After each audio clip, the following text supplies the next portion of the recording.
We're gonna eat some food on and off and try and continue on with this damn story.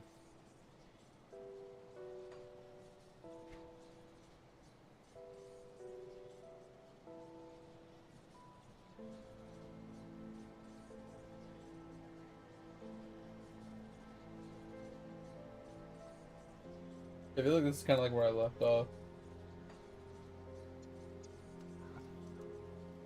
I think I went into a cave to continue on.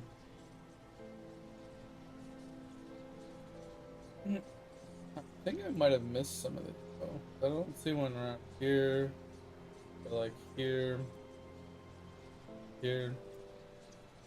Curious if I missed any. Oh, this is the cave I think I got to, and I was like, all right.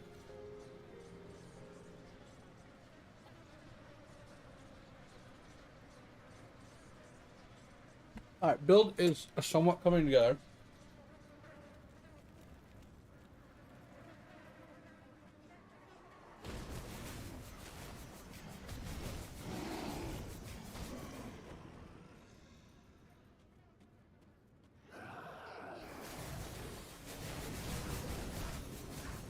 Like, we're doing decent damage, it's just ability right now.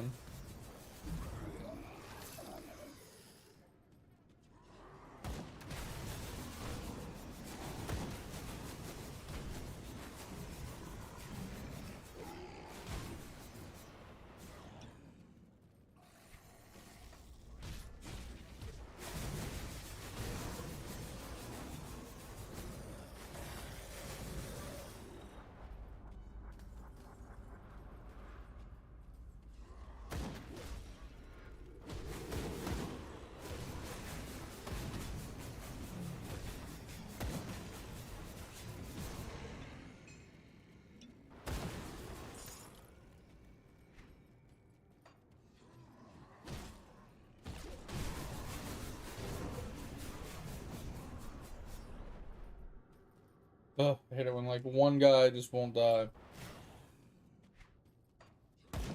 But I need some bleed. If I can get a bit of bleed, that means they'll die when they're low like that.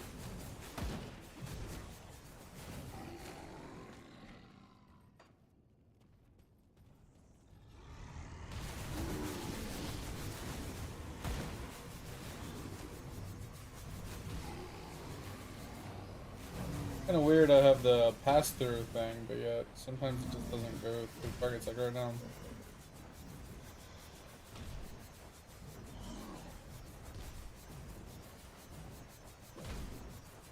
Can't do that yet.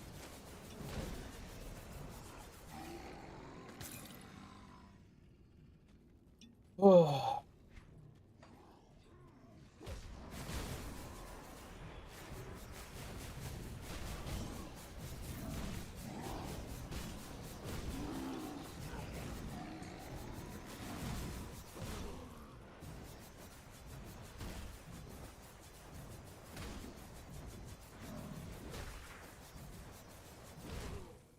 Can't do that yet.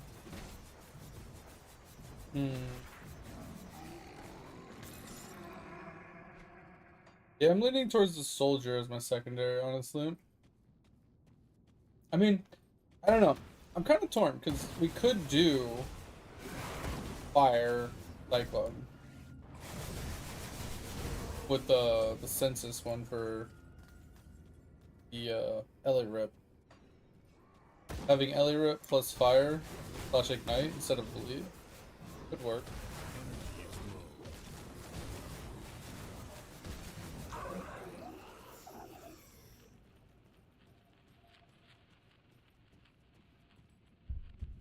What the? What's the point of that hallway if there's nothing down there? That's weird.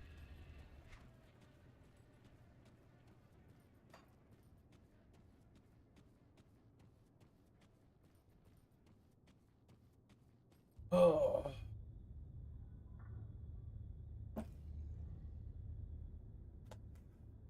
So what I'm thinking here is, wait, we switched out. Oh, we went to Arcanist for.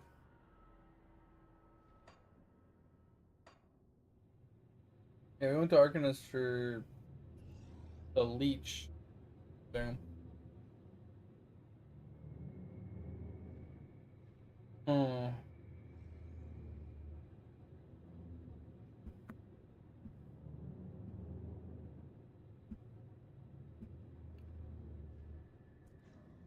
Bum, bum, bum, bum, bum, bum, bum, bum, bum, bum, bum, bum, bum, bum, bum. Hmm. Hmm. I don't know how I'm feeling about this. Wonder if I can like fully reset my character.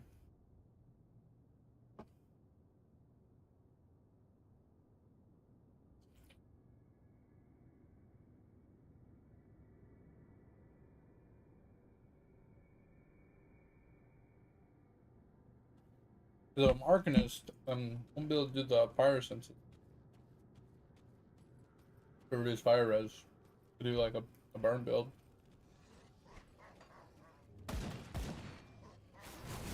This fire damage plus burn. Good.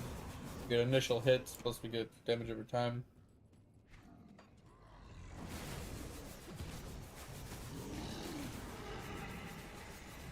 I mean, we might be able to do something similar with damage from.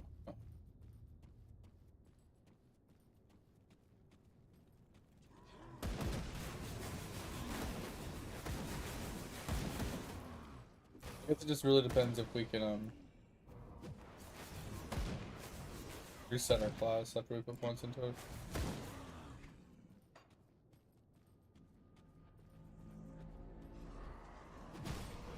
'Cause I'm down to play Cyclone. I think Cyclone's fine. Yo, Tover, what up?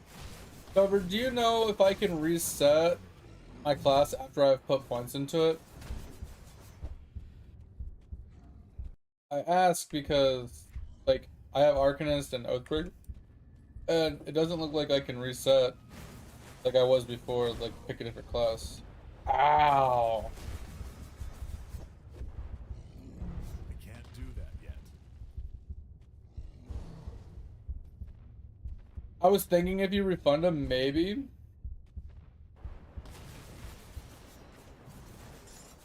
But I'm also not 100% on that. Dude, this guy hits like a goddamn truck.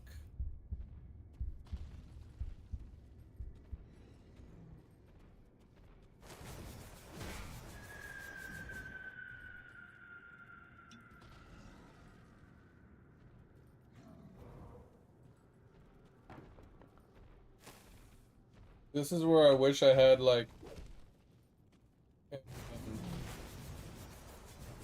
ranged ability. One problem I'm having with this guy is he doesn't have a ranged ability. So I have to melee everything, and when this guy is hitting this fucking hard, like not much I can do about it. Like look at that. He hits me once, applies a little bit of poison, and then I'm just fucking down, dude.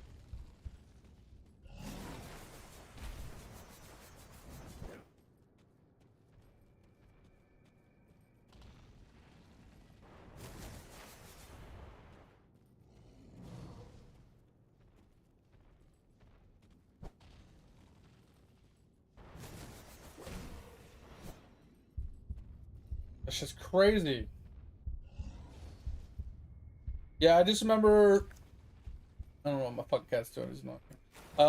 When I tried to refund all my points out of one of my trees the other day, it wouldn't let me refund 1 point. Stop scratching on. Yeah. Like 1 point stayed in it. So like I refunded it all the way down, but it just stayed at like the 1 point. Like I couldn't refund that last point. So I'm hoping that I'll be able to actually fully refund, be able to change a different class. Because I don't know, I'm kind of contemplating how I want to build this, and right now I don't know how I'm going to build it as an Archon. I want to play spend to win, right? And if I play it as an Archon, I don't know what combos an Archon to like go with it, right? I 'Cause I was thinking if we did Inquisitor, right? Because Inquisitor has the fire census ability or whatever that does the fire damage over time around him.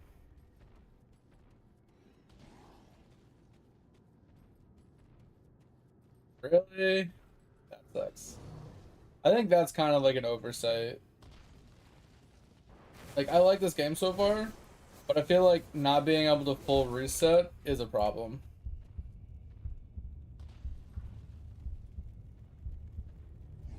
Like, forcing you to make a brand new character from scratch to level it all the way back up, you know, just to try something different. It's kind of just, it's a way to inflate your playtime. Like, from a game company standpoint. Also, I don't know how to say your name. Can I call you online? I want to say Chernobyl for some reason, but I definitely know that's not right. But, yeah, but that's the thing. Like, if you take other games, like Diablo, right? For example, specifically like Diablo 3 or Diablo 4, you are locked to a class. There's no picking and selecting and you know, customizing to a point. So having to start a new character makes sense. Then you look at games like Last Epoch is kind of the same way, right? And then you have whatchamacallit, this game, right? This is the game we're kind of comparing them to, but like Path of Exiles, for example. Path of Exiles is one of those very free kind of develop, do what you want, kind of be creative, similar to this, but a little bit more in depth. I feel not maybe not more in depth, but it has more to allow for more creativity because there's more items, there's more uniques, there's more skills, there's a lot more passive tree stuff that are all interconnected, and you're not so limited. That even allows you to basically full reset, except for your base class that you start with, right? So if you start as a Marauder, you're not stuck as playing Berserker or I want to say Inquisitor for some reason, Chieftain or the Juggernaut, right? So if you start as a Jug and you like decide, oh, I'm not really feeling this, you can switch it. You know, if you're not really feeling Chieftain, you can switch it. So you're not completely and utterly stuck. And I guess, like I said, I haven't got very far into this game to really see like what all it has to offer or whatever. But depending on how annoying it is to actually level characters, right?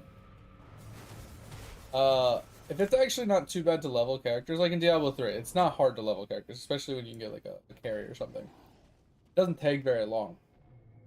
You get a character leveled up to start playing it. If you can do that in this game, then I'm not opposed to the whole making another character to try something out, just because it wouldn't take too much time out of your day to just make another character. But as it stands right now, without knowing that information, knowing that once you put points into the two classes, you're kind of set to those two classes, and if you change your mind, you're just, hey, sucks to suck. I'm not a huge fan of that. Now, I wouldn't I wouldn't be annoyed with the primary class, right? Like the first class you select being stuck to. I feel like the second one should be allowed to be changed. So if you start off as an Oathbreaker and you start leveling, and then you unlock the second one, and then the second one you pick up, you know, let's say you pick up Nightblade or something. If like a few hours later, or you get some items and you're like, oh shit, this looks like it could be fun, right? I want to combo these together, but it doesn't go with the Nightblade or whatever. You're now stuck to Nightblade, and I don't like that. I think that part should be modified, but obviously, you know, I'm a nobody, so do that yet. take what I say with a grain of salt.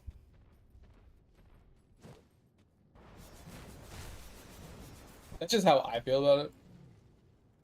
So I'm gonna have to go through this character, and if I'm not liking any combinations I'm finding, then we might just start another character.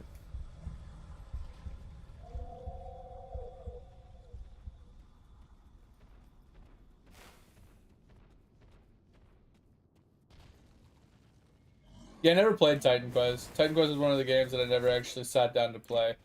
Uh, and like I said, I think it's a good game. It plays well, other than the wonky targeting system sometimes. I think it plays really well. It's really smooth. The graphics look good. The mobs look fine. There are a few little overpowered mob skills, aka the goblin healers that like do chain heal, and they have no cooldown on their fucking heal. And there's two of them. It's basically impossible to kill anything unless you have ridiculous DPS. And at like level 12, like sometimes that could be a problem, especially when you're brand new to the game and you're trying to learn and figure things out. But like other than that, it's like if the game feels good, it plays well. Like the loot feels very satisfying. Woo, we got lucky there. Yeah, the loot feels very satisfying. The big explosions of like items and stuff like that. I just found out that there's actually a loot filter. I didn't know about. It's kind of crazy. All right, so we'll just do that. But I do like this that you can like hide things that you don't want to see. I think that's sick. I didn't find this out until the other night when I was watching. I was like reading like tips and tricks, just to kind of see what I was like not understanding. But anyway, that's like they said. That's like there's only a few minor things in this game that kind of piss me off.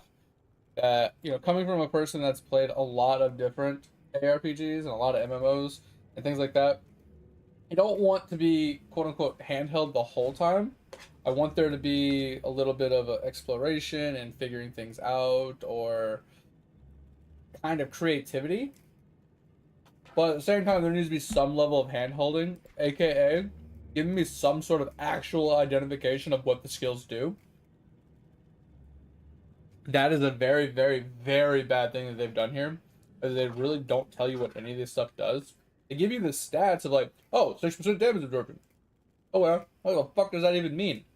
Like, oh, applies a bubble that prevents X amount of damage from being dealt to you. Like, give me some sort of goddamn understanding. Like, this is obviously a poor example, but there's like certain ones, like I think it's this one. Exclusive skill is a buff only, so you kind of understand that it is a buff. But as a brand new player, you would read this and have no fucking idea what it does. Right? And it just basically says that the person raises their shield and, in the name of somebody, and the banners and members and celestials, blah, blah, blah.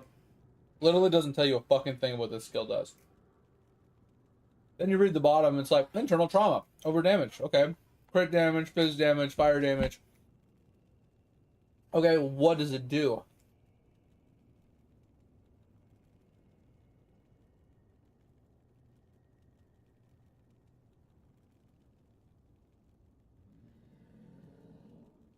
Mavens? What's Mavens? I don't know what Mavens is. Is that an item? Yo, what up, Cap?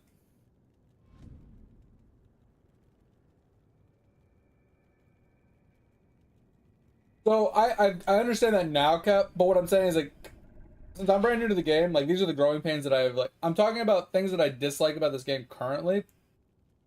And these are like the things that I was like trying to understand when I first joined the game. I joined the game and I just see a list of classes to pick from with very little description of what each class like specializes in or does. They have like a backstory and a bunch of information, but doesn't truly tell you what they specialize in.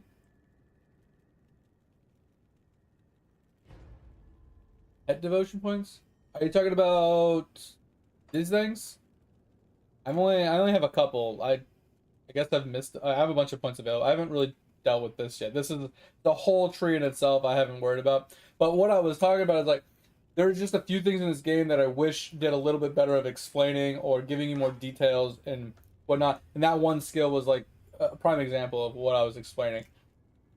As a brand new player, until you get further into the game and you test things, and you try things, and you put points into things, and you understand like what certain things actually like mean. Like for example, this one says buffs are automatically activated.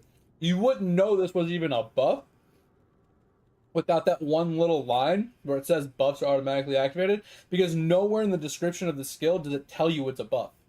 except for that one tiny little line. And then the description of the skill doesn't tell you what it does.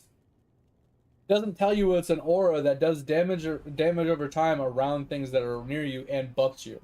It doesn't say anything like that in the description of the skill, and that's something I think they could have done a little bit better. Right? They could have went into a little bit more detail on the skills, maybe given you some sort of small little video with them or something to make it a little bit more like noob friendly, I would say. That's the one thing that I think they could have done real like they missed the mark completely on. And yeah, like Tover says, I fucking despise reading, and having to read as much as I have read in this game is kind of abysmal.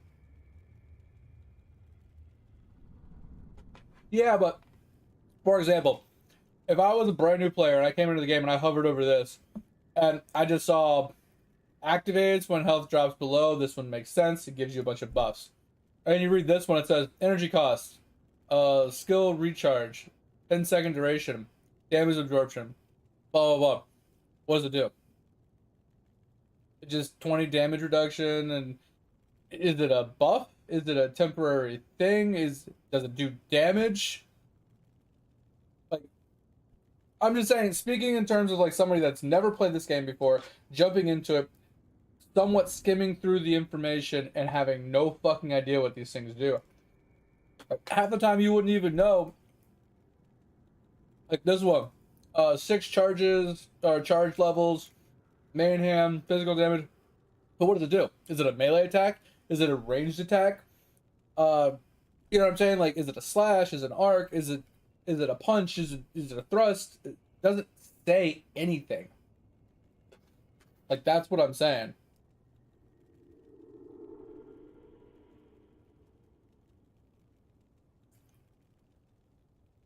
I mouthed over it earlier in Arcanist. Sorry. Was it a passive or was it a? Wait, what was I looking for again? Sorry. Uh. Ooh, 6% damage reduction actually does 6% less damage.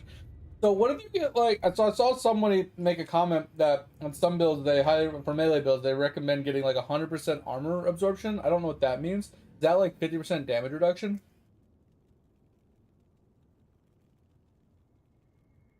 She said Mavens or whatever.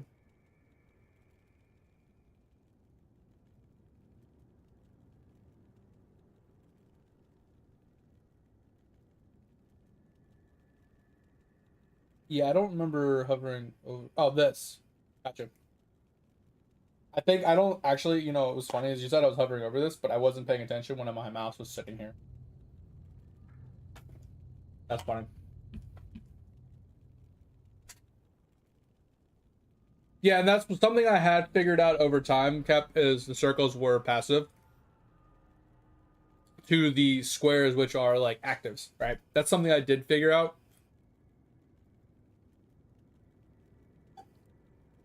Yeah, that would be insane. I mean, obviously, I have to push to it with the points I have to be able to pick it up.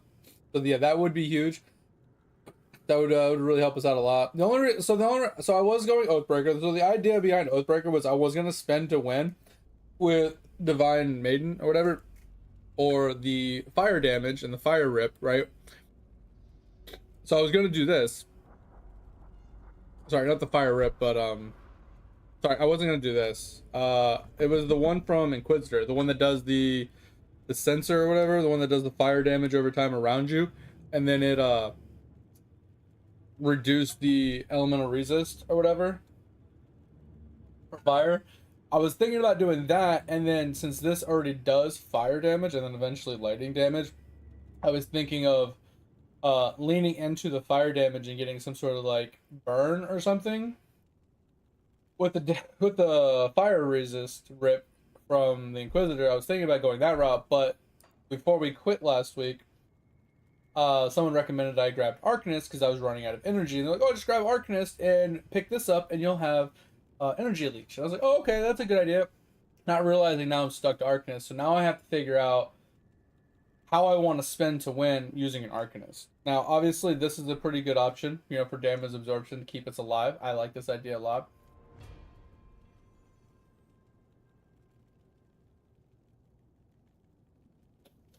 Yeah, dig. So you say, oh, it does damage with your main hand, right? But that doesn't tell you if you're throwing a fucking dagger across the screen as a ranged attack, or if you're walking up and punching something in the face, right? Because on my other character, I went with the Nightblade, and there was two. I don't know. I can't show to you right now. I have to switch characters or something. But I just picked them both up just to try them, and I realized one literally tossed a dagger across the screen and caused some sort of impale and did damage, and the other one literally walked up and punched him in the face and did an explosion AoE. So you might sit there as a veteran player with thousands of hours and be like, oh, well, they tell you exactly what they do. It's self-explanatory. It's super simple. But I'm talking from a fucking downright 1 minute into the game, you fucking click on the fucking classes here and you see a wall of text and you start reading each one. You literally won't have any fucking idea what this means. Like this one, for example. I haven't read it yet, but it's devoted himself to advancing that class arcane missile. So I'm assuming this is probably some sort of projectile. Okay. His triumphant is an alteration that seemingly defies the laws and conventions of energy, causing the missiles to be replicated on impact, multiple copies of itself. So some of them don't even say that little tidbit at the end, giving you some sort of hint to what it does. And then it says it's an energy cost, so it takes green stuff. Makes sense. And it has a little radius, okay? I don't know what the radius entails. I'm assuming it's the splitting or some sort of multiples or something from the last little tidbit it wrote. 3 fragments. I don't know what the fragments mean. I'm assuming that's the split. And then elemental damage. So it says it does that. It doesn't say what its range is. It doesn't say that it is a ranged attack.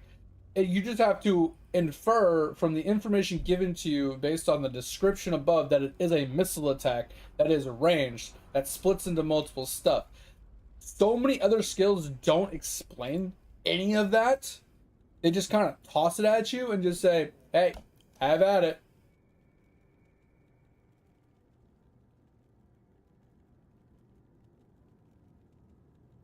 Yeah, but does this say ranged? This doesn't say ranged. This just literally says it's an arcane missile. Doesn't say it's ranged. There's the word ranged is not in here. It's implied, but it's not written explicitly.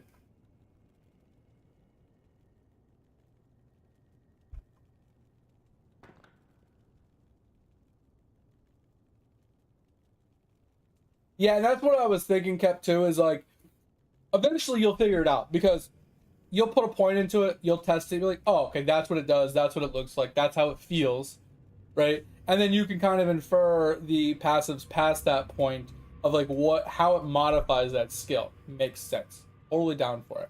Right. It's just I wish that some of them were a little bit more descriptive of exactly what it is and what it does. Because some of them are very vague and a lot of it is just you have to infer from the indirect information given to you via the description of what exactly this skill does. Right? So that's the only problem I'm really having with this game is having to read every single skill description from top to bottom, the whole fucking paragraph, and then read the stuff underneath to kind of infer from the information provided of what exactly it does without it just saying, hey, while channeling this skill, you will spin in circles, dealing physical damage and fire damage to anybody within a 5-meter radius. That would make sense instead of this long-ass paragraph that says, looking upon the celestial veils within blah, blah, blah, that's sought off the replicate is blah, blah, blah. Okay, so accumulation of their prayers and training, eye of reckoning, a devastating display of martial combat that rapidly cleaves through all near. So that's where the inference comes in. Cleaves through all nearby allies in a whirlwind of fire. That's not a direct just, hey, you're going to be spinning in circles, doing fire damage and physical damage to anything within an X radius. it's just a roundabout way of giving you a kind of cryptic, long-winded description of backstory of a skill that you have to kind of pick out certain words to understand what the fucking thing does. Something I dislike. That's what I was saying. Other than that, literally other than that, not very many things I can really say I dislike about this game. It's a really good game so far. I haven't got to end game to really understand what there all is to do and to like kind of grind for and stuff like that. But overall, absolutely like solid game. I was talking to some people last week that I guess there is a expansion or new DLC coming in like the end of the year, middle of next year. That's going to be adding another class. That's I think a shapeshifter or something. They're going to be changing a few other miscellaneous things that I think are really good. Like I think they're dealing with the specific thing that we were just talking about, the skill thing. I think they're going to elaborate on the skills a little bit more, give a little bit more detail and information, so it's a little easier to understand what the skills do. I think that that's something coming in the expansion as well. But that's my biggest gripe with this game right now. Is like when I first joined, I just saw a list of like 10 different classes with very little information on what each class does in their backstory on their main page, and then even clicking into it and going into here, just being bombarded with having to read every single passive and main skill, not understanding that squares are like active skills slash buffs, and the circles are like passives that are just always active, and then obviously the inferred lines here, just images that this goes with this and so on, like daisy chains, which is similar to other games. So that wasn't really a big deal. It was just like knowing the difference between a passive and an active skill, and then figuring out what the hell these active skills even do or the passives even do sometimes. It was just a lot of upfront reading, a lot of trying to just infer, just indirect, you know, writings and descriptions that don't directly say anything.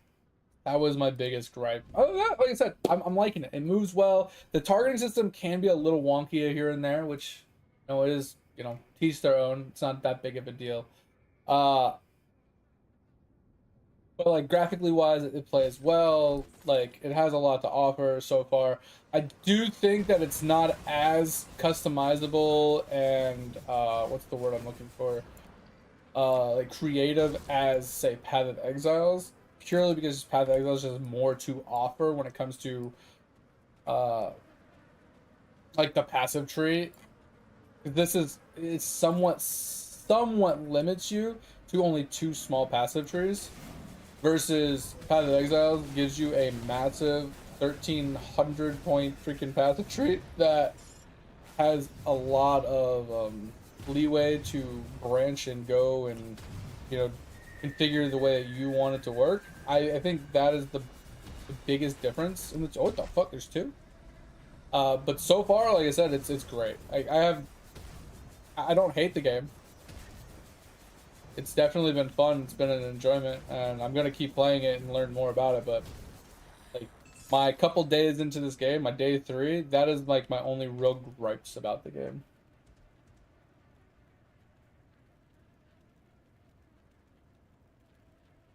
And dang, I have no problem with trial and error.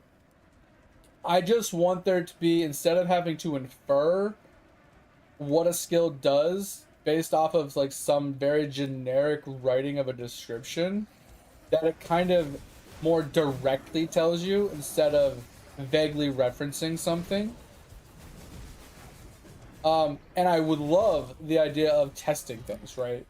Like I have no problems with picking up a skill to try it out to see how I feel about it. I do not have a problem with that. The problem I have with it is once you pick a class and you put 1 point into it, you can't refund it and switch to another class.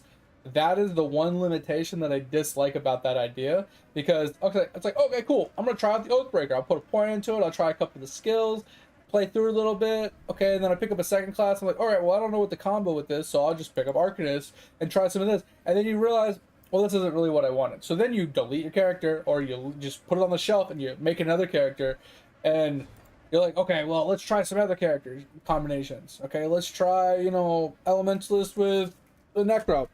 Oh, well, that didn't combo well. But, you know, the Elementalist, you know, or the Inquisitor with the Oathbreaker would be cool. So then you make that to actually kind of combo them together. It's just, it's one of those small limitations that make trial and error kind of annoying because it's not as simple as refunding and then trying something out. It's more of an annoyance of, hey, make another character, level it up, then to try it. That's kind of the annoying part that I have with it. Like, if there was a way to actually refund the class in its entirety to try a different subclass, like, you, like I said, primary and secondary, right? The first class you pick, you shouldn't be able to refund. I'm okay with that. So if I pick Oathbreaker first, then I'm stuck to Oathbreaker from going on forward. It's kind of like in theory of like playing like Diablo or Path of the Exiles where you pick a Marauder, right? So I picked a Marauder. Marauder is my base subclass. I can't change that no matter how I look at it. But the Ascension and or like the subclass to it, I can change as much as I want, which in this case would be like subclass, which is technically their own classes in general in this game because it's slightly different, you know, with the way it's designed. But I would much rather it be in that style where you could sorry. So you can be a little more creative and you can try more things, right? That way you can make one character and you can go through the 10 different classes and kind of test everything on one character before you're like, okay, now I understand what each class does. I understand what each skill does in each class. I only had to play one character through to understand it. Now I can make another character that kind of specializes in like two classes that I think would go really well together and play an actual character through. I think that would be a big difference, and I wouldn't have any gripes with the lack of descriptions because then I could actually sit there, play one character through, and get a clear understanding of every skill by trial and error, right?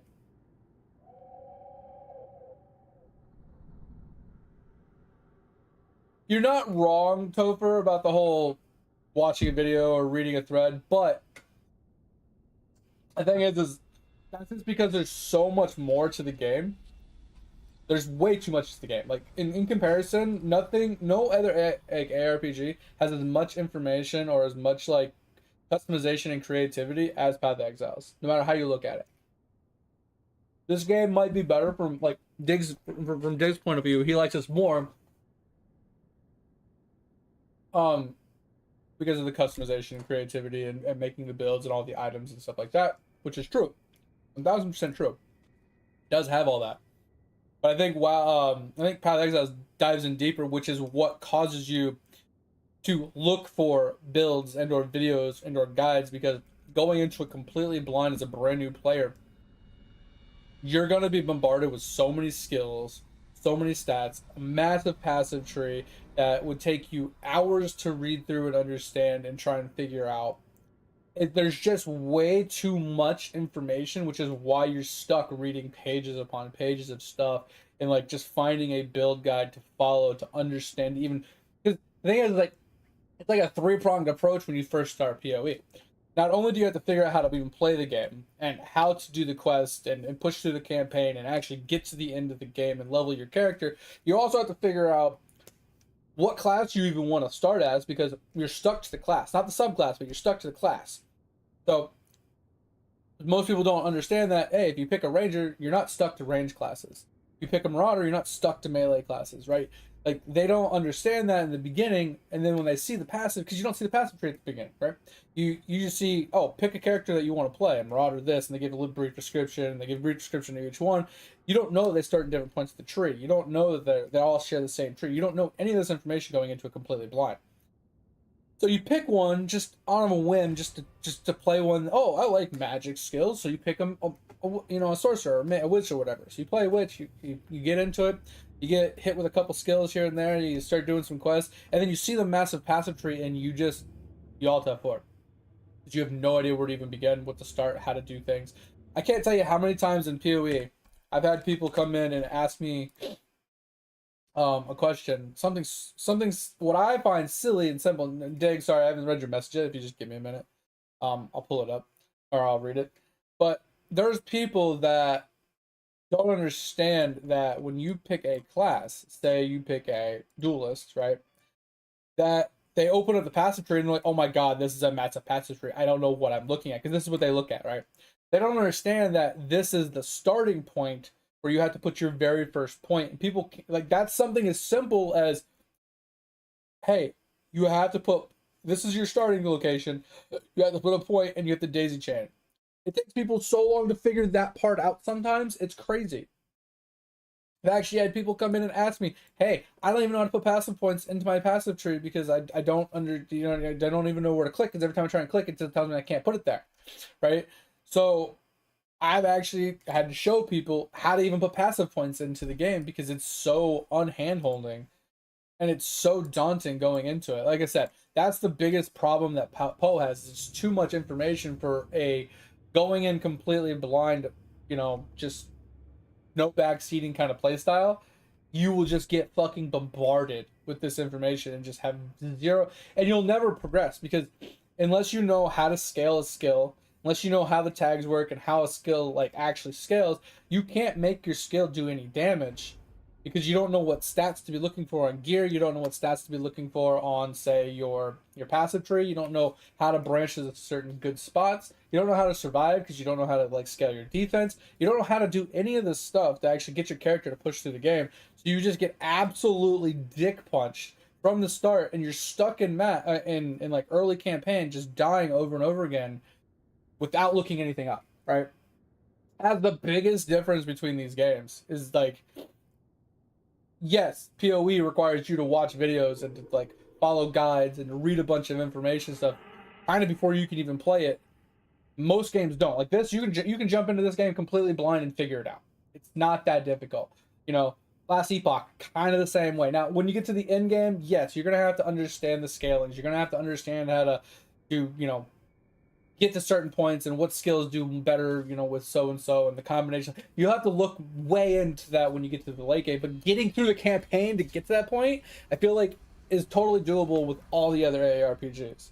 So like putting PoE into the same category as any of the ARPGs, I feel like isn't fair because it is just a beast in itself.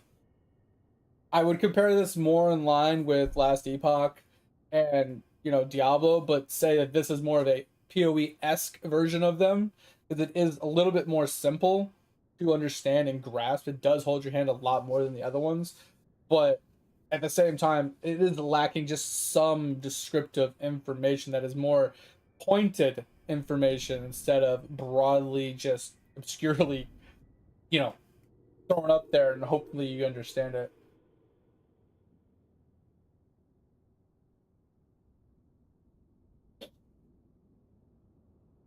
And yeah, I did. Sorry, with that long rant, I finally caught up on the messages you were saying. But yes, the classes are set, like you were saying, but everything else is refundable, and I like that, right? Because you do get to try things, but you're just limited to being able to just try 2 classes at a time per character, and that's the only kind of gripe I have with the whole refunding system. Is I would love to be able to test all classes on one character instead of having to make 5 characters to test all the classes to then make my 6th character the way I want it.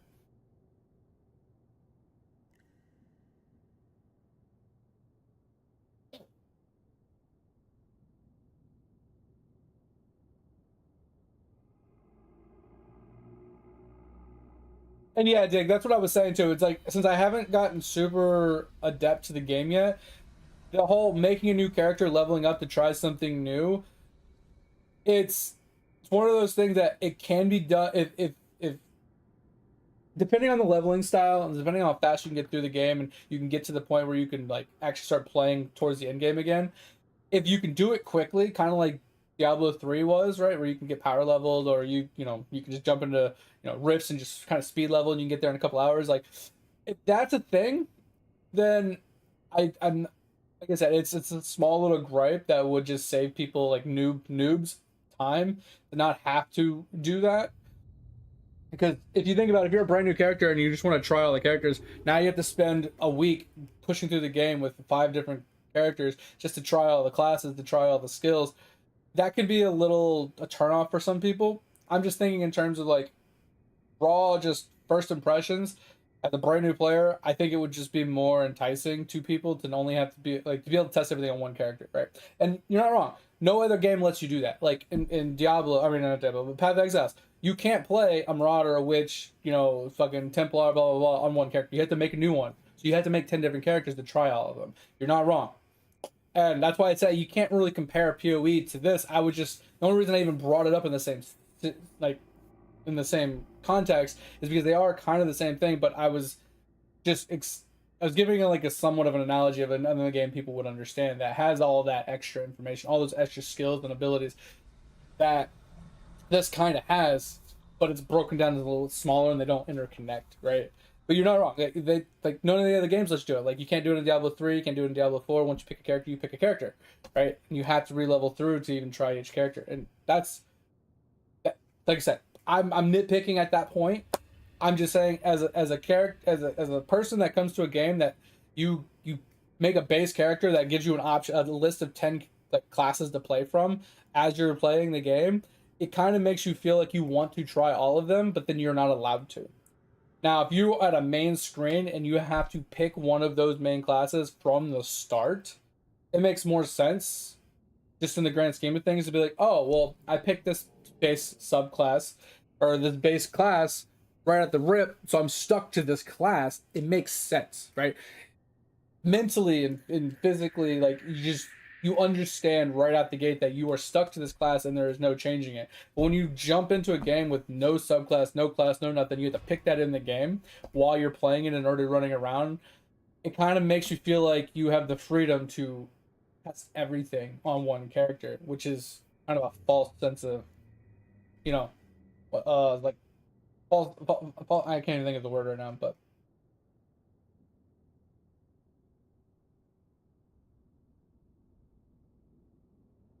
and yeah, online. That's what I was saying. Is like when it comes to PoE, if you basically can't go into it blind. You have to follow something, or you're gonna just be completely stuck.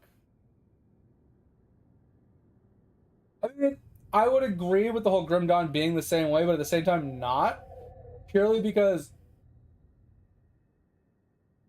you can read a lot of the information before you actually commit to a character.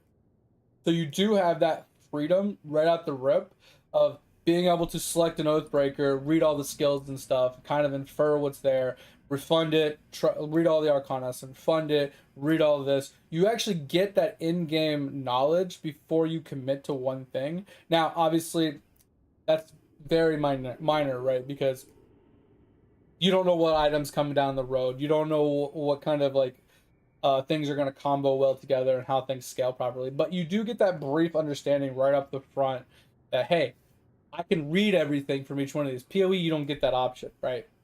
You don't get that option at all until you actually finally get into the game. And then even then, once you've picked a Marauder and you see the passive tree, you don't even see the subclasses for the Marauder until you ascend at least once, which is level 36-ish to 40, depending on if you're like doing it earlier on time or late or whatever. Um, and then you finally get to see the three subclasses for that character, but you don't see any of the subclasses. You can't read anything that any of the other ones do unless you make that character. So this does have a leg up in that aspect that does give you more of the information up front available so you can make a more sound decision, which is a very good thing. I just really wish that once you picked one base, that you could switch out the subclass as you push along a little bit further.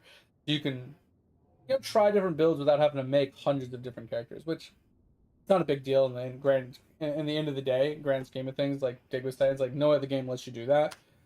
I mean, very minorly, PoE allows you to somewhat do that just within your one main class for your subclasses, but only between those three subclasses. So if you're playing a Marauder and you're playing as a Chieftain, but you're like, let's try this as a Juggernaut, you can technically refund that, but that's just a very minor tweak. You're not changing from like a Marauder to a freaking Witch or anything like that. You're not doing anything super crazy. So this does give a little bit more freedom. Not, I guess freedom's the wrong word, but it does give you a little bit more insight into the overall characters in game and passives before you actually like commit to something. I do like that though.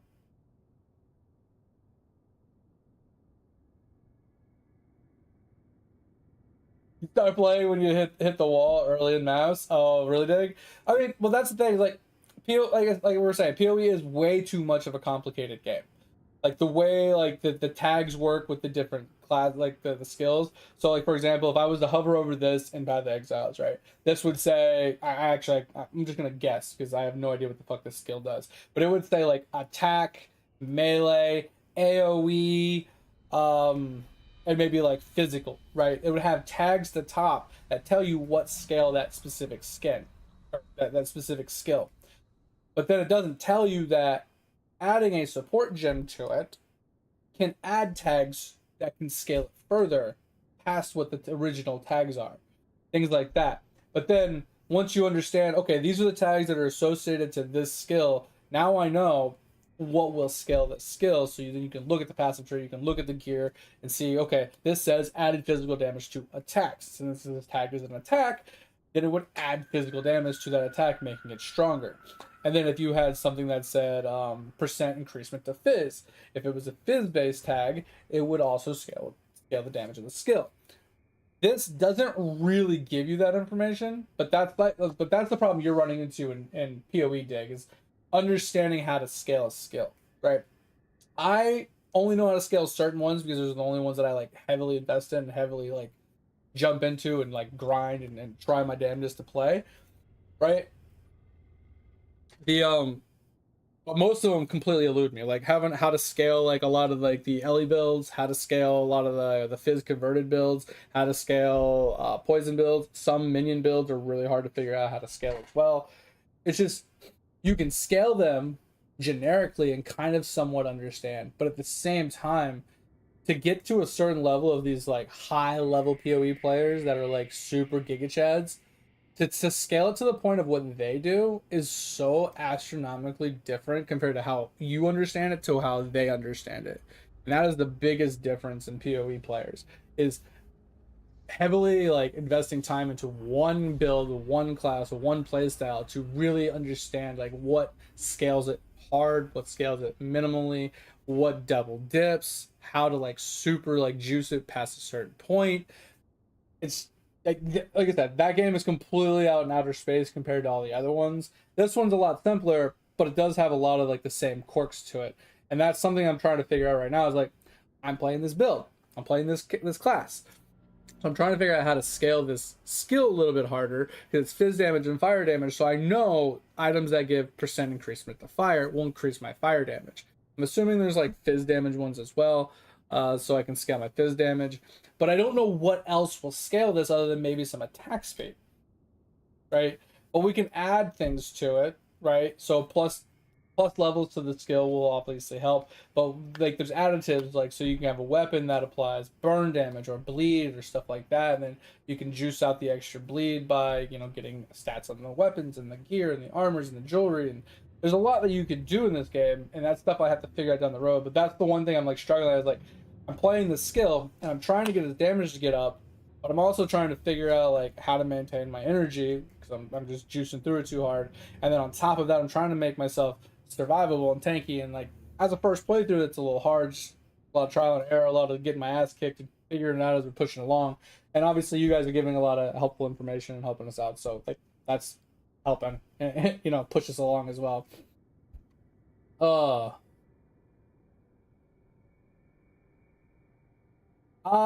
I would say so. Online, I would say Last Epoch is probably second most friendly. It's still a little bit more like I would honestly, if we're talking in grand scheme of things, I would honestly put Diablo 3 as like the most user friendly, entry level, beginner friendly ARPG out there. It's super cookie cutter. It's super, super, super simple. You literally start a character on a season. It automatically gives you a bunch of items and gear and stuff that kind of tells you how to play the character. And then as you're pushing through the content and you're getting the pieces and you start grinding for things, you start seeing other new sets that kind of give you ideas.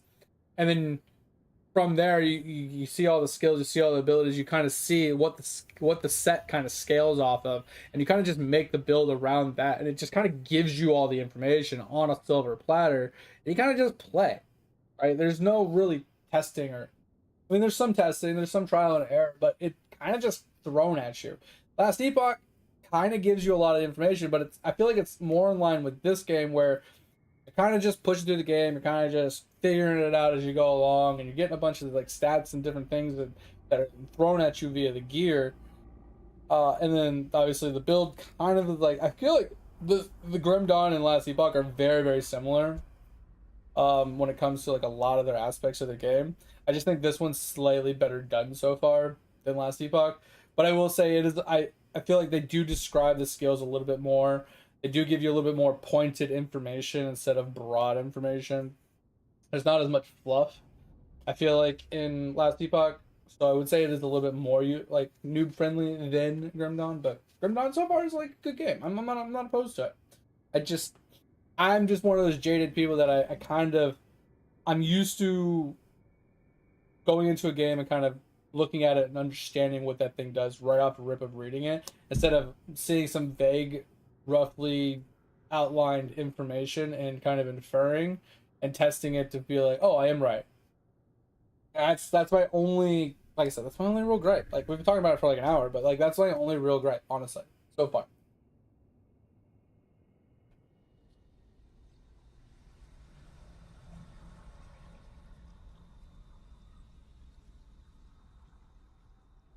And yeah, I did. Like I said, without looking anything up, going into this game blind, you can make it work. You can get through the game. You can kill things. You can push through. You can do quests. You can do stuff and things, and you can get to the more harder content pretty easily.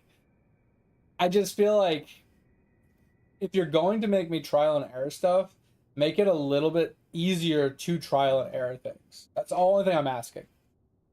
Right?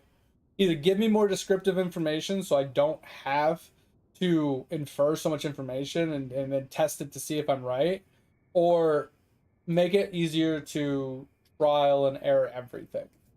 Right? For example, this is kind of like apples and oranges in a way, but let's take Lost Ark for example. Lost Ark allows you to temp test a character before selecting it, right? So they're like, oh, you want to play a striker? Okay, go in there. Here's some skills.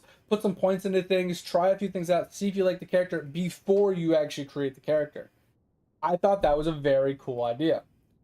If they allowed that in other games, it would allow you to test things without making a character. You know what I mean? That would be kind of cool. Now, not like fully make a character. I'm not talking about like make both, you know, primary and secondary classes plus devotions and like juiced out gear. I'm talking like the bare basics. You select an Oathbreaker. You can put a couple points into like the, you know, some of the active skills just to see what the active skills feel like and play like and be like, okay, this one's this one does this does this, da, da, da, da. And you're like, okay, I kind of understand how the skills work on this character. And then you try the Arcanist by himself, right? You try his different skills. And you're like, okay, now I understand what both these classes kind of feel like and how they play. That would be kind of cool. But, you know, like I said, that's MMORPG, completely different. But I did like that aspect that game did offer. It was kind of cool. It was kind of unique. Not really unique because other games do offer it, but I did really like it because it did offer a lot of creativity, or not creativity, but like it limited the amount of characters you had to make in order to test things, in order to try things out to see what you liked and disliked. I did really like that. Oh, I'm not talking about class combinations, Dick. I was talking about like 5 characters to just try all the active skills on all the characters, right? On all the classes. So if you made 5 characters, you'd be able to test 10 different classes, right? You'd be able to test the Oathbreaker, the Arcanist. You'd be able to test the Inquisitor, the Elementalist, the Necro, the Soldier. You'd be able, like with those 5 characters, you'd get 10 different ones to try. Now that's not 10 different combinations. We're talking about just that's 5 different combinations, but you get to try all the active skills to see what they all like, feel like, play like, and you know, kind of see what you like and be like, okay, well, I really like this skill from the Inquisitor, but I also really like this skill Soldier, and then you can kind of brainstorm, okay, between those 2 characters, what kind of overlaps to see like how we can like build it together. Like that's kind of cool, right? But once again, you have to make 5 characters, and that's much better than other games. 5 characters is much better than Path of Exiles. Path of Exiles is like 9 characters. One, two, three, four. All I don't know, 1, 2, 3, 4, 5, 7 characters, something like that. So a little bit, it's not as many, but you know, like I said, it might sound like I'm nitpicking. I'm just, this is my personal opinion, right? And obviously, we all have different opinions. We all, you know, will die on a certain sword on a certain point. It's just, that's just one thing that I'm just looking at. I'm like, you know, if it was a little bit different, I would like it more, kind of thing.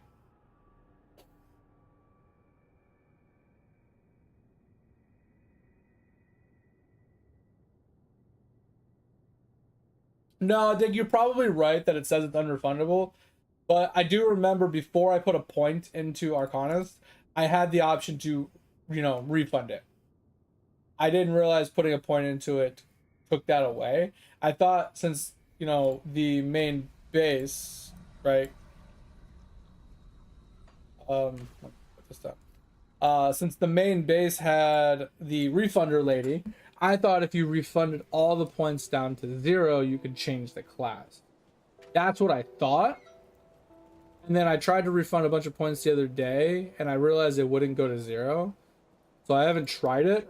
But I thought if you were to, quote unquote, refund all these points and all these points, and you got it down to 0, you'd be able to select a different class. That's what I was just under the impression, but I never really tried it.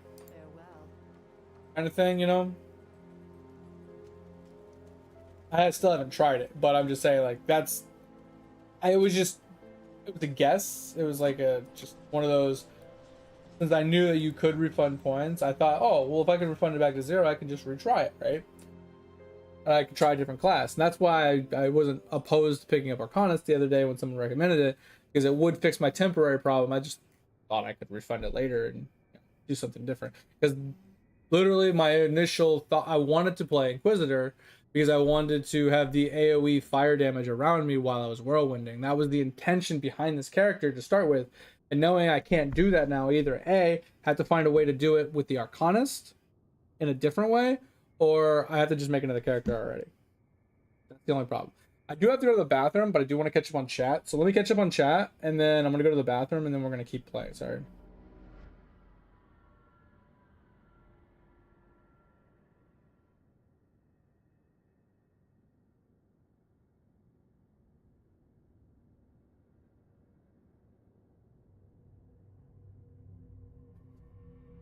And yeah, Cap, I agree. Like a lot of games, that's why I was wishing this game had like a little bit of like either more pointed in for like direct information or small little like 10-second or 5-second clips for each skill. Not the passes, but just the main skills to kind of show you like, oh, throw a spear. Oh, this one you punch it and it does an AoE. Like, right? I'm not saying that's what they do, but I'm just examples, right? If they had that for the skills, it would make it much easier. It would make it simple and just kind of brain dead easy. And some people would dislike that, but other people would, like newer players would find that very refreshing and nice, and it would like get them into the game a little bit easier because they would be able to understand it much faster. But it's not needed.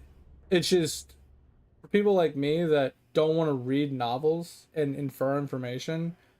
It just makes it really hard for me to stick with a game where I'm just sitting here reading for hours. Now, there's no difference between me reading hours in this game versus me watching videos and reading forum posts on Path of Exiles for hours. There's literally no difference in the two. The only difference is, you know, I can put a video up on the side screen listening to what someone's talking about while I'm playing the game and trying to understand it at the same time. I can kind of multitask versus this I can't, right?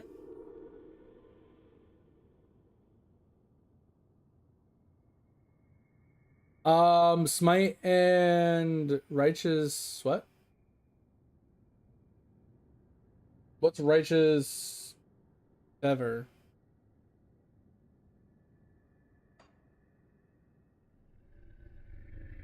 So I know Smite works off of just attacks, but I don't know if it'll work off of Cyclone. I don't know if it works off of this because this what does it say? With sufficient patience, the technique can extend. So can activate with all default weapon attacks. So I don't know what they mean by default weapon attacks. That's kind of vague. I don't know what that really means. When using a melee weapon and or shield. So I don't know if this will work with Eye of Reckoning because I am using my weapon. So I'm not 100% on that. Oh, just auto attack? Okay. That's what I was curious on. I thought that's what it meant, but I wasn't sure if what they meant by default weapon attack was just like any like skill like attached down here or something.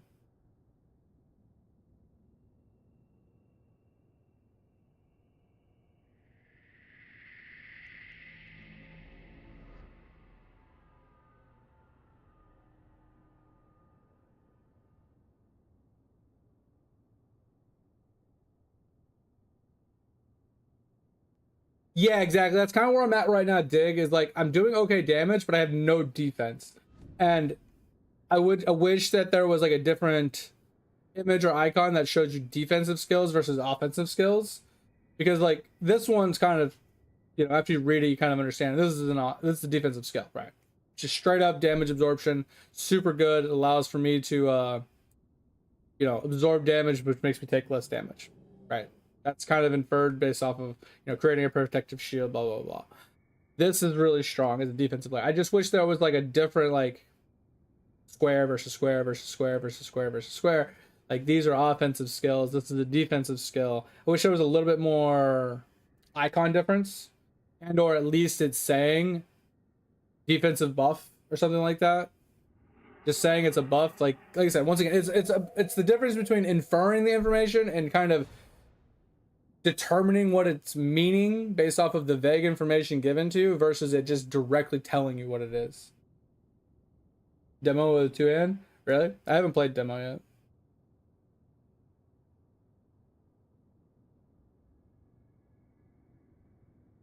And yeah, Cap, I've kind of tried to do that with a lot of my gear. I have like 80 all res right here, but I don't have much like acid or any of the other ones yet. So I'm struggling on that. My gear's really bad. I'm still trying to figure that out, right?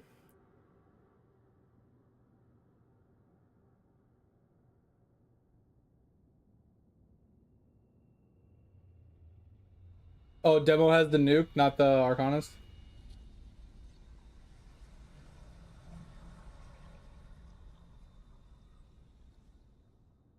Oh, is that how it works, Dig? Okay. So would that be like one of these first skills?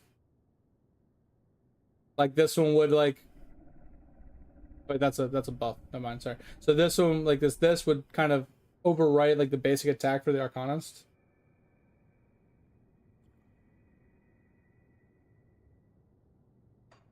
Or like the Oathbreaker, it would be like this one.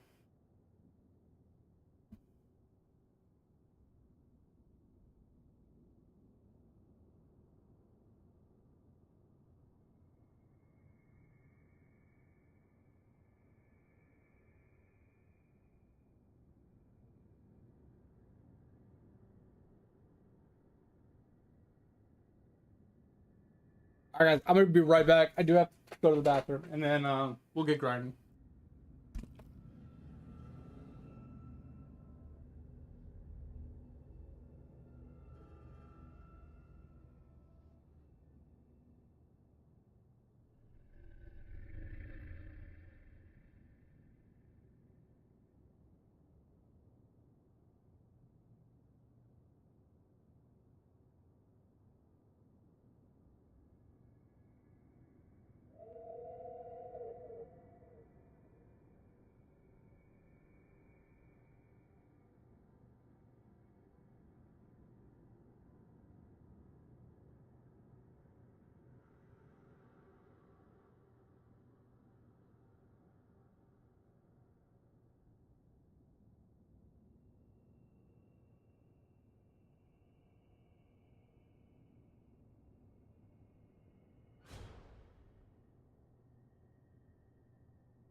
Oh, all right, sorry guys, I'm back.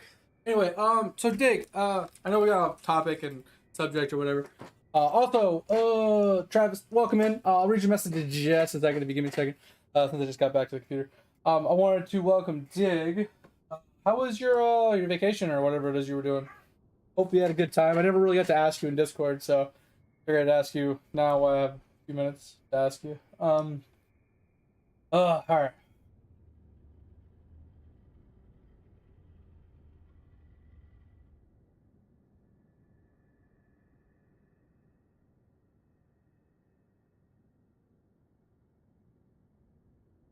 Oh, okay, thanks, Dig. I'm gonna take a look.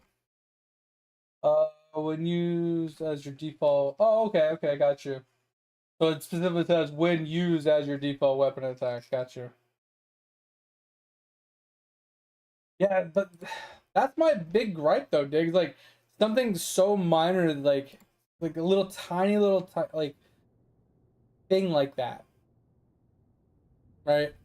Where you have to like look for it. Kind of is just a little irritating sometimes. I don't think this character has one. I mean, it might, but not really seeing it. It's all good though. But yeah, welcome in, Travis. Let me read your message.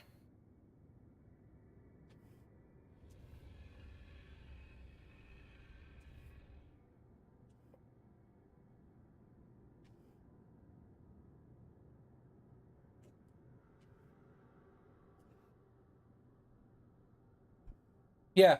So I need to figure out how I can use the Arcanist to buff my Eye of Reckoning to play it the way I want.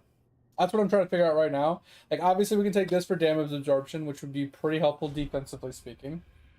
I picked this up because it gives me energy leech, which eventually we might be able to refund. But I think yeah, so this converts Fizz to Ellie, which ironically this actually lowers my damage, which is kind of weird. I think it's because I don't have a lot of like Ellie scaling in my gear currently, so I don't know why that lowers my damage. This gives us burn and frost damage burn or frost burn as well, electrocute damage. So the one thing that I kind of dislike about the wording of this one though is chance for one of the following, but I'm assuming what it means is chance on hit to proc one of the following. That's my assumption. But it does give ether resist. It does give offensive ability, which is kind of nice. And then it seems like and it's an additive to this buff, right? And this one gives us more crit damage and it gives us more burn damage, frost damage, electric damage, with increased duration. So this allows us to somewhat apply these randomly based off of hits and then scale them further, which obviously with gear, I mean, we could go with maybe like a burn build, right? Problem is that I'd have to have a better way of applying burn other than a chance for the following. I kind of find that to be a little not. It's like RNG, right? Not a huge fan of the RNG. What up, Bear? What's going on? Welcome, welcome. Appreciate you stopping in. Hope you're doing well.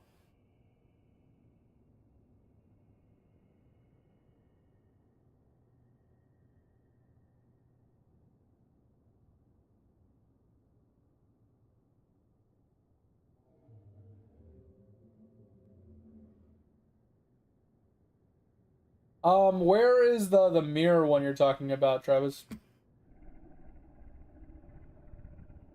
Sorry, I don't really know the classes all that well, so I'm trying to figure them out as I'm pushing through it.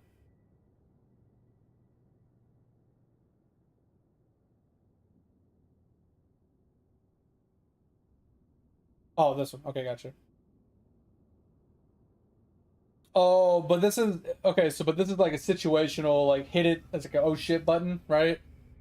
So you get the 100% damage absorption for 3 seconds. Gotcha. So this is more passive, like constant on versus a oh shit button, right? So I can see why this would be stronger because you 3 second duration with 40-second cooldown. Obviously, you can change that with gear later.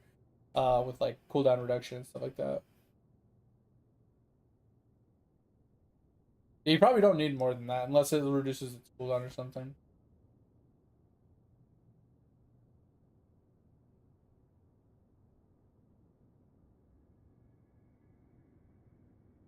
Wait, Cap, what are you talking about? Oh, the other things. Gotcha.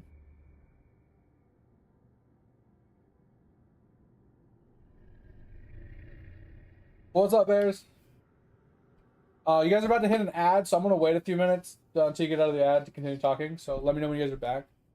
Some of you will get like 3 minutes ads, some of you get like 10-second ads. But yeah, I want to figure out what in here we can use to scale the cyclone a little bit more, because obviously magic missile isn't really going to help us because it's another attack. Um, this something about this spell freezes enemies for a duration. Enemies resistant to freeze effect will suffer reduced duration. So I'm assuming this is like some sort of circle or something that you put down. You have to like land it, to, like temporarily immobilize them.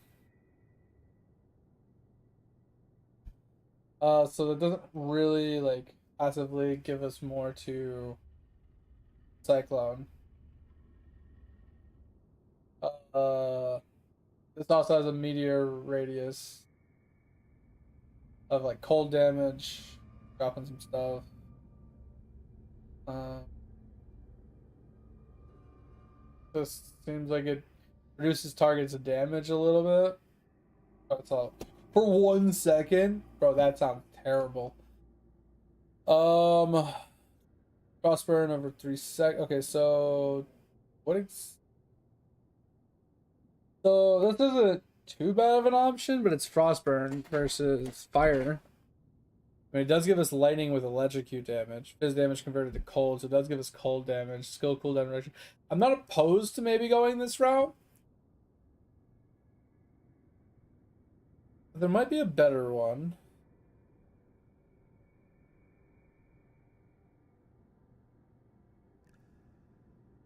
Yeah, that's Reckoning build. Yeah, I know that's the problem. Travis, is I didn't realize you couldn't refund a class once you put points into it. Then when somebody, the problem we were having yesterday or the other day when we were playing is we were playing Oathbreaker and we were running out of energy. So someone recommended I picked up Arcanist, picked this up for mana or for energy leech to maintain my skill for more. So now I'm kind of locked into this, and I'm not a huge fan of it. So I'm almost tempted to make another character because I'm not a huge fan of playing as an Arcanist. I'm just trying to see if there's a way to salvage it. Because I'm thinking like this might be a better option here. So it gives us ether damage, but it gives us fire damage, ether damage, burn damage, and physical damage is converted to ether. And it gives us attack speed, which could help. So this could combine with this, which gives us, fire damage already on it. Eventually we'll get lightning damage onto it, which is kind of whatever. But then, I kind of was thinking of like going like fire burn style. So increasing like the burn and like the fire damage and stuff could be okay. So instead of going like fizz to bleed, going like fizz to fire burn, and going like an ignite based build. But I don't know how well that would work. Because like I said, I don't like the idea of it like chance for the following to apply it. I don't want to have like an RNG chance to apply burn that I'm scaling. I want a better way to do it. Um but I do like that this gives us fire and burn damage increasements.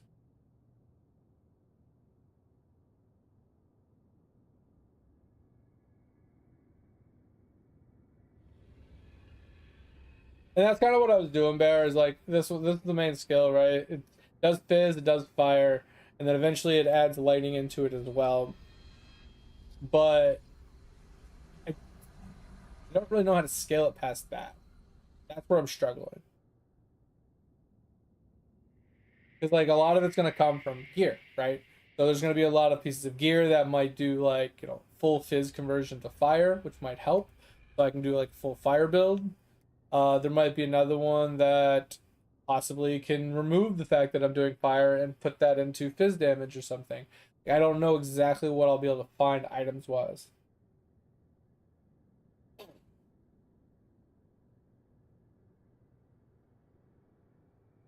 Collider's Tempest? What is that? Keep in mind, Travis, I am a complete noob, so when you start throwing big words like that at me, I have no idea what you're talking about. Is it a different class altogether? Like, different class combination? Or is it like a skill within one of the trees? Like, I don't know what we're looking at here. Oh, you're talking about this, right? I think I found it.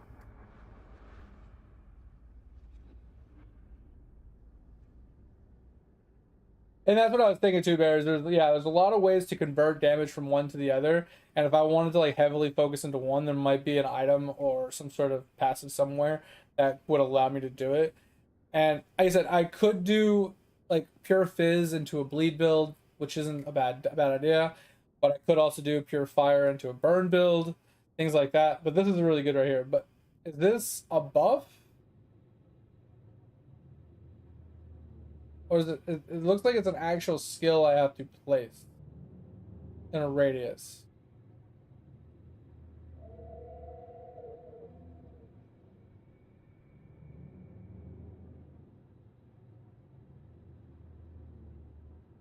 Yeah, this doesn't seem like a buff, but it doesn't. I don't understand what it does. It has a 4.2 meteor radius. It just says main hand damage and then fire and ether. So I don't.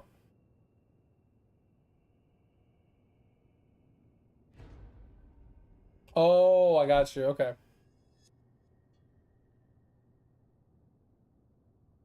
All right. So that's what I was trying to figure out. But will it interrupt my cycloning or my eye of reckoning? Will it like while if I'm spinning and I'm spamming that at the same time, will it interrupt it? Because if not, that's kind of sick. It's like a two skill in one kind of thing.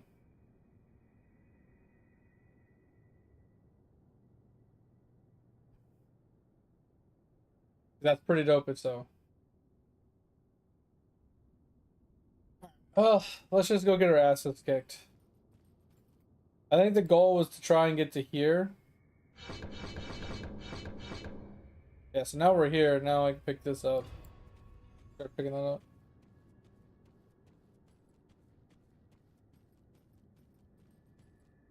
I mean, that's the thing too, Bears. Like your very first build, unless you like Google something and look something up, you're gonna mess it up, right? Because you just don't know what you're looking at. You don't know how it works, how things scale, who has what does what. You don't know anything until you try it. So you're going to mess it up, and I'm not opposed to messing it up and like trying again or whatever. I just wish there was a little bit more freedom to test more with the first character, but it is what it is. So I'm not really worried that we're gonna mess it up, that we're gonna have to make another character. I just want to try and make the best of what my character is currently sitting at.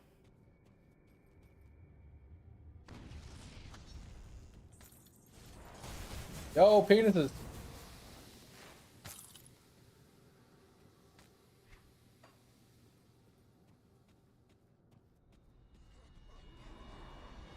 It's better to increase the buff skill. Wait, what do you mean? Sorry. What do you mean by that, Cap?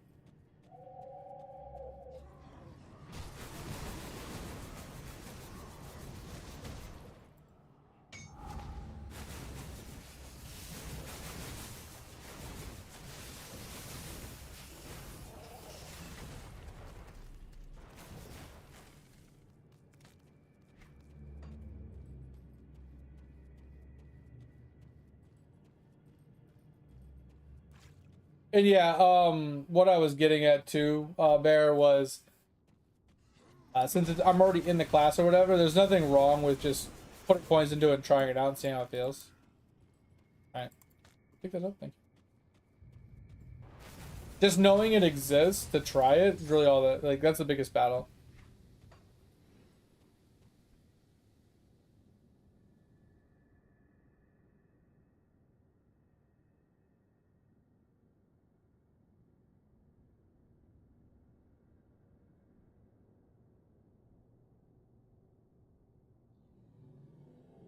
Oh, you're talking about the defensive one? This one down here? Because the way it reads is like in a certain radius reduces target's elemental damage for 12 to 16 seconds. But it's only at 10%. I don't know if that's 10% Yeah, so 10% reduced elemental damage for 12 to 16 seconds. Anything around me, so it kind of makes it do less damage. But it's only Ellie damage, so if I'm getting wrecked with Fizz, it's not going to really help. But it would help with like anybody doing like Frost or Lightning or Fire. Not so much Poison.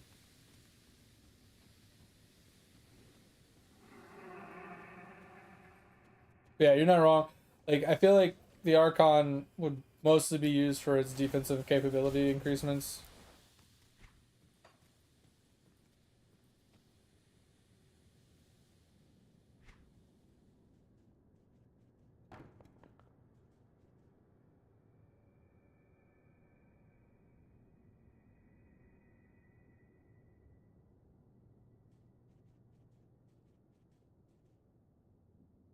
Interesting.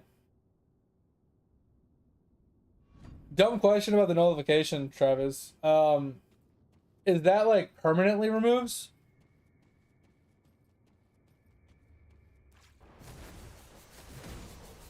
Like their buffs and auras and stuff? Or is it only for a small duration?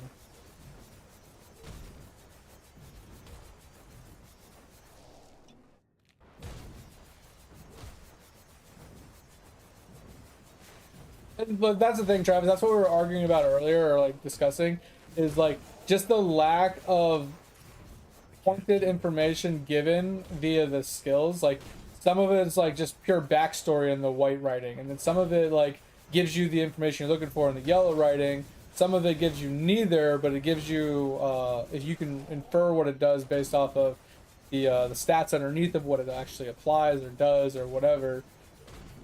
So like it's just very, I don't know. It's very hard to really figure out what every skill does just based off of the generic information they give you via the actual screen. One of my biggest gripes about the game right now. Ow, ow, ow.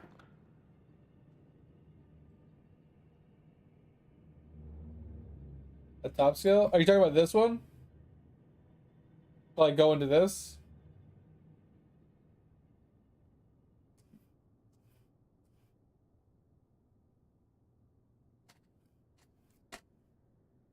Yeah, I'm completely and utterly lost on the quest, if I'm being honest. Yeah, that's what I thought, because this one gives you a chance to apply these, which gives you a little bit more damage over time, right? And then if I went into this, it would give it more damage and more duration. I thought this would be good. Like I said, I put points into it, and then it just my according to my sheet DPS right here, my damage per second, it went down, right? It went from like 6,200 to like 6K with 1 point. I thought that was really weird that my damage went down by scaling it that like by doing that. I thought that was interesting. But like I said, I think that has to do with like the gear I'm wearing and the stats that my gear has.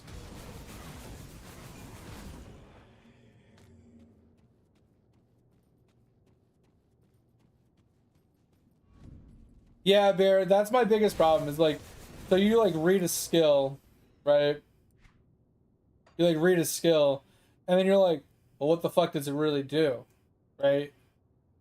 Like this one, you can kind of infer it based off of where it says cleave through all nearby foes and whirling or whirlwind of fire in the light of those above. You can kind of infer that it's a cyclone or whirlwind, right? But some of them aren't as like clear, like indirectly clear of like what they do, like that one is, right? And then other ones are like this one where you have to read the entire white text to understand that it purges things, even though underneath it doesn't say it does that. It's like I said, I don't want to get back on that long-winded conversation, but that's like that was what we were talking about earlier, and it's kind of just annoying that they're not just a little bit more clear like what the skills do.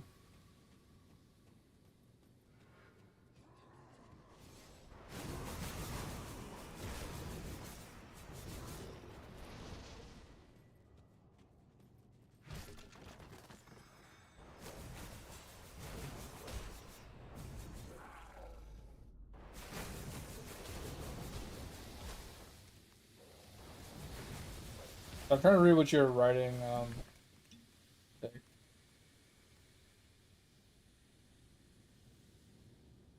Yeah, Dick, that's what I was saying. It's like between like the devotions here and then like the gear you find and stuff and like some of the passes on the like in your actual tree, you can basically convert anything into anything and make it work.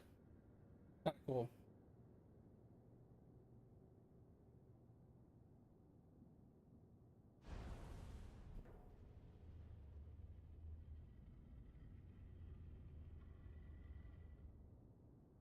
Yeah, the only reason why I was like thinking about this is because it was just generic. It just said physical damage converted to elemental damage. And in my mind, that means it should, in theory, convert it to fire, cold, and lightning at the same time, right?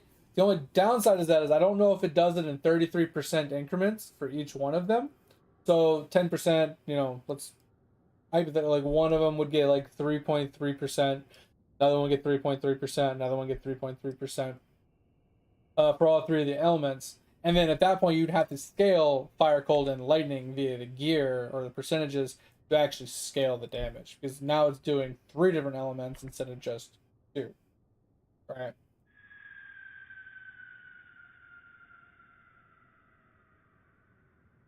Yeah, Bear. So that was another thing we were talking about before. Is like Diablo's a good game, but it's way too cookie cutter. It's way too simple.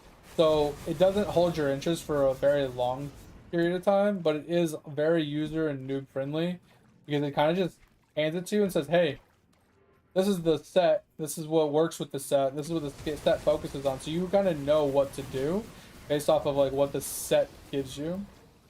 So it's a lot more user friendly.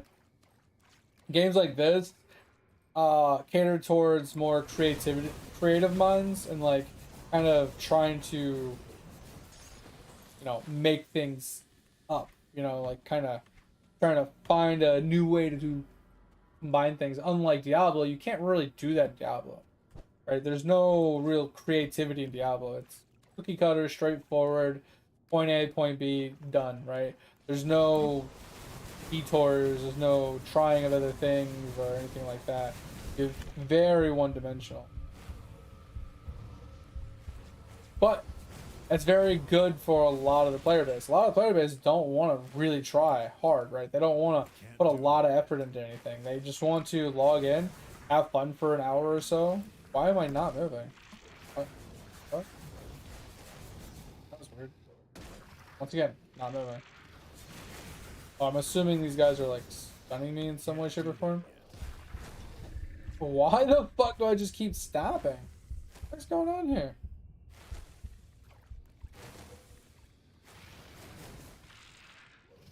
What in the actual fuck? I'm gonna die because the guy just keeps stopping.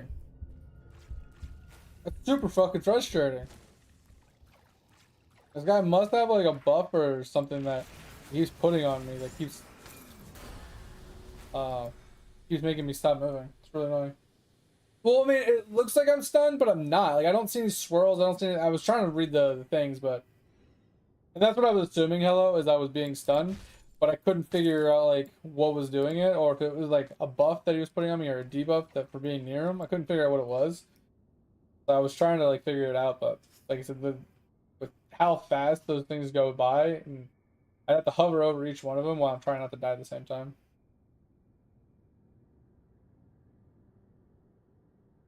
And yeah, Cap, that like that's what I've gathered so far. Is the majority of people like this game. They kind of feel comfortable here. I think it's a good middle ground between like a Path of the Exiles complexity and say like a Diablo complexity. It kind of falls in the same like middle ground as like Last Epoch. But I think Last Epoch is its grind for its gear is atrocious. Fucking hated it. Uh, I don't know how this game's is in comparison, so we'll find that out when we get there. But yeah, I can see this being a good comfort middle ground where it's more complex than a Diablo playstyle because that's just straight cookie cutter, simple. We'll just hand it to you, grab and go. Versus the Path of Exiles where you have to write a fucking doctorate thesis on figuring out how to like build your build to be able to actually play the game.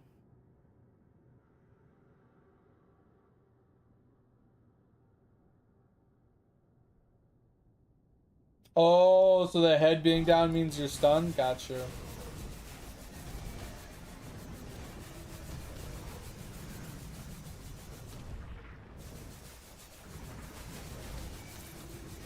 Does anybody know if you, like, put points and stuff into shield block, right? Does blocking an attack actually, interrupt, like, my spinning? Because I was thinking in, like, defensive layers wise, I was thinking about, going into some sort of block with the build, running like a one-handed with a shield and like getting decent block. I don't know if that's viable or not, but I wasn't sure.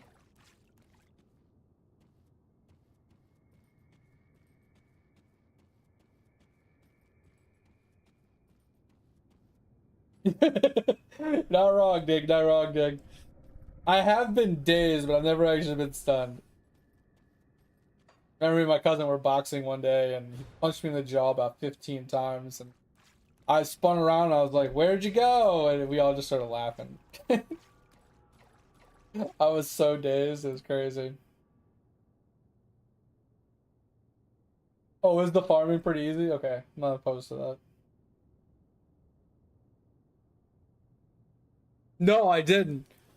Well, to be frank, I'm a pretty stubborn person, and he punched me in the face, and I was punching him back. You know, we were like trading blows or whatever, and then he just kept landing like the same fucking hook or jab or whatever to my fucking to my left side of my jaw over and over again. I guess I never learned my lesson because he just kept hitting it and just kept hitting it, and at one point, like every time he hit me, I could feel myself getting a little like more daisy, you know. I was like, okay, I'm feeling it now. I'm feeling it a little bit more. Feel a little. He hit me one of the times and it spun me around, and I was standing there. I was like, I did a 180, and I was standing there with my hands up. I said, "Hey, where'd you go?" And everybody started laughing. He's like, "I'm behind you," and I turned around. I was like, "Oh, okay." And he literally he put his hands out. He's like, "Bro, how are you still standing?" I was like, "I don't know, but that shit hurt." And I guess he hit me so hard he actually popped his shoulder out of his socket. It was hilarious. His arm was dangling because it was out of its socket, and I was facing the other direction, and all of our friends were dying laughing. It was so funny. Like a bunch of that legit thing. I do not deal well with throwing hands. I'm more of a wrestler than I am like an actual like fist thrower. So boxing and me don't really get along, but I'm gonna tell you in a real fight, most fights don't stay on the stay standing throwing hands. Most fights go to the ground, and that's where wrestlers kind of excel. But every time I've ever gotten into a fight, I just get somebody on the ground and I beat the fucking shit out of them. I literally just grind them into the ground. Oh, note to self: you ever run across me and you ever want to beat my ass? Don't get on the ground. Do everything you can to stay standing, and you will beat the shit out of me. I do not throw hands well at all. I have very bad like reaction time. I have very bad like um I want to say coordination, but coordination's the wrong word. I'm gonna go through all this gear.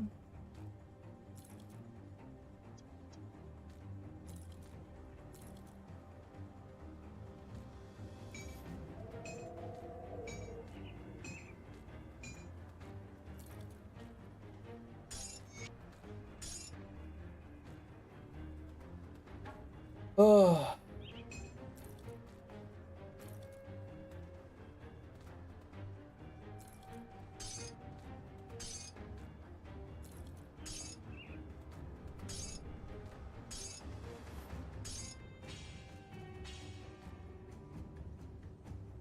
Alright, we gotta go through this fucking gear at some point.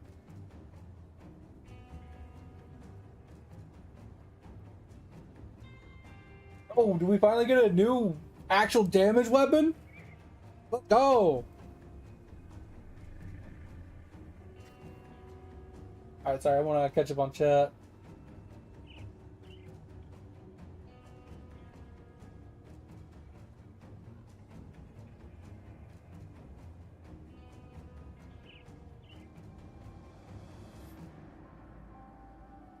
Yeah, Bear, you're not wrong, man.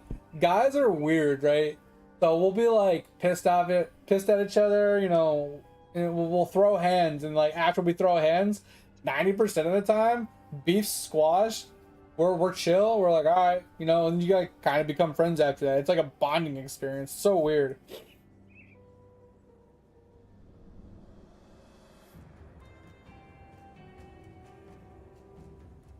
You're not wrong, dude. You're not wrong. If I'm gonna get all hot, sweaty, tired, and whatnot, I might as well be hanging out with the wife, you know.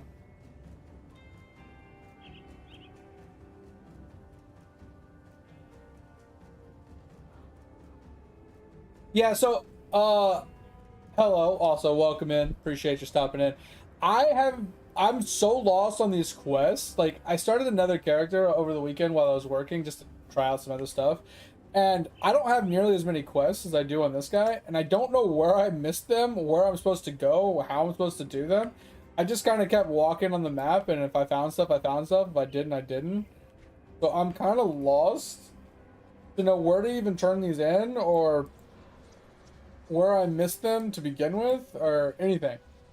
Like, there's no map icon to tell me, hey, you have a quest turn in over here, or like some of them might say it. Like this one, return to Quode at the Rove camp. Here, I'm assuming. You? Yeah, I found this. Like, once again, it's a lot of fucking reading. And like, I get it, Dig. Like, exploring to kind of find the things, to do the things, to, you know, to complete the things, is a big part of the game, and I'm down for that, right? And if you look, I have complete, like, this is the town, right? I went through. I didn't complete this side, like right here, or this side right here, but I completed all of this. I completed all of this. I went into almost every cave. I did all of this. I missed this spot right here, but I did all of this. I did all of this. I went all the way around. I did all of this. Right? I might have missed some stuff right here. And then we did this whole outline. We did this whole outline. We missed a little bit here. Then we came up here. We did all of this. We did all of this. I missed this little section, I think. Uh, and we did whatever we had to do to get over to here. And then we did almost all of this. We didn't go across. I don't think you can go across this bridge. I think there's an NPC here. And then the bridge is broken. And then we went over here. We killed this guy. We went through this. We came over to here. We looped this whole area. We did all of this. We did all of this. We did this. Like, I don't know what more I could do to explore at this point. I feel like I have done so much exploring, and there's just so much I've missed.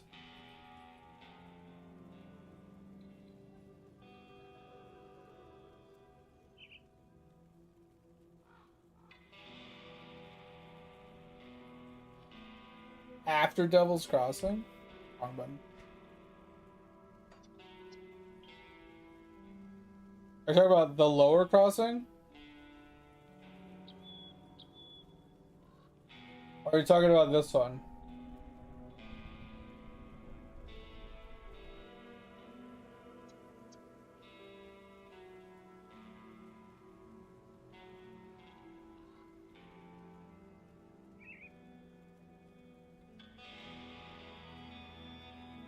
So this one?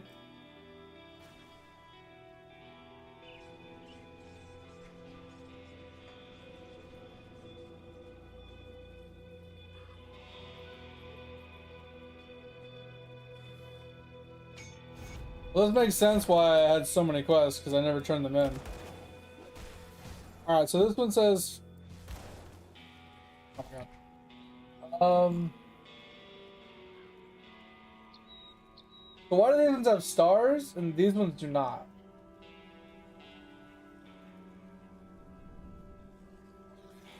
Oh, are the stars the yellows?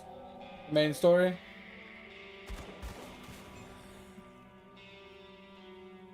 So find the lost rover elder.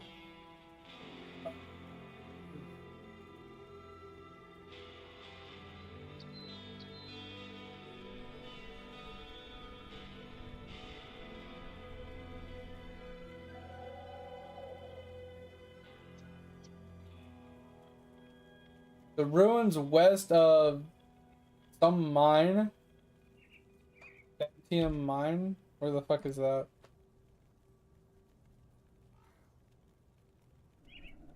Is that this place? Because that didn't look like the same name. It might be the same name. Is this it? I'm assuming it's somewhere to the west. I gotta go into this mine and then find this dude.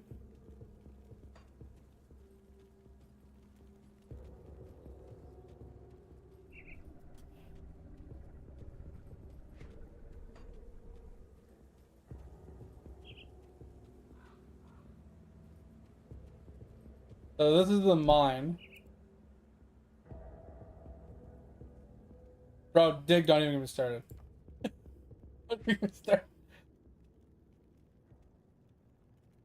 It says Staunton or whatever. But like I said, when I was looking at this, that doesn't say Staunton. It says Stalinton. Like two different names. So this is Stalinton or whatever with an L. But according to this, there's no L in the word. Oh, he's outside. Yeah, I was just reading because it says Lost Elder in the ruins to the west of the mine. So just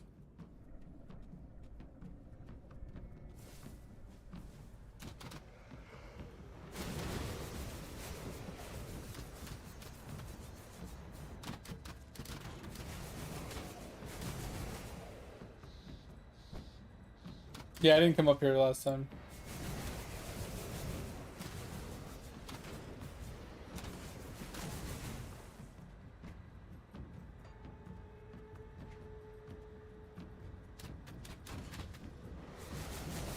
There we go.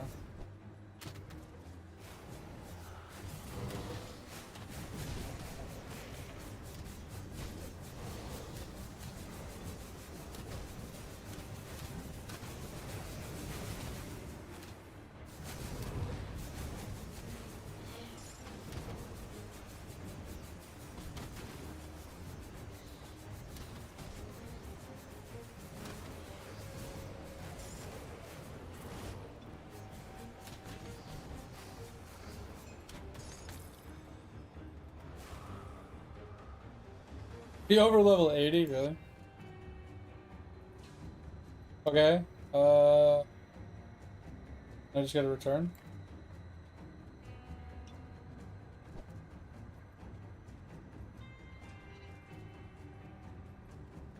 What relic?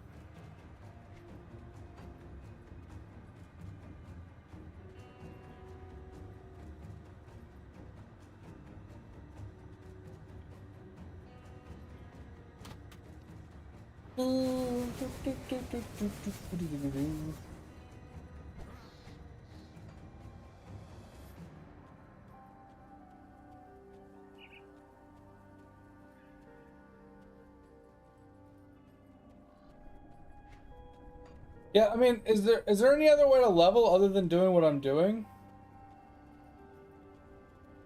Like like Diablo 3 style? Like there's something else I can just spam run to like do that kind of style of leveling? Alright. Enter the shattered realm and proceed into the second shard. Okay, this I'm not doing. I tried that and got my actual ass handed to me. You discovered the fate of a missing rift.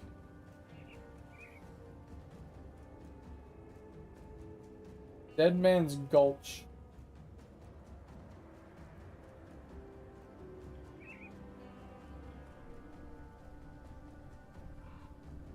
Dead Man's Gulch? Where's that?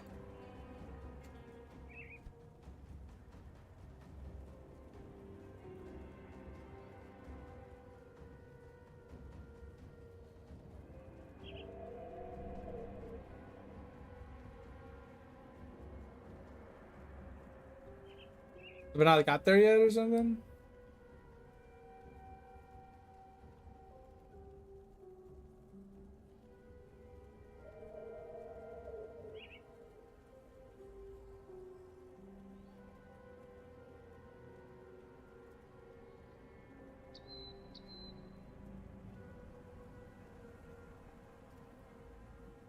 Yeah, because I went here and I tried to do stuff and I got my actual ass handed to me. I don't know how this stuff works, but where is the Dead Man's Gulch?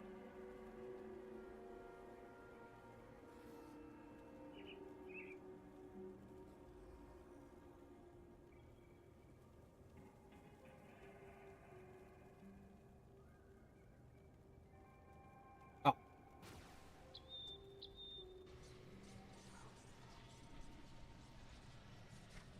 I've been here. I just don't know what I'm doing. Oh, I guess I already did. I just need to return. Okay.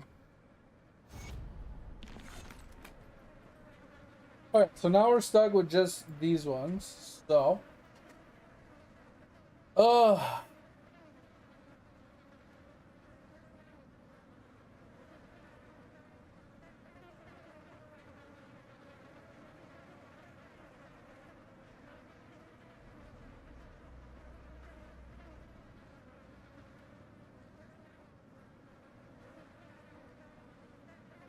I'm just called invade. Hey, what? What are we talking about? Welcome in, Grim, as well. Thank you. Thank you.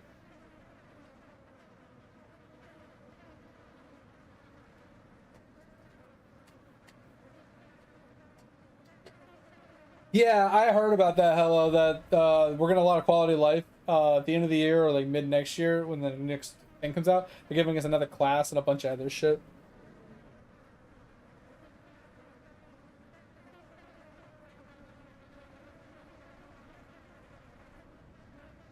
Okay, so I guess we haven't done this one yet.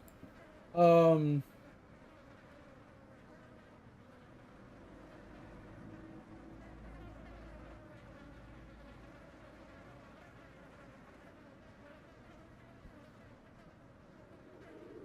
okay, I'm done reading. Yeah, we're just gonna move on.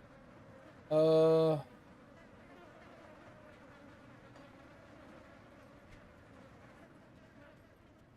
think this is where we were before. I don't know what happened to my thing. We'll go this way.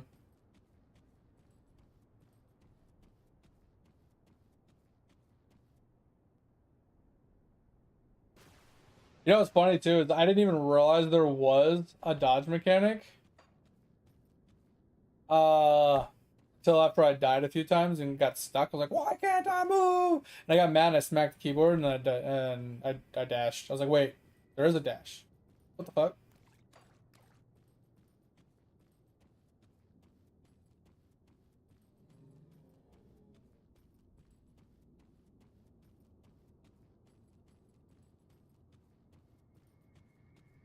Did they really dig?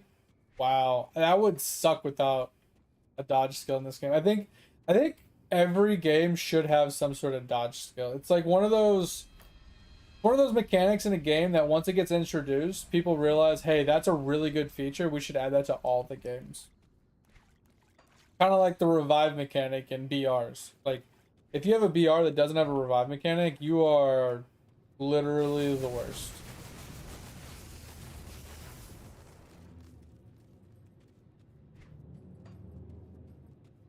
Also, we just got this, so we can finally put points into here.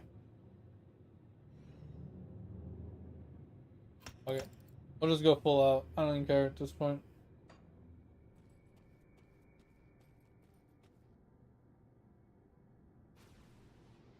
Oh yeah, someone told me that they used to have to buy bots,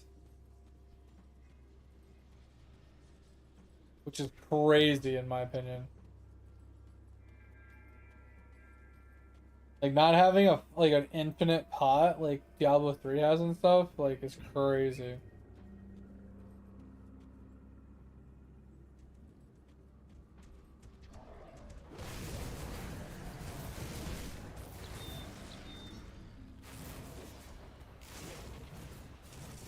What the hell? The hell? I feel like a paladin. I feel like a hammerden. That's crazy.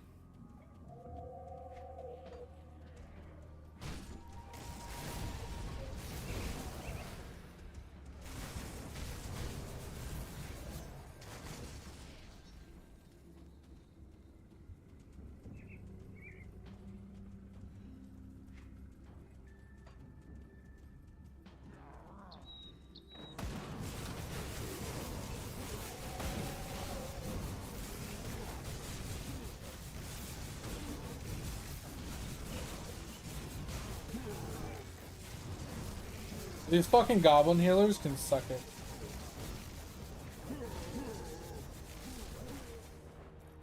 Jesus.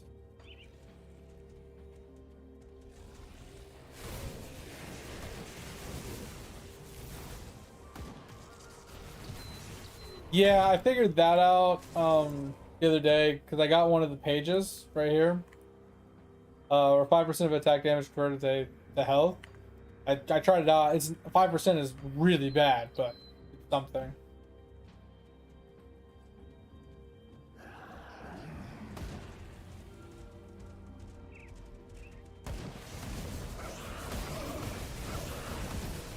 It's just like 5% is just very low, so it's actually not enough to sustain.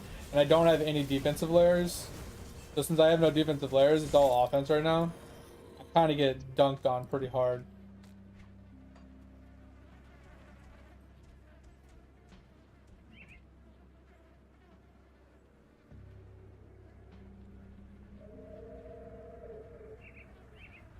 Yeah, that's what people were saying. It's like basically Titan Quest 2 or whatever. Titan Quest. Never played Titan Quest, so I don't know much about it.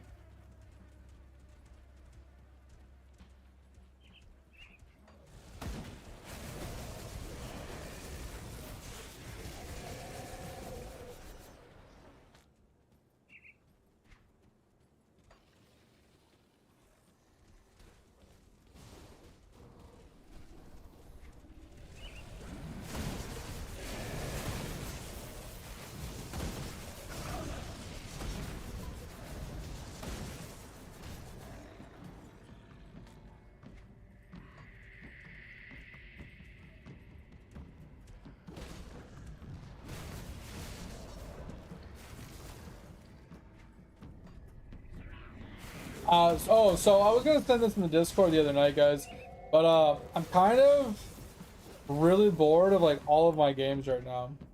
So normally when I'm not working, or when I'm working and not streaming, I sit on my computer and I play like off-stream games, you know, games that I don't stream, and it, you know, passes time. It's fun. I'm enjoying it.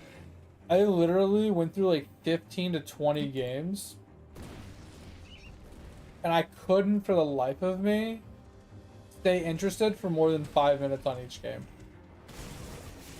There isn't like anything in my Steam library that is even remotely interesting to me right now. So I'm at a point right now where I almost need a new game.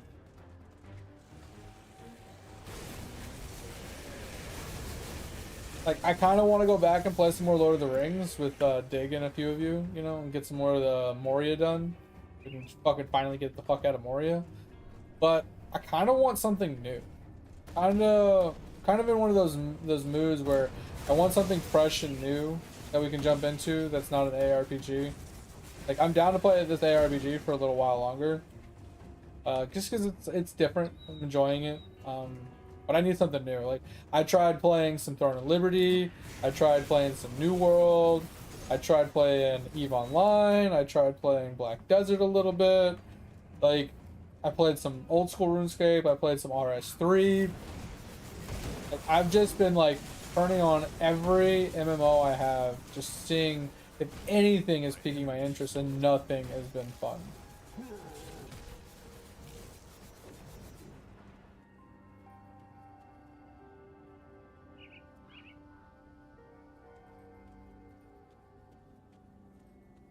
I tried the original Monster Hunters. They were okay. I think I tried Monster Hunter, the newer one. Not the newest, but the newer one.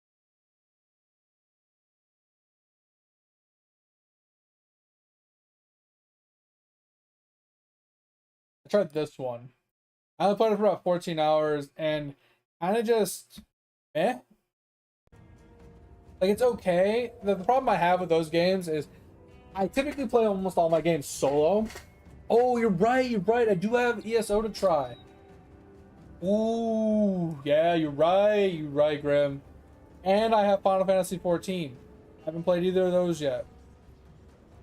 I also haven't played Albion, another option on the list, but I have a feeling that would be short-lived at best case.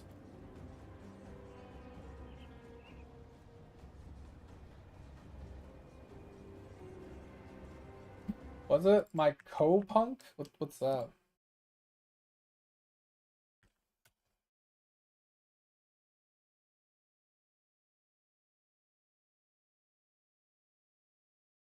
Oh, it's an FPS.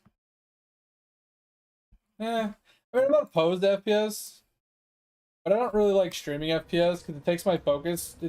So the problem with FPS games is when I'm streaming, it takes so much focus to play the game that I don't get to chat with you guys as much, and I miss a lot of chat. And I don't like that, so I typically play ARPGs, MMORPGs, things that I can like pause and like look over at the screen, you know, and I don't like ignore you guys, right? Now, the one FPS game I will play is Planet Side 2, since it's just open world, kind of do whatever you want, doesn't matter if I stop doing what I'm doing. But if it's like turn-based, BR-based, stuff like that, or not turn-based, but like round-based, like Counter-Strike, or BRs like Fortnite, PUBG, those Apex, stuff like that. I can't really, like, I'd have to wait for the round to be over, which might be 15-20 minutes, and I don't want to make you guys wait 15-20 minutes to get a reply, right? Granted, you guys already wait that long when I'm in a rant, but I don't want to add even more onto that, you know? Yeah, it's not. So the problem I have, Grim, is I've played so many MMOs, I've played so many games in general throughout my 25, 30 years of playing video games, that I've come accustomed to certain things, and I've played things so many times on so many other games that regurgitating the same stuff on every game kind of doesn't hold my interest. And the main thing that I enjoy in most games that I play is the profession side of things, right? I like leveling professions, I like gathering resources, I like providing services to people and things like that, like crafting gear and, you know, potions and buffs and foods, and I like doing that kinds of stuff. And a lot of the games, like New World, you can kind of do that, but I also play solo self-found slash Iron Man in all of them. So in a game like New World, where in order to actually craft best in slot gear, you need to have all the like trophies and stuff. It's almost impossible for an Iron Man to obtain all of the maxed out trophies to do max gear crafts.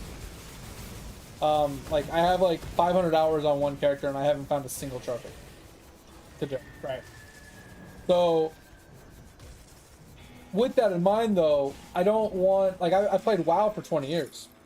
Right? I've been playing RuneScape for over 20 years. Can't do that yet. Doing the same thing I would do in those games in another game sometimes just doesn't hold my interest long enough to really see what the game has to offer. So take Lord of the Rings, for example. We've been playing Lord of the Rings on and off for hundreds of hours for the last like couple months. That's where I met Dig and a couple of other people that are hanging out in chat. We play Lord of the Rings together. Lord of the Rings Online specifically. And the profession system is okay in that game. It's not great. It could definitely be better, but it's okay. And it's very solo self-found conducive, and I'm okay with that as well. But there's so much that we've had to do in that game for completionist purposes, like achievements and exploration and deed systems and just overall completionist stuff, right? That we have kind of burnt ourselves out, and we haven't even gotten a third of the way through the game. Right? So just because a game has a lot to do, a lot to offer, doesn't mean that I will like all of it has to offer. I might try it and be like, meh, that wasn't very enjoyable, so I won't play it.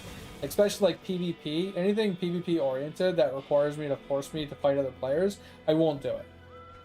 And I don't, it's not that I don't like dungeons and raids and stuff, but I don't like being forced to have to find a 6-man party to run a dungeon.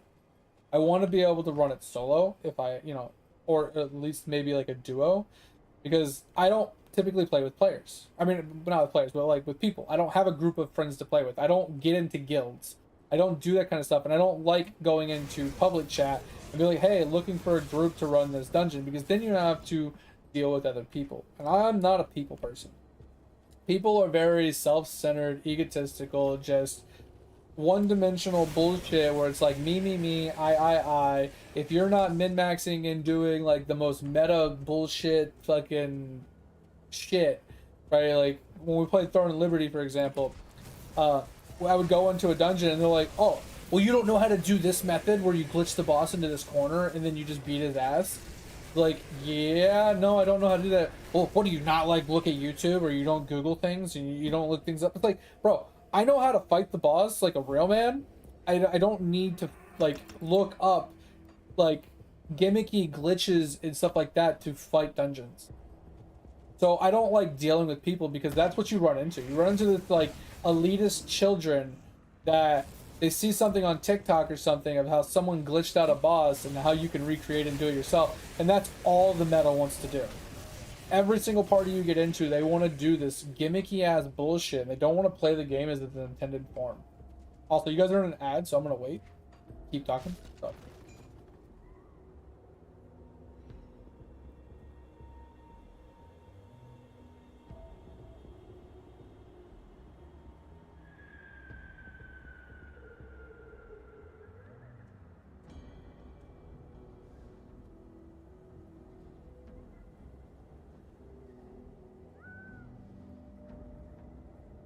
Oh, am I only 5% dig? I was just taking a guess.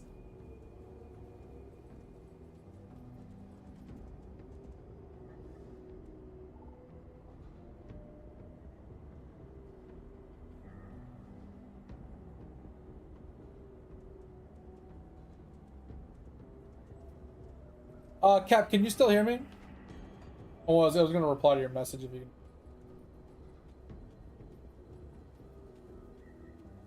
I turned on my loot filter to hide yellows and whites. So yeah, it's probably a yellow.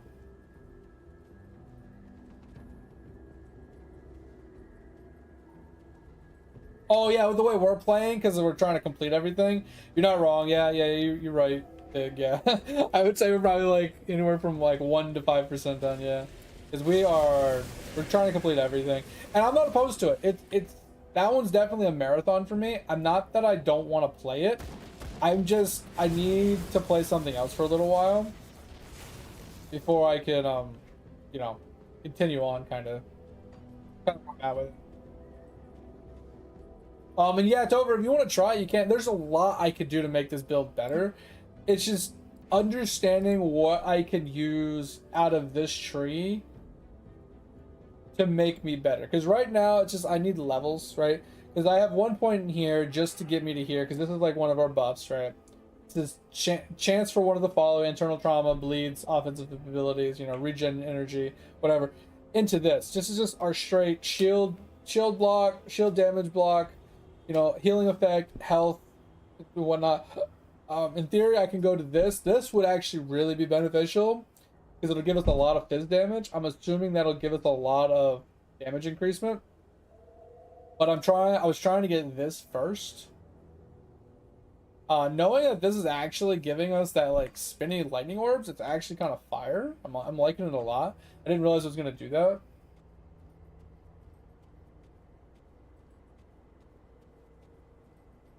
Oh, you made a level 3 back then and you just haven't played it? Interesting.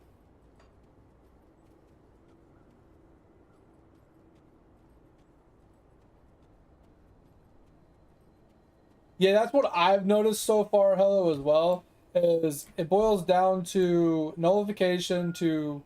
I don't know if nullification is a permanent removal, because it does say purges all enemies caught within here of beneficial auras. I don't know if that means it permanently purges it, or not, but this is pretty good. This is an oh shit damage reduction button. This is a passive, just always active damage reduction, which is really good. So this is solid.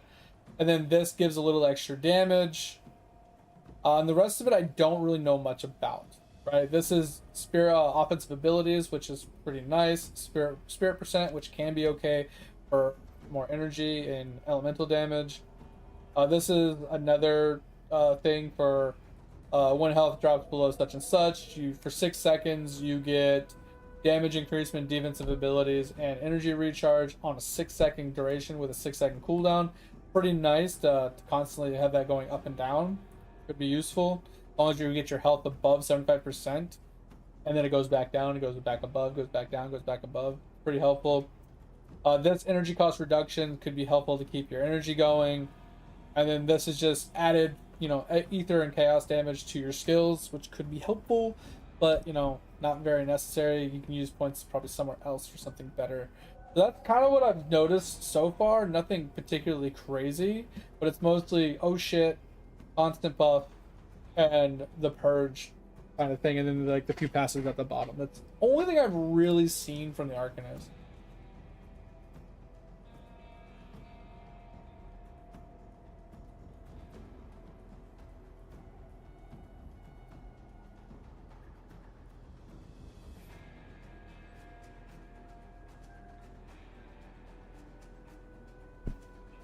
Which one was Flash Freeze? Is it this one?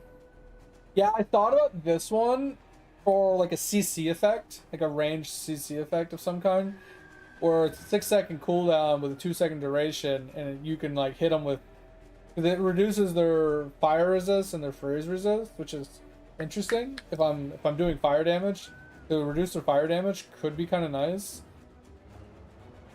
I just don't know if casting that will interrupt the spinning, because if it doesn't, and you can get a little bit of cooldown reduction or something, then it could be kind of awesome to try and maybe not permafreeze. I don't know if permafreeze is a thing in this game, but to like keep freezing a boss over and over again could be beneficial.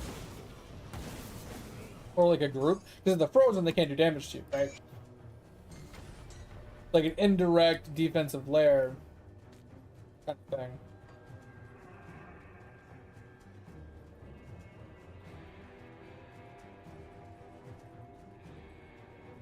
Yeah, I feel like the soldier is more of like a defensive like aspect that you pick up. You pick it up for like the block and the mitigation and the damage reductions and stuff like that.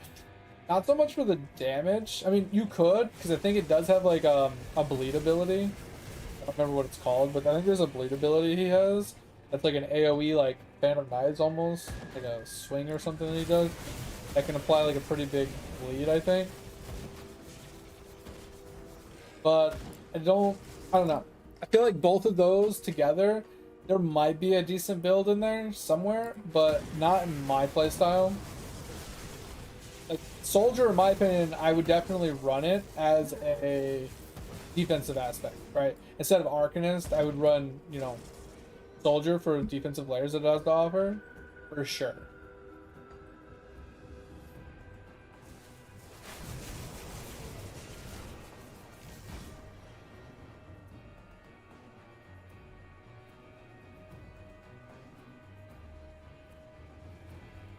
Oh, you killed it with burns?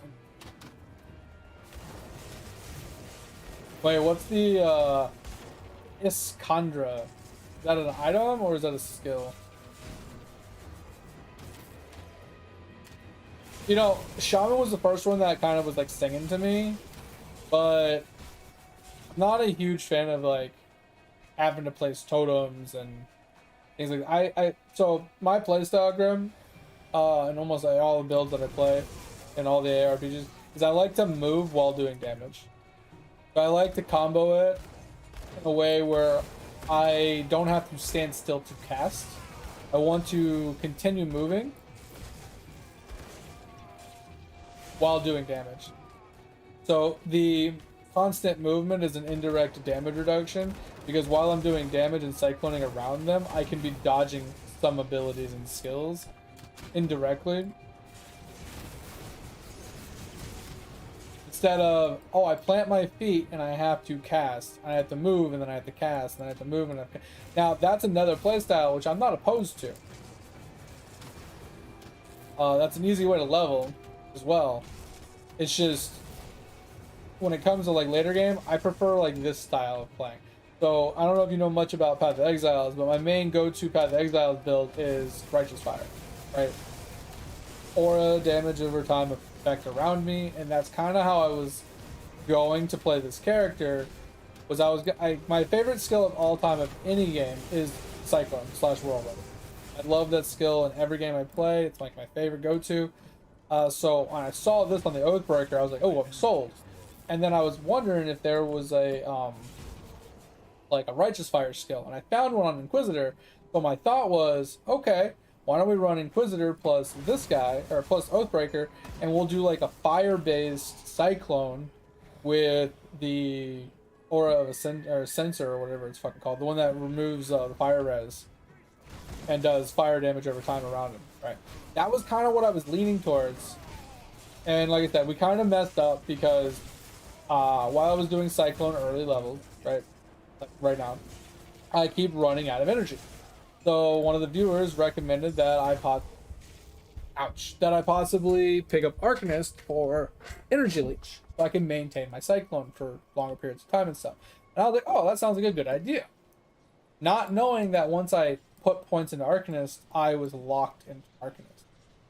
But kind of screwed me over at the same time. So now I'm locked into the Arcanist, trying to determine if I want to make it work and continue trying it, or if I want to restart and go with the build that I initially wanted to try.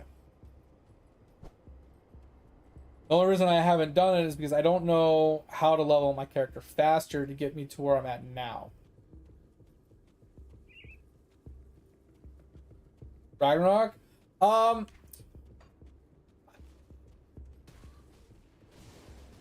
I'm being honest, Dig, I played a little bit off stream while I was working, and I'm kind of torn on if I want to stream it. I want to play it a little bit here and there, but I don't know if I want to like straight up dedicate like any amount of like real time to it on stream. At least right at this moment. Because I was getting so bored sitting there just grinding it myself. I feel like it would be more fun playing with you as a group, doing some content together. Ouch. More or less like one of us playing, say, like a priest, and the other one playing some sort of like damage dealer / tank, you know, mobbing things together, just kind of AoE grinding. Like, I think that could be fun, but I think I would get really bored really quick. I like the idea of playing it. I really do want to give it a shot, but I cannot right this second give you a hard set. Yeah, we're definitely like I was set on playing on stream until I sat down and played the official by myself for a few hours the other day. I'm literally just walking around, clicking a button, and just punching things, right? There's nothing particularly interesting about the game. Like, I watched a few streams and it bored me to watch it because I just watch a guy teleport from one room to another, kill some stuff, teleport to another room, kill some stuff, teleport to another, kill some stuff. There's no real, like... I wasn't getting any enjoyment watching it. And don't get me wrong, there are a lot of people out there that enjoy watching that kind of content. But I need to enjoy doing it to be able to stream it. And I don't know how much I would enjoy just running around a cave for 6 hours, killing mobs, looking for a rare drop. I don't know, I'm really torn.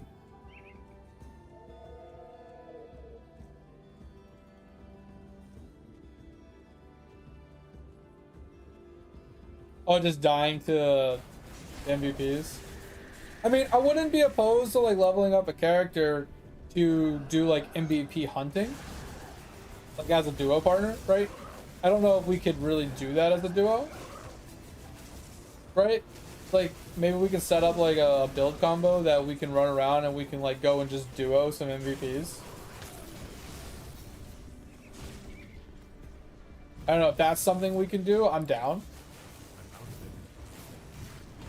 Like I said, I feel like that would require one of us to play a priest or a healer of some kind in order to really MVP hunt, I feel. But I'm not 100%.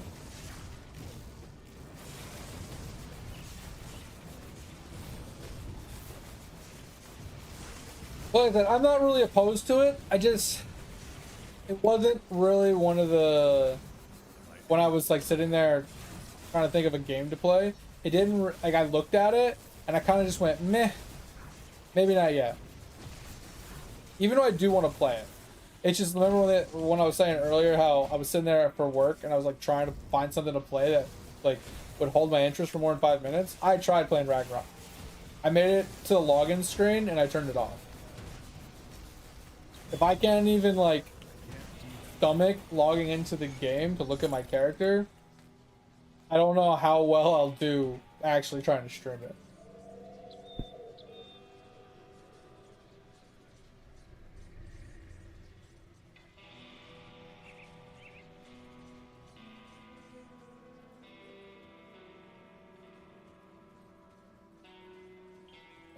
Do I need to go through that emissary rift for any reason, or can I avoid it?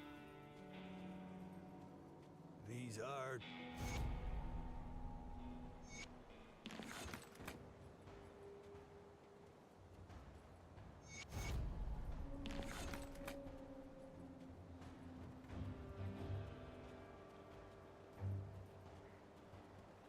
Yeah, like I said, Dick, I'm totally not opposed to it.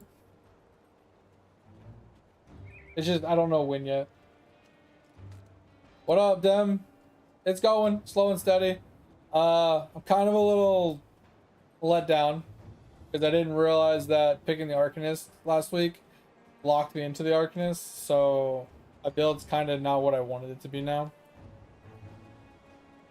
I feel like in order to fix it, I had to make another character, and I'm not really in the mood to make another character, so we're kind of stuck with this character at this point. Like I said, unless someone can show me how to level a character to the where I'm at in this character, and like kind of be where this character is in a relatively quick fashion, then we're just gonna stick with this and suck it up.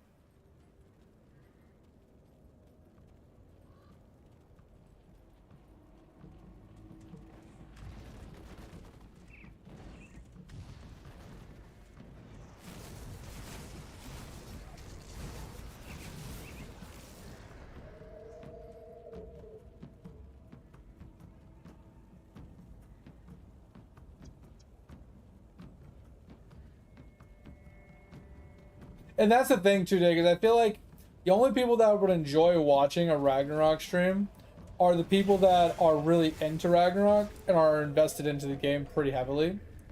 Those would be the only people that would enjoy watching it. Brand new players coming to the game that are trying to like to go watch it or whatever, it's very boring to watch.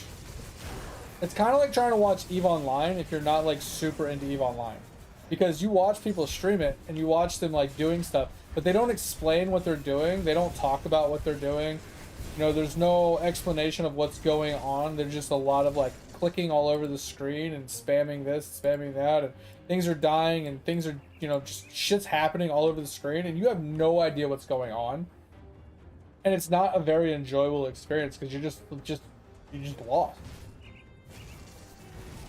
I feel like when I was watching Ragnarok, I was that's kind of how it felt. As I was watching these people just walk around in an area finding mobs and just murdering mobs for hours.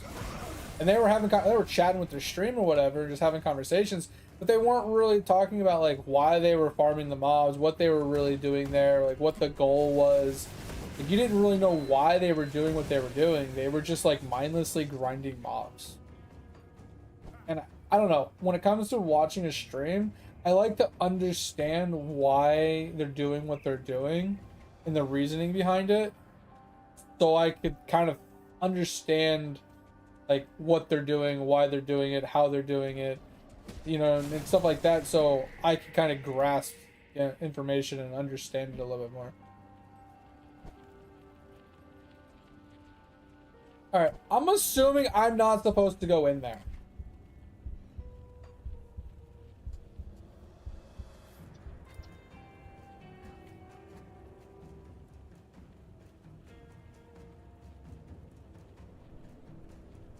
Oh, and another thing, Dig, that kind of off-putting to streaming the Ragnarok is I only want to do the official because I don't want to get in trouble.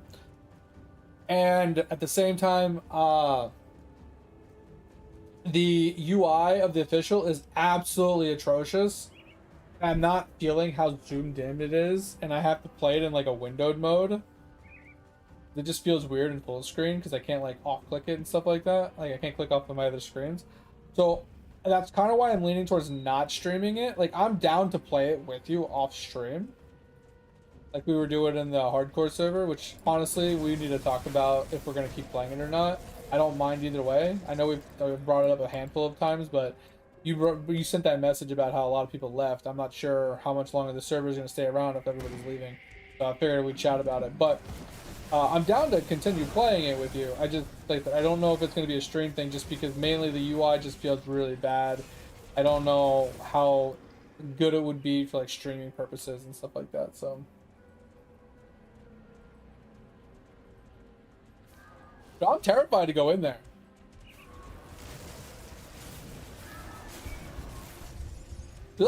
Ah!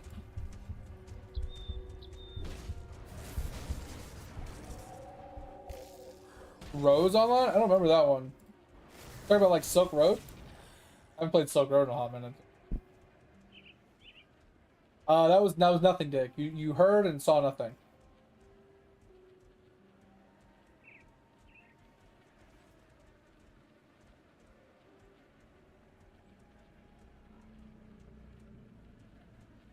Yeah, Cap, that's kind of what I'm thinking. Is like I think this character, what the? Why can't I go that way? Fuck. I think this character can be viable, but I have to get to the higher tier gear first. Without slightly better gear, I think I might be a little cucked early on. I have to like get myself through.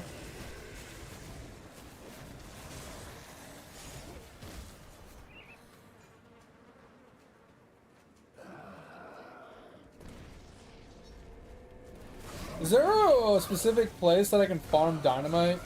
Because I know when I was in those caves earlier and stuff, I was getting a bunch of dynamite. Do I have to like restart the game multiple times and like go farm the caves to keep getting more dynamite to keep blowing up like passageways and stuff? If so, that's kind of frustrating.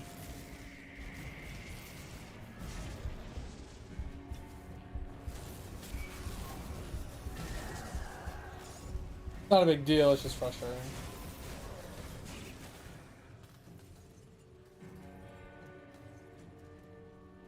Oh, you crafted? Okay.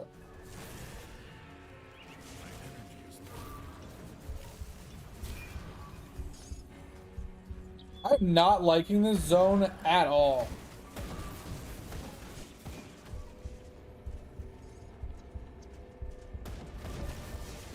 We're about to die. Whew. Got lucky with a health pellet.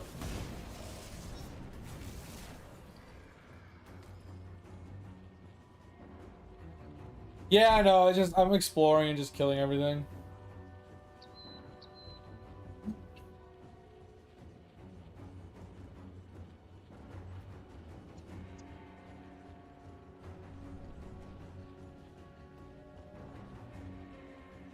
Yeah, what's Rose Online, Dem? I don't recall that game.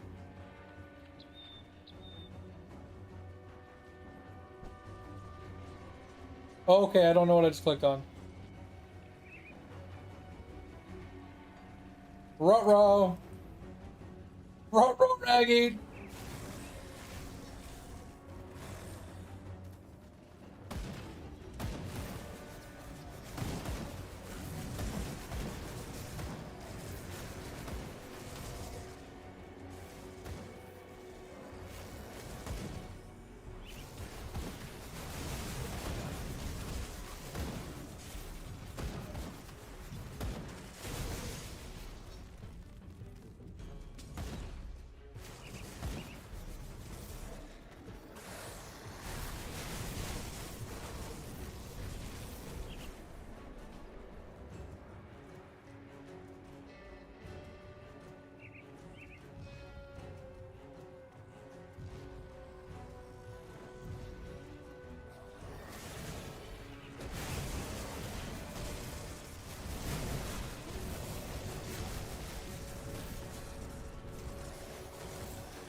What you're saying is I should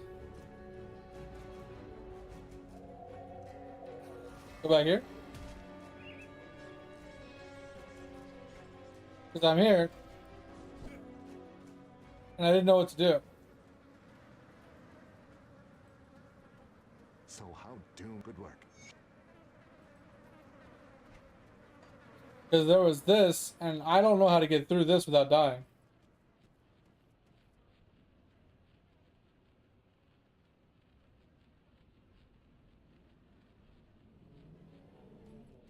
I don't know how to get through this without dying.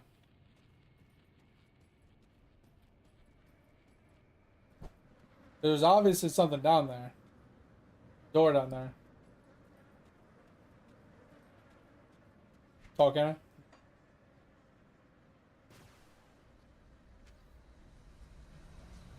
Oh, gotcha, gotcha, gotcha.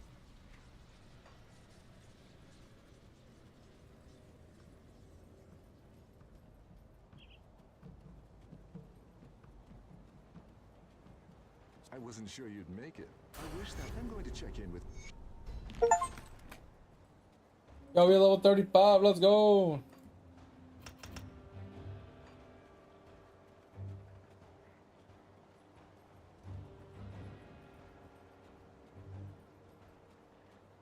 I'll skip the pleasantry. The Legion is split on two.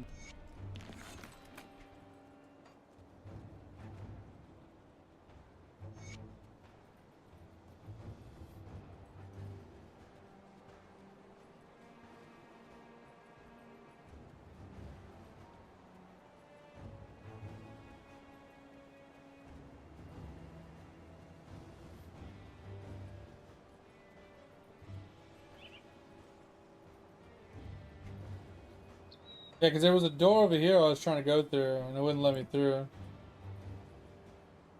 So I don't know what to do yet. Yeah, because this is where we went to. We were up there, and we went through the thingy. Assuming I don't have to go up there, because that seemed like a side area. Then we were heading down here before we died. I'm wondering if that's where we have to go. Left side. Oh, over here. Ah.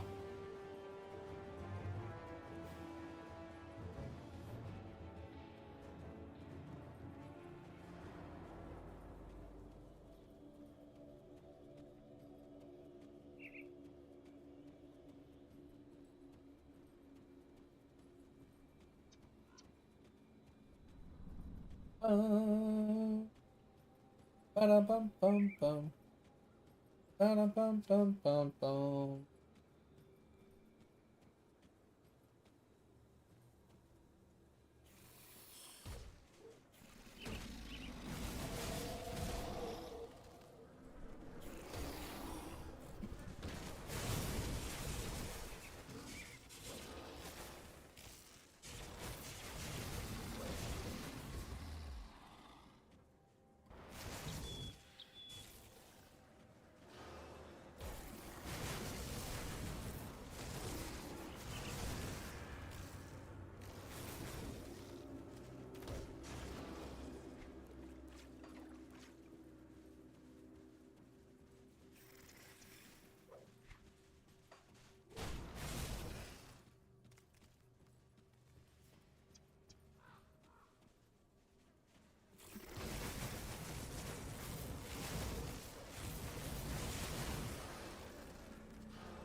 Oh.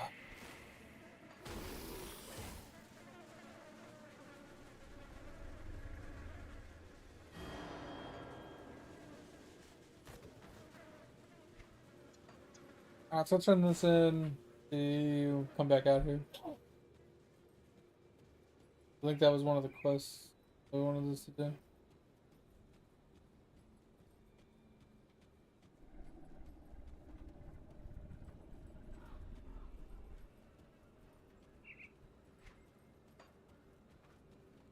Oh, alright, sorry. I ditched my hand.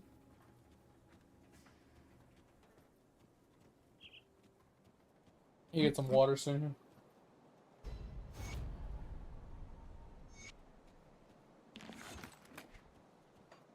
Alright, we also need to go through our inventory because we are actually full now. Alright, yeah, I don't even know where to fucking start. Come see what's left of my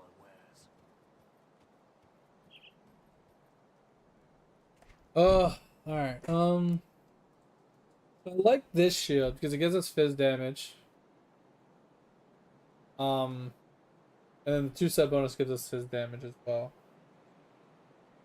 So between these two, I get 50. I get like 80% fizz damage between these two pieces. Pretty solid. Feel like I can't unless I get like a chest piece to combo the shield the shield out. I can't run any of these shields.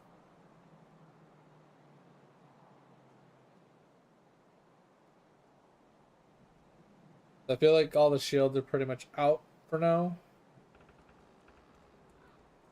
The two-handers are out. Come see what's left of my wares. The guns are out.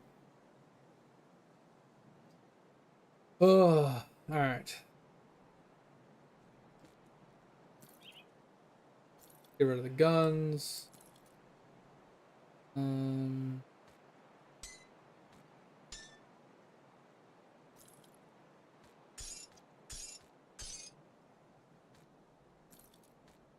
Helmets.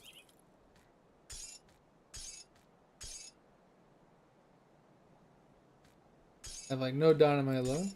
Alright. Oh, so does this. Yeah, mine's a fizz percent. I feel like this probably not great. Just for life. Life isn't bad, but I'm assuming I don't want daggers. But the axes could be good. Dude, that one 400 DPS increase? What the shit? 9% as health. Offensive abilities. So I think this is worth putting on. That should be like a crazy increase in DPS.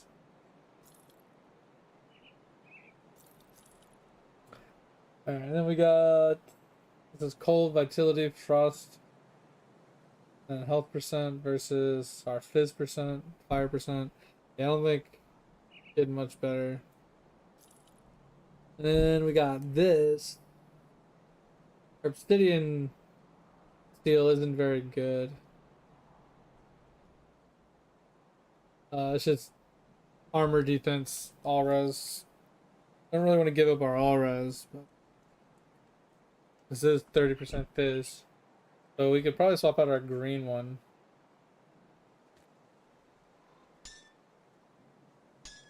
The green one just gives us 5% instead of fizz. Fizz is most of our damage right now. Pants.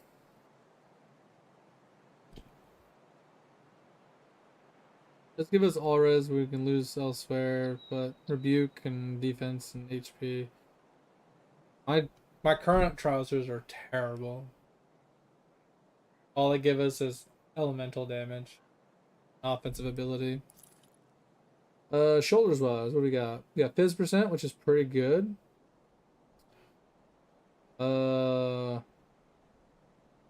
Fizz percent again. My problem is like we're losing all res.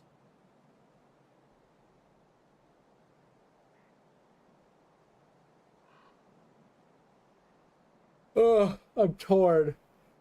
Do we switch to this and lose some of our all res?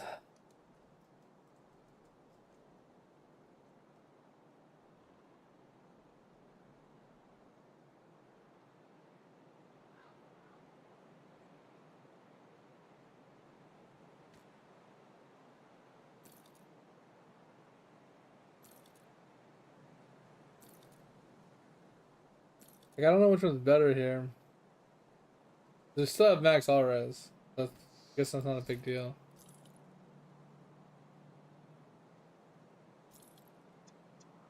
What about helmets? The ether, nothing really great for us here. These are all fizz damage rolls, fire. Bunch of fizz, all res.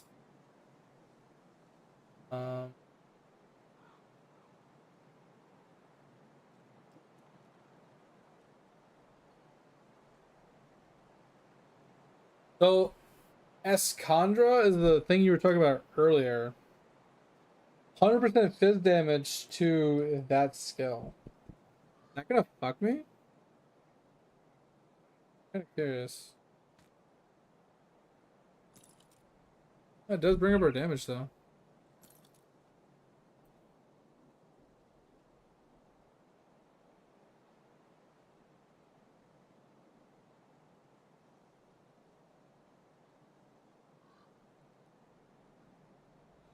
Put it to good use. What skill is that though?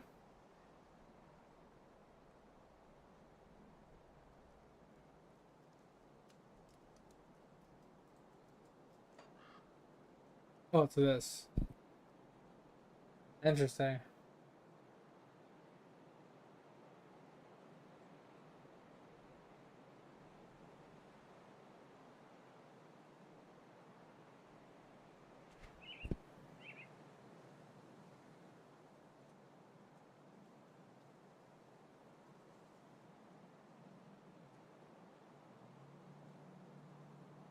Alright, well, that gave us some damage. I don't know which one's better if I'm being honest, but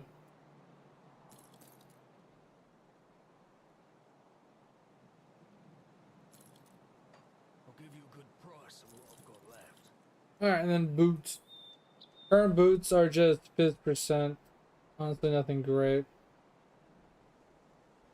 So movement and Elirez, not too terrible. Movement speed's nice. Yeah, I feel like that's where I'm currently at. I don't know how to tell though. Because this says 500 fizz and 300 fire, so how do I know I'm doing like all fire?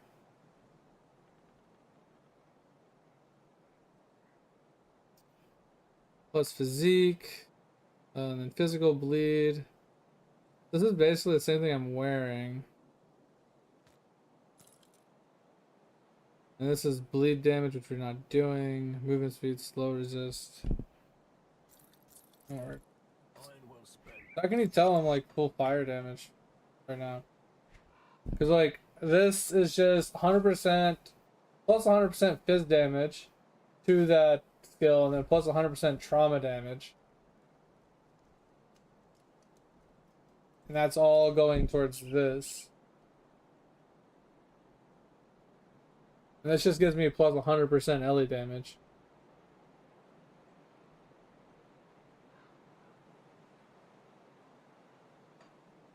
What do you mean? Like up here?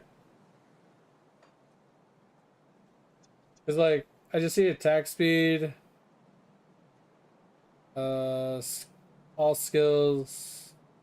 Then we got physical. So we got 500 fizz. Pierce.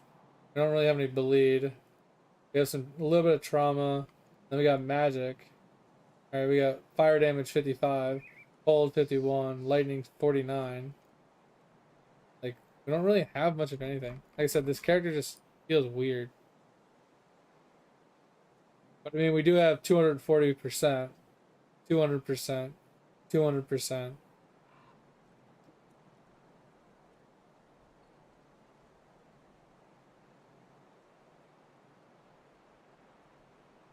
So I feel like most of my damage is fizz.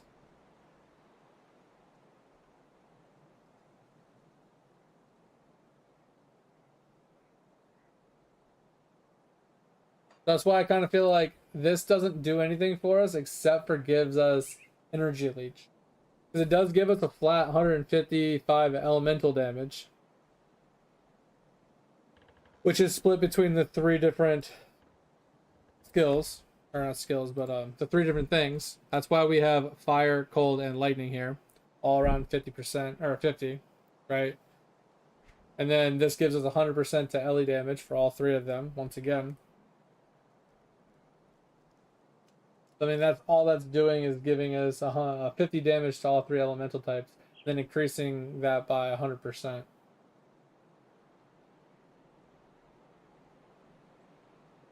So technically, it's more like double that. So it's like 300 LE damage total.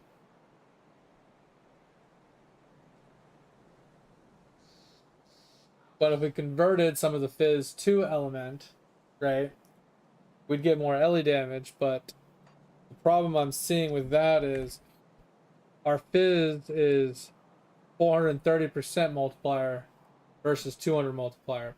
So if we convert fizz to Ellie, we actually lose damage because our fizz modifier is so high.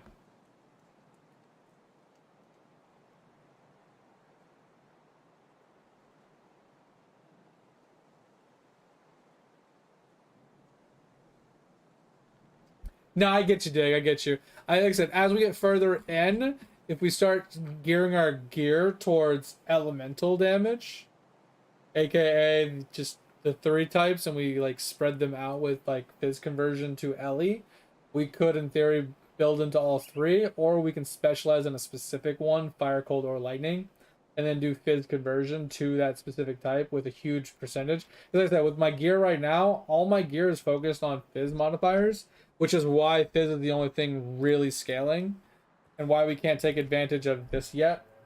Is this will give us 30% fizz converted to element, which is nice, but it splits them evenly, which is the one thing I don't like. Unless I get increasements directly to elemental damage percent, then this isn't very good, purely because it splits the damage between all 3 types versus hyper focusing on one. Right, that's the only problem I have with it. But anyway, so we gotta go back out that way. Go down, go back out. And I feel like if we're gonna go heavy into fizz, we might as well go into bleed, which, once again, the problem with going into bleed, like, that doesn't leave much room for Arcanist to really help us, right? Because, like, there's nothing about bleed in here. There's, like, a defensive layer here, some passives down here, the defensive layer here, and then there's the freeze over here. And I think this is kind of like a similar thing, where I think this is the one where it just does damage around me as fire. So if I specialize in fire, this could do really well. So this would be like if I went into fire specifically. This we won't be able to do. And then I don't think we'll be doing this one either because it's also cold. And that's what I'm saying, Kev, is like I don't think bleed really goes with the combo here. This is more elemental damage, so it adds fire damage, it adds lightning damage, right, to both. Both of this like adds fire and lightning, so I'd have to find a way to convert the lightning over and to convert the fire over, or like to fizz if I was to do that, and then juice into it, because this gives us total all damage and fizz damage, which is really good. And then this gives us more fizz damage. So we'd have to find a way to either A, convert all to fizz, or B, to convert fizz into a specific either fire or lightning to really make it work. I was leaning towards doing this for our executive skill, because crit damage is whatever, but it gives us 25% fizz and 25% fire. So if we were to convert fizz to fire, that works. Or if we were to stay on fizz, this also works. It also gives us burn damage. So if we wanted to go burn build, we could go with burn, right? Or if we wanted to even go a step further and try and convert everything to poison, we could do a poison build. So I don't know, just kind of torn, because this what's cool about this one is it converts fizz and fire to acid, and then we can scale acid from there. I don't know. There's a lot of versatility here, but I feel like bleed isn't the go-to, like you were saying. It's not really a good option. We just have to find out which one would be easier to scale into, like either hyper focusing into a specific elemental type, or either hyper focusing into a specific element or fizz, or dumping all that into saying screw it, let's just go into generic Ellie and try and get as much Ellie percent increasements to scale all 3 simultaneously. So I'm guess we'll see what we find gear wise and stuff. kind of play by ear.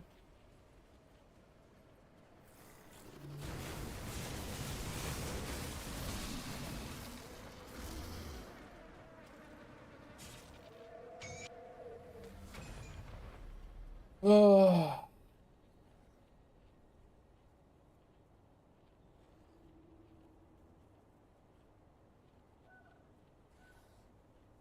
Yeah, Dick, that's kind of like what we're doing is I'm trying to put points into things that are going to help us now. That's kind of why right now I'm focusing on maxing this out. Give us more lightning damage and radius and damage, reduce target damage for 2 seconds kind of thing. So this way it gives us defense and offense. So that's why we went with this first. And then I was thinking about picking this up next. So we can get more fizz damage. More fizz damage hopefully will give us more damage output. And I think we'll be good here for a while. Maybe pick this up because we're like currently heavily invested in the fizz, so then we pick this up as well. And then from there, then we head over into Arcanist to pick up like the passes, right? So percentage offensive ability. Then this one is like the oh shit, I lost some HP. There's some more damage output, defensive ability. That could help. Nullification. Reduced energy costs could be really helpful. And then obviously the damage absorption. So it's like all of these things I was thinking about picking up. Then I don't know what, like, that's where at that point I'd have be a relatively high level. I'd be able to like specialize, like maybe get some gear to like kind of refund and figure out where we're gonna go from there. Kind of the idea. But our damage went up quite a lot with this new weapon, so it should help with the DPS output for bosses. That's currently our big bottleneck is being able to single target bosses done.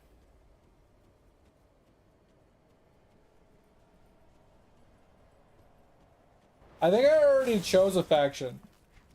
And I don't know who I picked.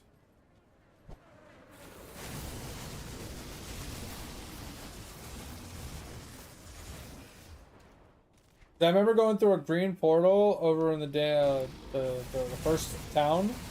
And I was talking to a bunch of people in the town, and they said something about talking to somebody to select a faction or something. I just talked to the next person that was next to me, and no idea who it was. Or what the difference is in the factions. I literally knew nothing about it, just talked to somebody and hope for the best.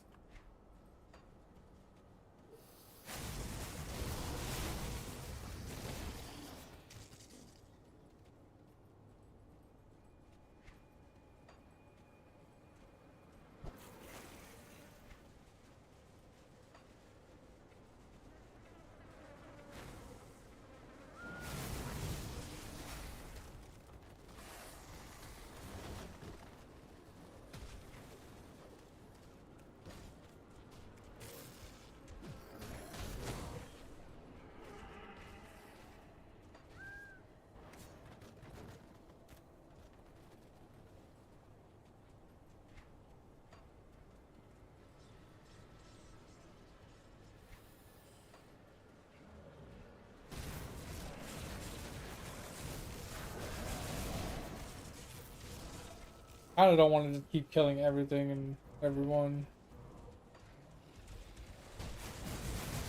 Like, I don't mind killing big groups like this, but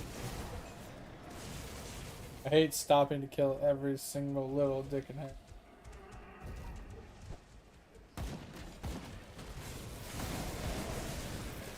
I will say our leech is feeling much better with this weapon. Not only did our damage go up, but our weapon also gave us another like 9% fizz leech. Or damage leech in general. So now we're at almost 15%. So I think our survivability went up quite a bit. Yo, what up, Cat? Welcome, welcome, man. How you doing? Appreciate you stopping in. Hope all is well with you. How you been?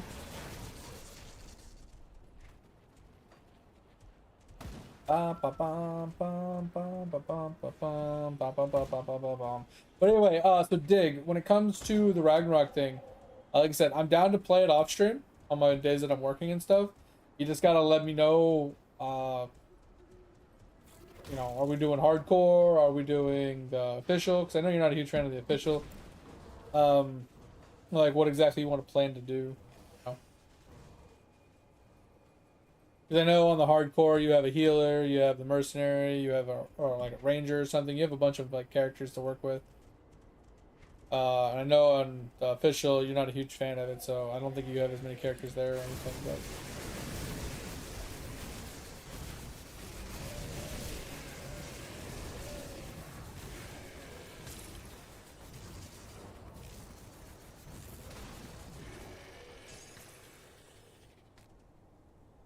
you're like shit, no.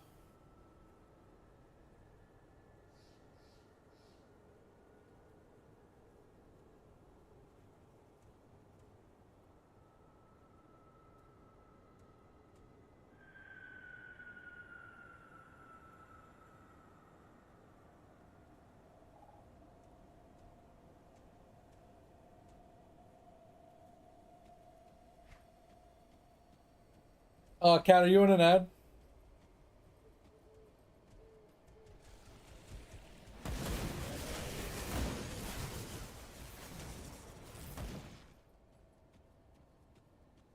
Yeah, and that's the problem is when they're in files, like searching through, like that's just so much, man. Do you know who created the first module? Because I was gonna say maybe you can like DM them, be like, hey, I'm working on like modifying module 2 to do what module 1 does, saving the files and stuff, but I can't find where you save that to that information. Could you point me in the right direction, like where it's where you put it in there, what file it's in or whatever? Like, do you think you can like message the person, or do you not know who did it? Yeah, because unless you know exactly what to search for, like even if you did know what to search for, there's a lot of things that like share commonalities. It's so fucking hard to find what you're looking.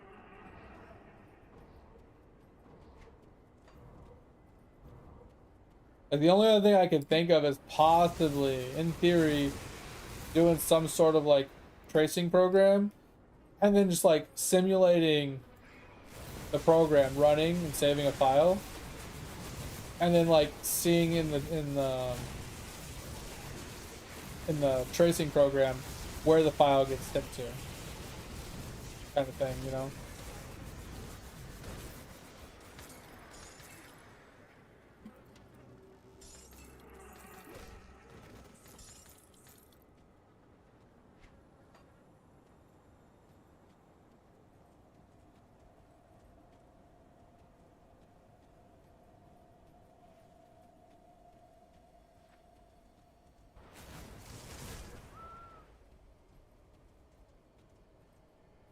Yeah, I'm down. So, Dig, would you be more interested in being like the damage dealer slash, you know, non-support, and then let me play the priest? Like, I don't know how hard it is to like, heal in the game or to whatever. Or would you rather play the priest and like make me be the damage dealer and stuff? Down to do whatever.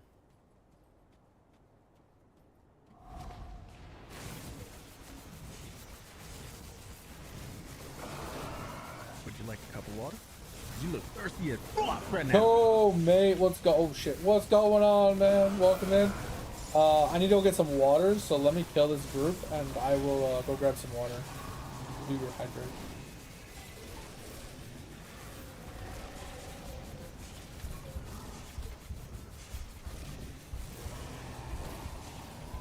Bro, can you just die?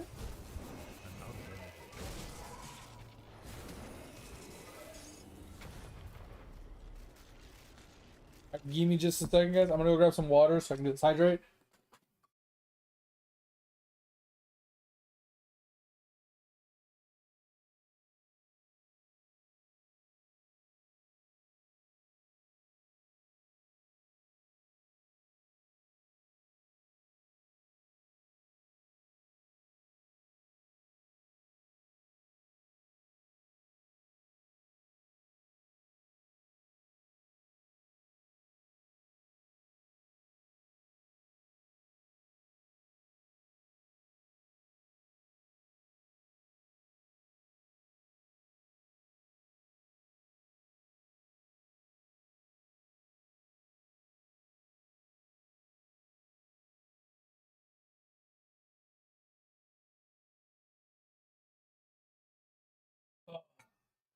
Yeah, because I haven't played a healer yet. I wouldn't be opposed to playing a healer on the official with you. Trying to keep you alive and stuff.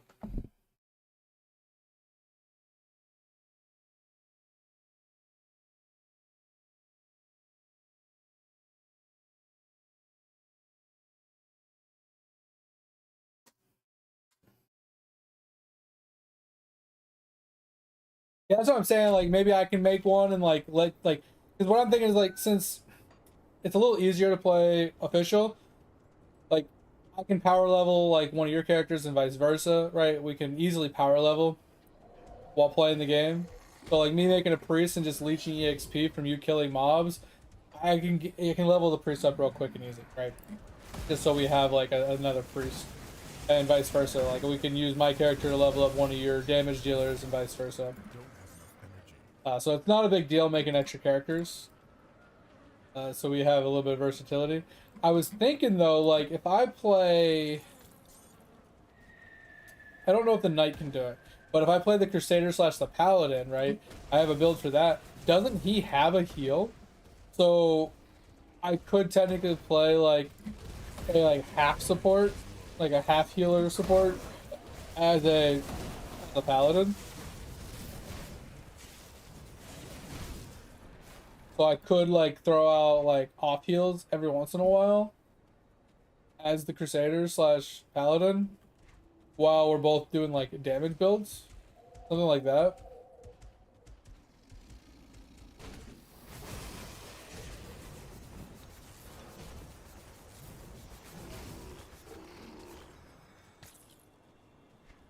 Yeah, because the thing is, like, from my understanding, what Fip was telling me is in the official, in the new renewals or whatever, they kind of made auto attacking obsolete, like the auto attacking like agility build kind of obsolete when you get to like the higher tier. It's all about like ability spamming and having enough like mana regen or mana potions and stuff to keep your like ability spam going on to kill things. So that's kind of why I'm like torn on playing a paladin on the official, because I'd have to play like a Grand Cross build or something.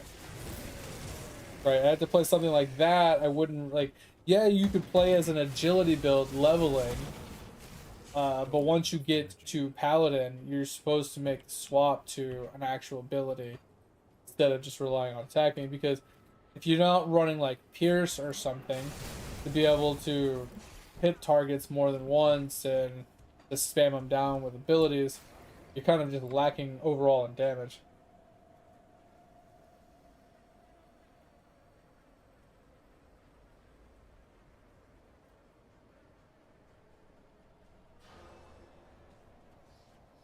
Yeah, I was honestly thinking though, there is an item, I think it's a one-handed spear dig that grants like level 3 pierce. Now don't get me wrong, level 3 pierce isn't a very high level, but it grants pierce and it's usable on a crusader. So I was thinking maybe that's a way that I could play crusader but still have a usable ability to spam. Do you think that's somewhat kind of viable? Maybe not like super in-game viable, but you know, for testing purposes and trial and error and figuring things out. I'd have to look up the item again. I don't remember what it's called off the top of my head. I think it's called like a hook or something, but I think it grants level 3 pierce or something.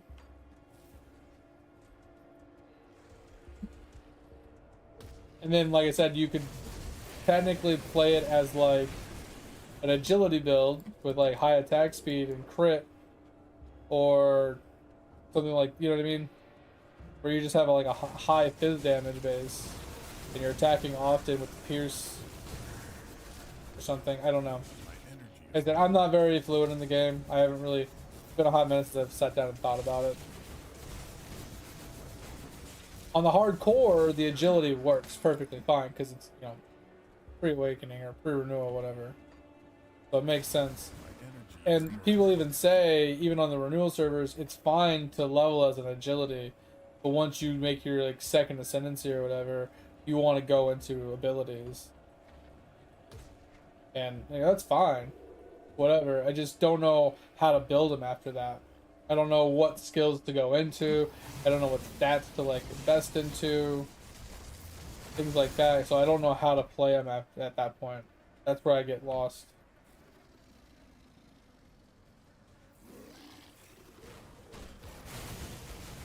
Like I said, I did know that he does have a heal. So like I said, using him as like a semi-off healer is possible.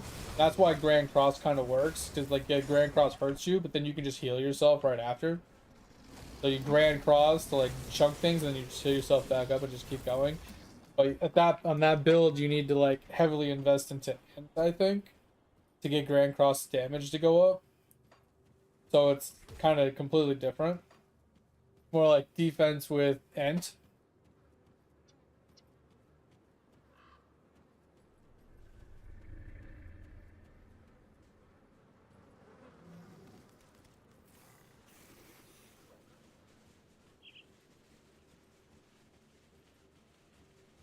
Yeah, I looked up a lot of builds for the Satyr, and there is a bunch to choose from. The majority of them are like Grand Cross. There is another one that stands out as well. I have to look it up. I think there's like a shield one. I think it's like a tethering shield one, where you tether to another player and then you just spam your shield throw or something. I think there's like 3 or 4 total builds that I found. Just on the wiki itself. We can look at it while I'm working, you know. We'll spend some time digging into it if you want.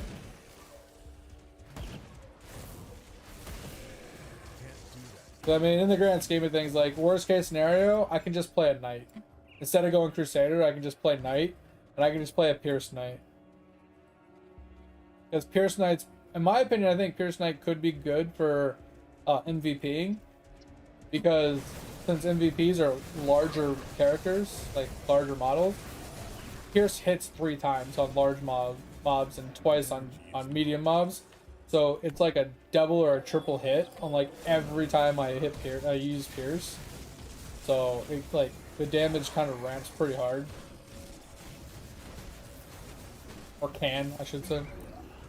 Not that Pierce is a really strong skill, but the fact that it can hit up to 3 times is pretty solid.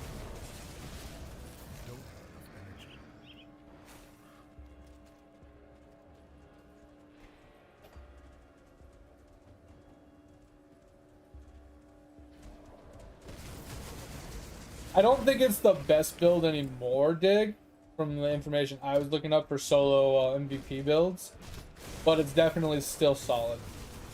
It's definitely still a good one because it's still recommended as a solo build. It just depends on which MVP you're farming.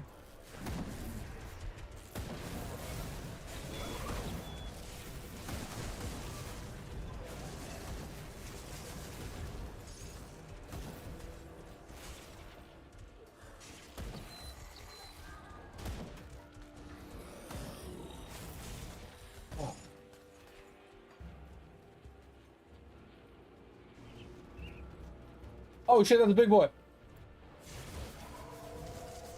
We have no energy. My energy is low.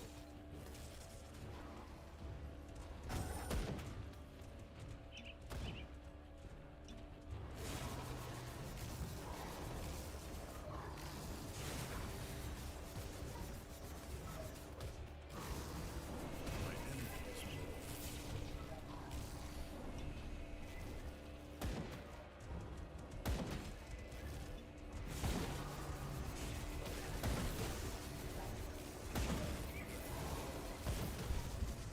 I can't do that yet.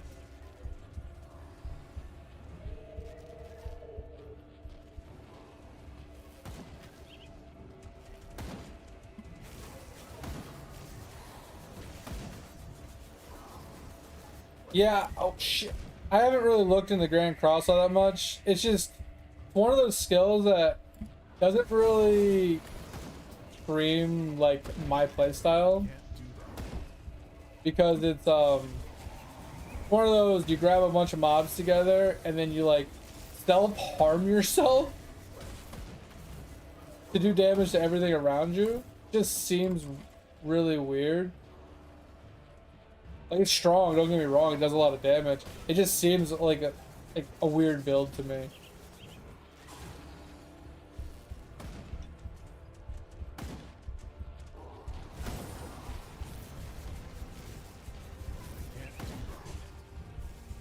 We're about to die.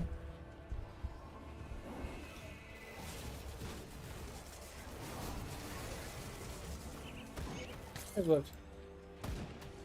I'm not opposed to playing Grand Cross. It's just I don't know how good it would be against, say, like an MVP that hits really hard.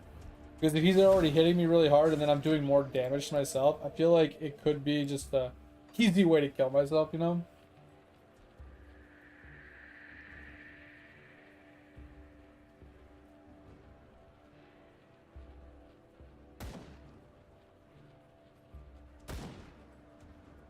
Monk? Really? Is that the priest? Like the healer? Because I know the healer, he can actually kill like undead with his heal. As well, which is kind of cool.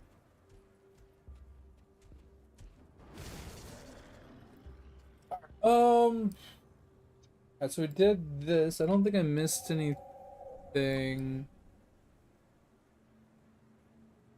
I mean, obviously we could go back up there, which is, I think that's the city.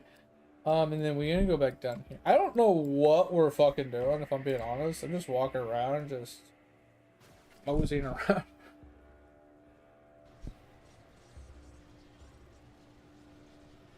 Oh, he's a fisticuff? Ooh, that sounds kind of cool.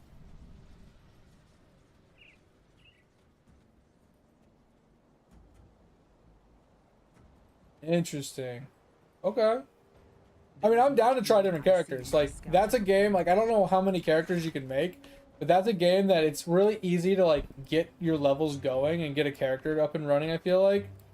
That making multiple characters isn't a big deal. And in the official, if I can remember, you can respec. So if you mess it up, you can retry. So it's not like you have to make, like, 7 different acolytes to, like, get it to work, you know? Alright, we have so many quests, bro. I don't know what to do. This is actually, like, annoying the absolute fuck out of me. Oh shit, we have even more that I didn't even see. Oh my god. Hey yo, we got an even better sword. Oh, it's two-handed, never mind. What I miss, dagger. Jesus. We're negative almost 2,000. Alright, no.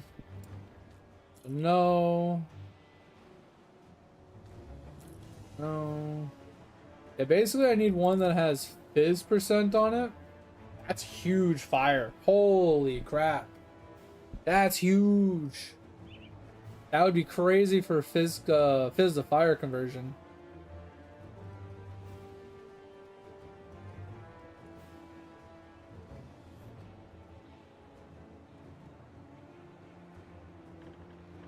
Oh, that's interesting. Alright, then we can just get rid of these.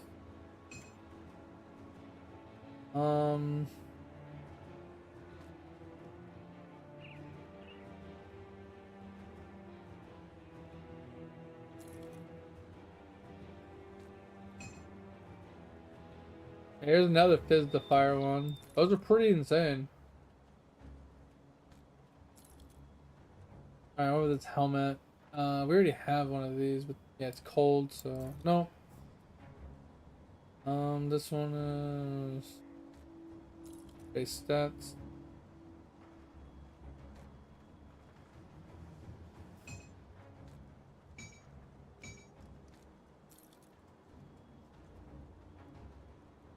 And then we got. Ooh, this is 50%. It's basically what we're already wearing. Oh, nothing insane. What we're already wearing. Not gonna use. Use. Alright. Let's sell all of this.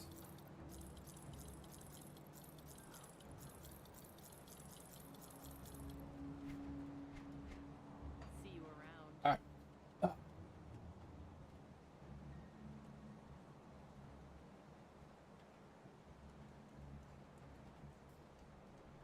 All good, Dig. All good. I appreciate you for being here. Thank you, thank you, thank you. If you. When you go to sleep, let me know, obviously. But in the meantime, appreciate you for being here. Thanks for the chat, hanging out, chilling with us and stuff.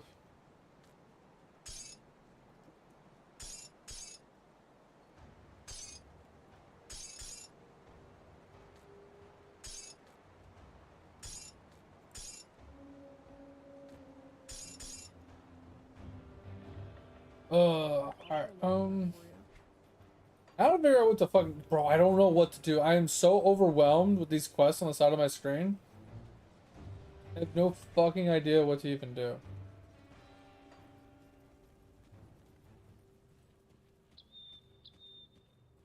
Yes, arsonist. Or yeah, arsonist. Arcanist, sorry.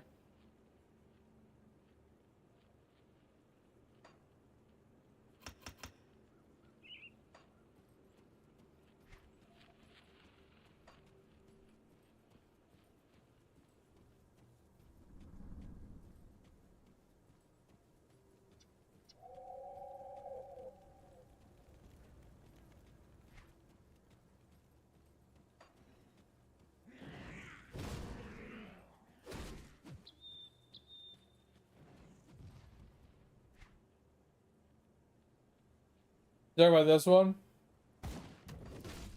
The defensive skill and healing.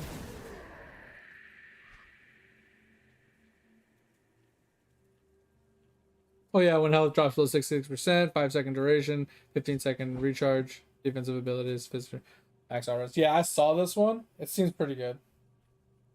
Oh, top right. This one?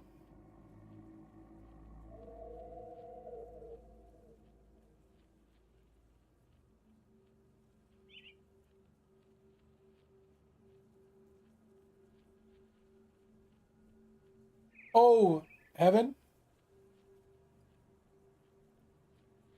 Or Haven or whatever? Yeah, I got this maxed out. This is pretty good. Oh, sorry. Attention. Oh, damage absorption, damage. Okay, yeah. Yeah, it's pretty good. I was thinking, this one would almost be better.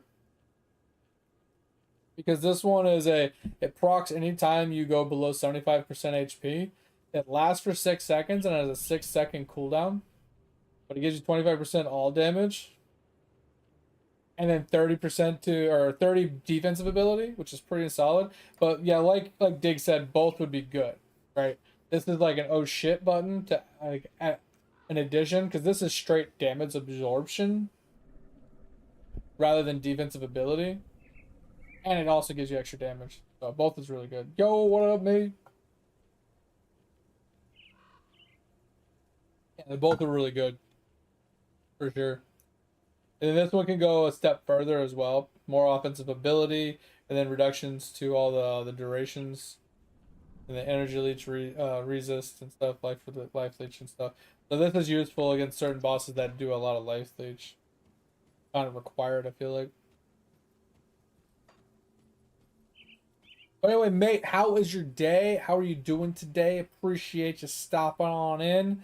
I haven't really done much with Eidolon the last 2 days. I've been kind of really bored of video games. So, Blobfish, let's go! Bro, I really need to do that. Oh man, there's so much I need to work on in Eidolon. I just can't bring myself to doing it. I really just can't. Like, like, honestly, in the last couple days, I've been sitting here looking at my Steam library and, like, my games, and it makes me just want to turn my computer off. Like, there hasn't been a single game I've looked at and be like, damn, that sounds like fun, let's go, you know what I mean? Like, I have been so just run down with games lately. It's like, I need to Onyx all my statues, right? Low-key, you guys are gonna laugh. Look at this shit. No one yell at me. No one yell at me, please. But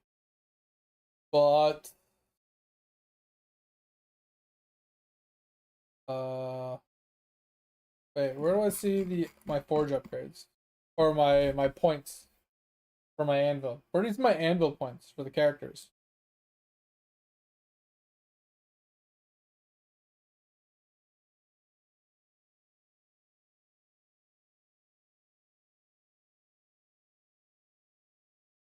Well, regardless, I'll just tell you. I still haven't bought all the anvil points for all of my characters. Let's put it that way. Yeah, Dig, I'm at like 490 on like all of my incursions. Except for I closed it last night, so I turned it on. When I turn it on today, one of them will be behind.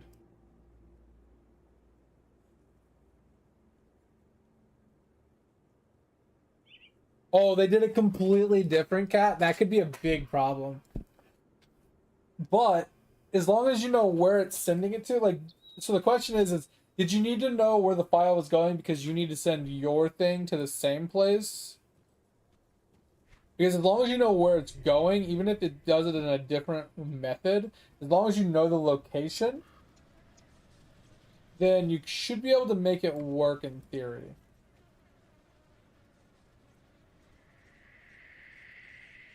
Oh, really? Oh, to a similar place. Got you. So you were gonna copy and paste like the method they used to send it to a different place, but in the same format and like the same way. But the way they coded theirs isn't compatible with the way you're currently working with yours. Yeah, and that's the thing too, Kat. When you have different people coding different things, people code in different ways, and then depending on when they learned that code advances over the years. Every year, code gets more and more like streamlined, and they find better ways of like accomplishing things. So at a certain point, like, I can't get through that. When you go back and look at older code, it's so obsolete and so inefficient and bad that a lot of times companies will go back and rewrite some code and rewrite the way things are done to make it more streamlined and optimal. Like my job, for example, my company, every once in a while, they'll stumble upon like a job will be failing and it'll be like timing out or having issues processing something or whatever. And they'll look at the code and they'll be like, oh my god, this is so poorly written. We need to rewrite it. So they'll spend like a month rewriting the entire code for that console or that job or whatever. So it actually runs properly to fix the actual issue. So that shit happens all the time as you push along. It's crazy.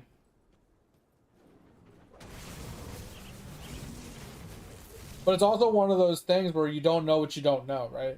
So if you only know how to do something one way and you've never learned it any other way, how are you supposed to know how to do it better if you've never learned it, right? You've never experienced it. So that's one of those like situations, right?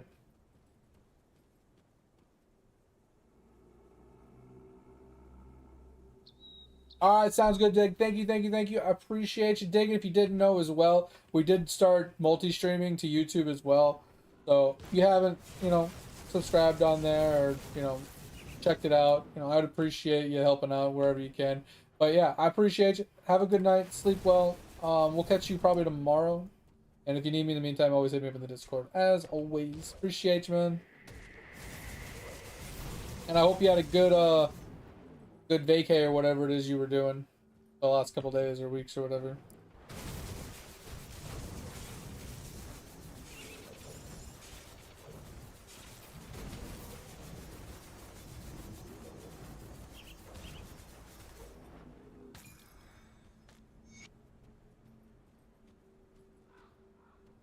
Pick it up! I guess I can only pick up one.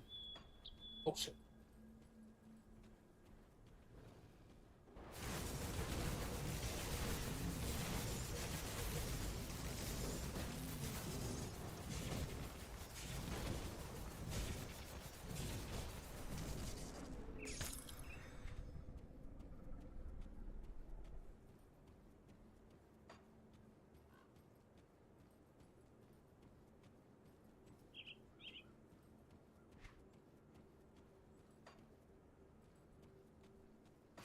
Alright, so who do I have to turn this into?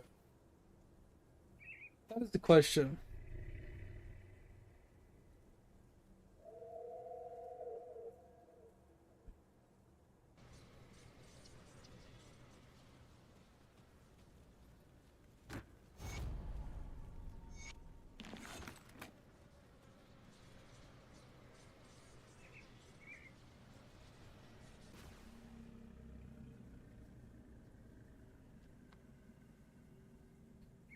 But yeah, mate, I'm so far behind in things to do in Idle, man. Oh, I'm still Gmush farming. I'm trying to get the Gmush done for my Equinox, right? Because I haven't finished Equinox. I'm still stuck. I'm hard stuck on some Equinox stuff. Um,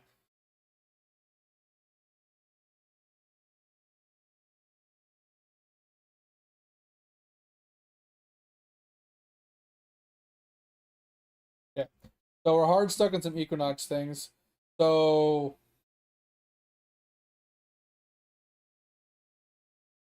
we're currently on these 5. So 100,000 ladles. I still haven't even started cooking yet, so I don't have ladles.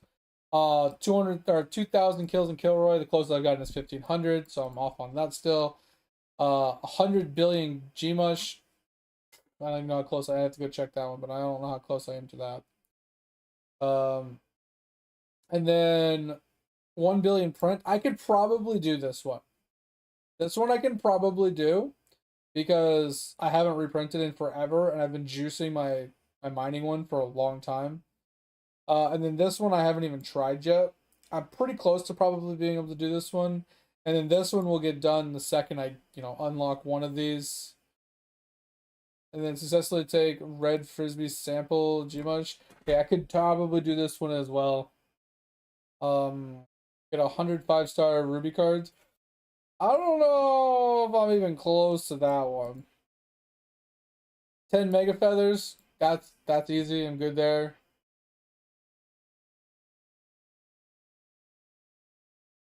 $12 mega fish? Wait, what? I might have this one done. 75 portals in a single void. Dude, I don't think I could do this one. Isn't this the one you have to do with like the slow run?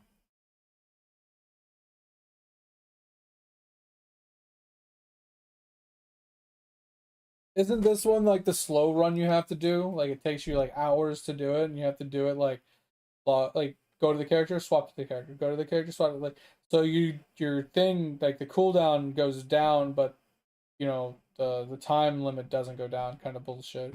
You can like cheese your way through it. I don't think I could do this one. Reach cooking meal level of. I might. Yeah, I'm done with that one. That one's good. Yeah, 48 is the closest I've gotten. This one's done.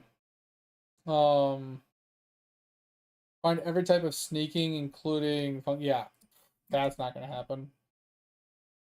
And then get at least 100 Kilroy kills on all monsters. Wait, what? I don't know if I'm even close. I'm at 38. I don't know what the max, like, how many you need, but yeah. So if you can't slow run this, I don't know how I'm supposed to do this. So I'm pretty cucked here. But my Atom Collider's coming along slowly but surely. I'm currently working on this one. But the next level is in fucking a year. That's crazy. It's less than that because I can do Pernigo Burrs and stuff, and then Omniprocs help out. But these are crazy. This is slow and steady. Refineries slowly but surely coming along. I turned this one off for a while. Because we need to catch these ones up. But I needed to do a reprint. So Death Note, Gmush. We are only at 9 billion. 9 billion. We're not even fucking close to 100 billion.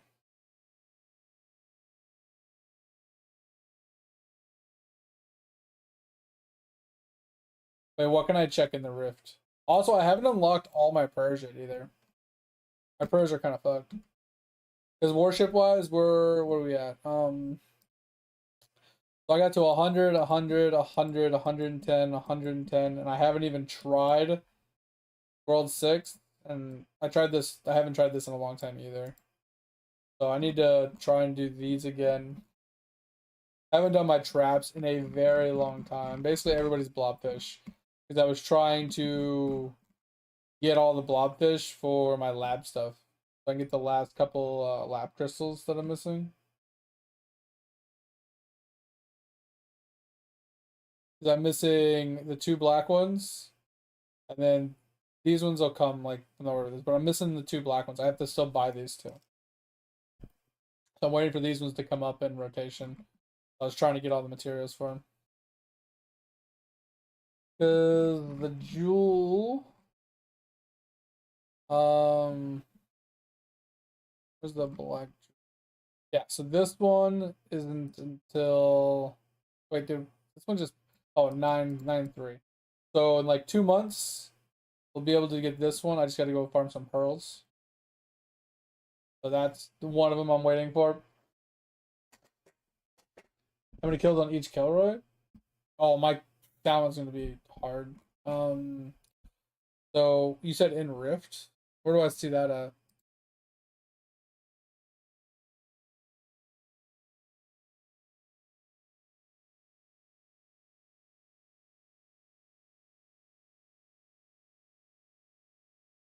I don't know how to check that one.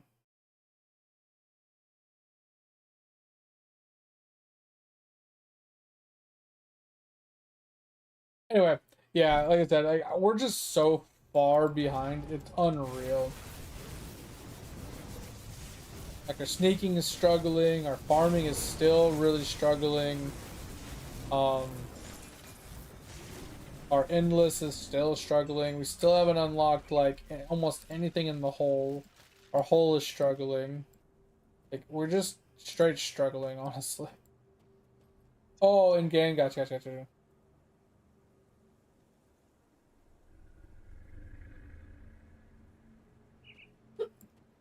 Got you, World 2, Kilroy. Yeah. Okay, so I had to go World 2 and then there. Gotcha.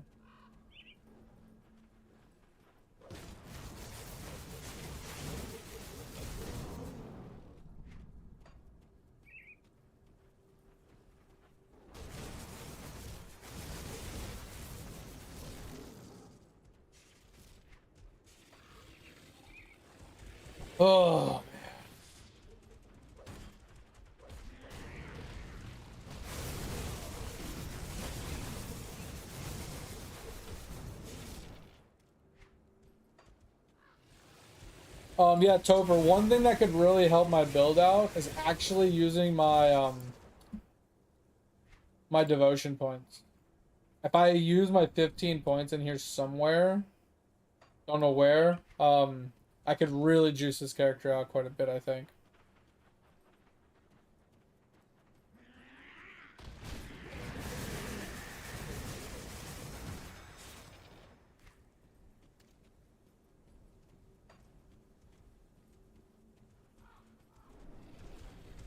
That's the thing, like, I keep doing it on my Windwalker, and I keep just getting, like, 13 to 1500 kills. I can't push much past that. I don't know if it's just because I, like, lack attack speed, or if it's just, I don't know what it is. Like, because I'm one-shotting everything, it's just not, like, it's just not enough mobs, not enough time. I don't know what the issue is. I'm just really struggling to get the 2k kills. Well, that's what I was wondering, Cap. Do I focus on fire right now, or do I just focus on Fizz, since Fizz is like all of my damage right now? Or is there something in there that could help with my energy problem? See how my energy is just like one of my main problems with single targets is I run out of energy. Even spamming the potion, I just straight up run out of energy. My timer's at like 55 seconds or something like that, mate. I'll pull up my Kilroy here in a second once I kill this boss. I can't do that. I have Energy Leech. That's the only reason why I ended up going Arcanist, is because I have Energy Leech. But so if you look at the skill, at max like attack speeds or whatever at max charge, I'm doing 83 energy per second, and then my Arcanist leeches 56 energy per second. So I'm off by about 30 energy per second. And then I have a little bit of energy regen here. I have a 1.4 energy regen from, or sorry, 0.8 regen from this. So I leveled this up. I think I can get it to like 13 regen or something like that, which doesn't really fix the problem either. I'm off by like a lot. Yeah, you're not wrong. I could do energy.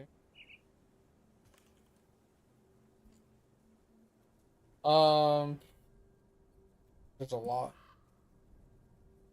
So like the owl would give us, okay, elemental resist plus skill energy cost. The reduction to energy cost could be helpful. Health regen plus energy regen. Energy regen increasement.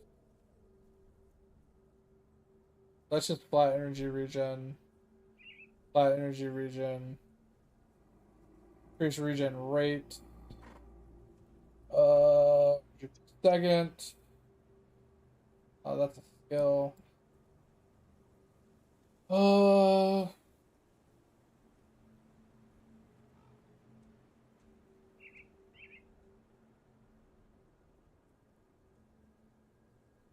The only one that stood out so far is this one for the cost reduction.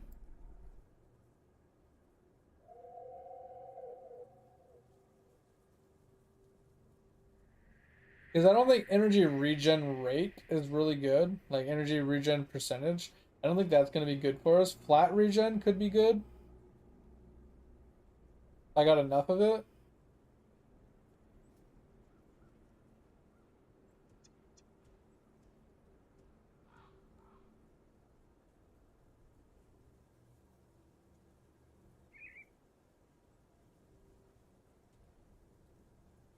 But if I'm being honest, none of these are really standing out as really good.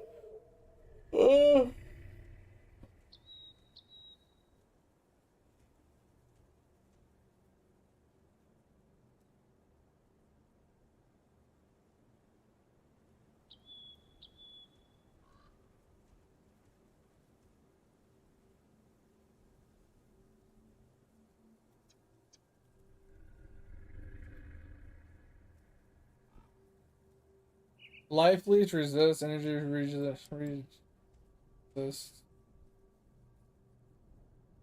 Yeah, none of these are like like I said, they're all like either percent or just a small flat two, like 1 to 3 energy per second. Like 3 energy per second isn't really gonna fix our problem. We're like negative 30, right? I feel like the 5% reduction was the best one. It's 5% of 80.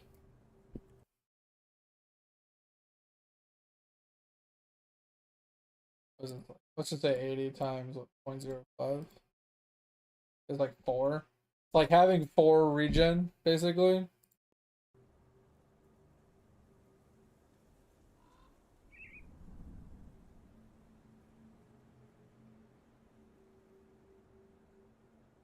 Yeah, I was say this is definitely going to be a huge increase to us. I was thinking about coming down here the other day, because it's like, oh, sorry, this was for a different build. Sorry, this is like cold, lightning, fire. It's like a bunch of different elemental damages. But this is like, I feel like this one would be good if I was going for a all-around elemental build, because then it gives me cold damage, it gives me lightning damage, it gives me fire damage, right? And then this also gives me elemental seeker, whatever that is, right? But whatever, burning presence, detonation, like 100% chance on attack to whatever the fuck this does, right? So and then it's like pure, it's like 80% LE damage bonus with defensive ability, all res with, you know, offensive ability. Like this seems really strong for an all-around elemental build. But if I wanted to go like fire specifically, right? There's better ones, right? So this is elemental damage with fire retaliation. Not the best. 50% fire with burn. And then this is the on crit, like extra fire damage and stuff. But like you got this one over here. That's like 100% burn. Like added fire damage with percent fire damage, fire percent, offensive ability. It's like I could specialize in fire. Fizz. And then we went physical instead, right?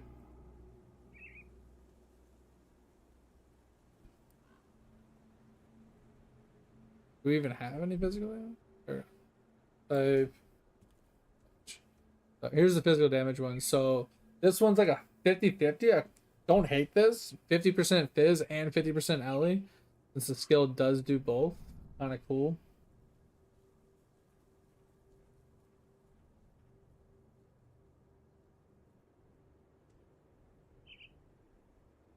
Oh, really? Yeah, I've just been putting everything into Fizz. So, like I said, I've probably already cucked this character beyond belief. Ooh, this is pretty good. But it's bleed damage, right? Straight, like this is if I wanted to go bleed build. This could be crazy. 100% chance on crit. Basically Fizz damage, bleed damage, slows enemy attacks, and then you get like bleed damage increasements, and you get bleed damage like over here. This could be kind of nutty.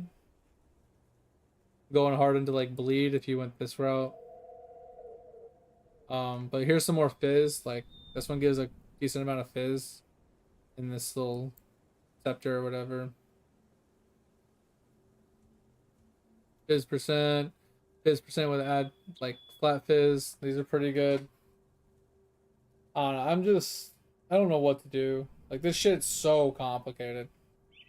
I feel like this isn't a bad like early one with percent Fizz with percent armor.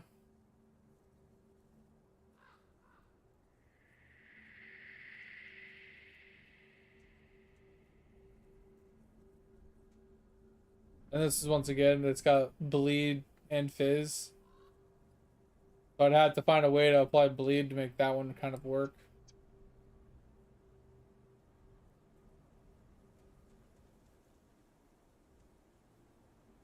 And Pierce isn't something that's gonna work for us, so. Yeah, why is everything Fizz plus bleed? Like, I just feel wonky picking something up that's I'm only getting 50% usage out of, you know? And it requires Action Spear.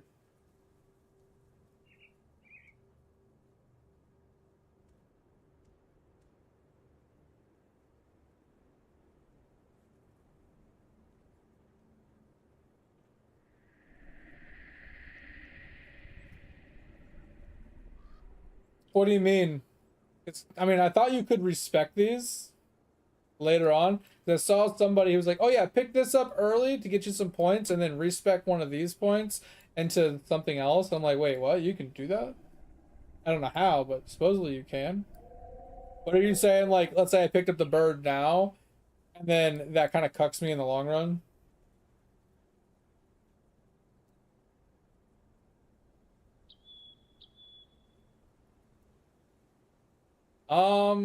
I don't know what my guy has right now, if I'm being honest.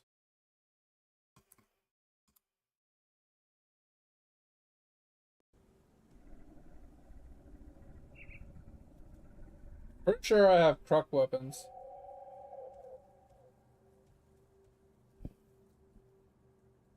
Like, I'm not kidding, mate. I don't know what is wrong with my Windwalker, but he sucks.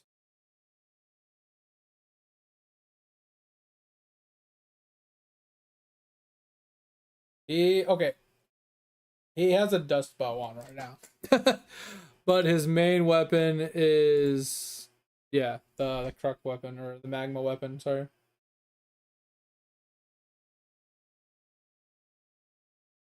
While I'm here, let's go and check my farm really quick.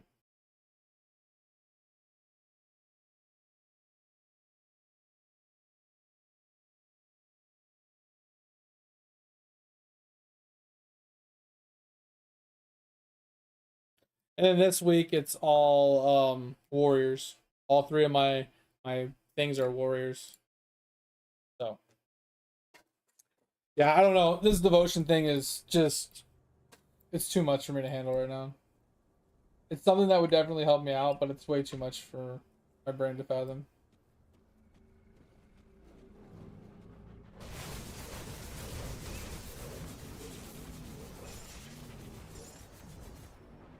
One of those things that like I don't know if it's like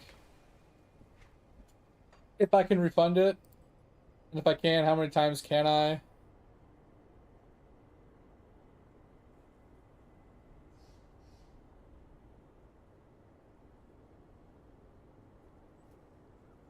Where is Pine Barrens? I have a return to so and so quest. Oh.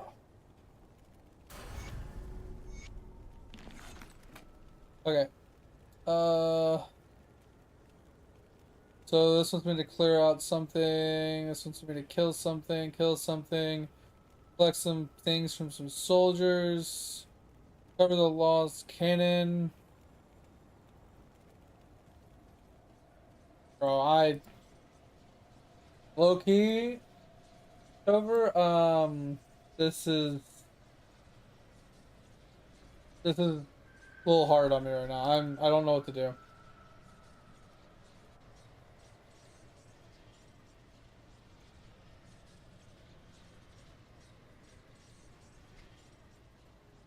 I'm really struggling.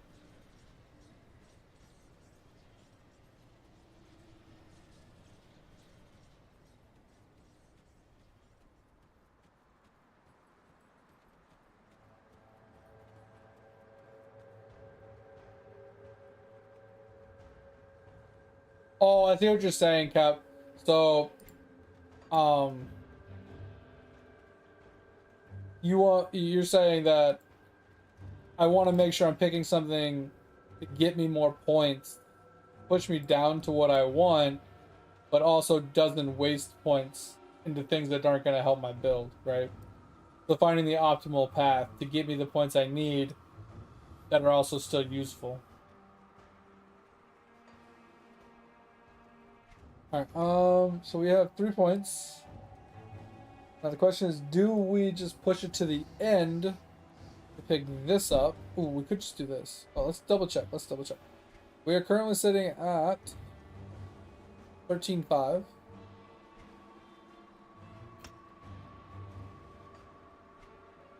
Okay, so I guess that's where we're gonna get our damage from. We're just gonna run out of fucking energy though.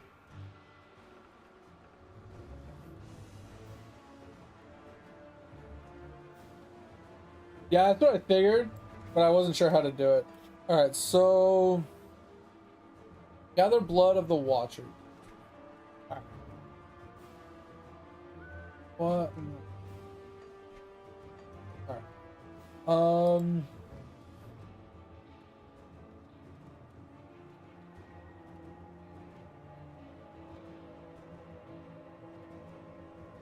Scour the ruins of the Temple of Osri and the Canary Docks, located beyond the Corvin Plateau to the north. Huh? Did we pass this? Not realize it?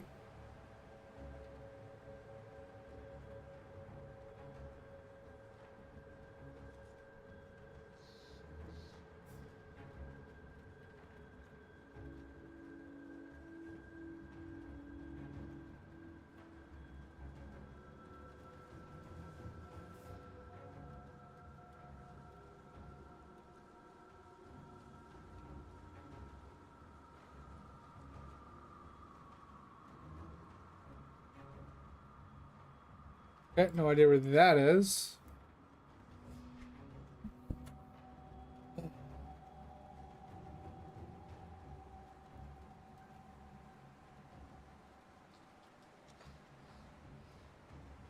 I'm at Homestead. I don't see anybody to talk to. Oh, I guess I don't have the quest. There are 2 other groups. Guess I didn't have the quest. The one you call. Sure. I don't know what I just did, but it did something. Oh, door's open. Thank you.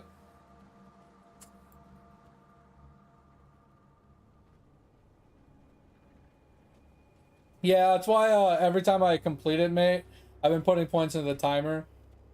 I've raised it from 30 to 55 so far. So I don't know if I need to put more points into... Oh, yeah. Hold on. I don't know if I need to put more points into the other things. Or if it's purely the...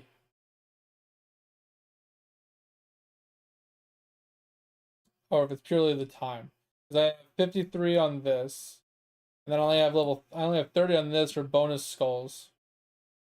I don't know if skulls is really what I'm shooting for here or not. Or the 30% faster respawn. That's all I have. Obviously, you can tell I try to do Kilroy, but I always forget.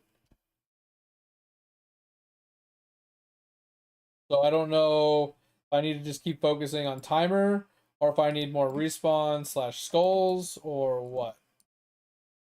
That's where I'm lost.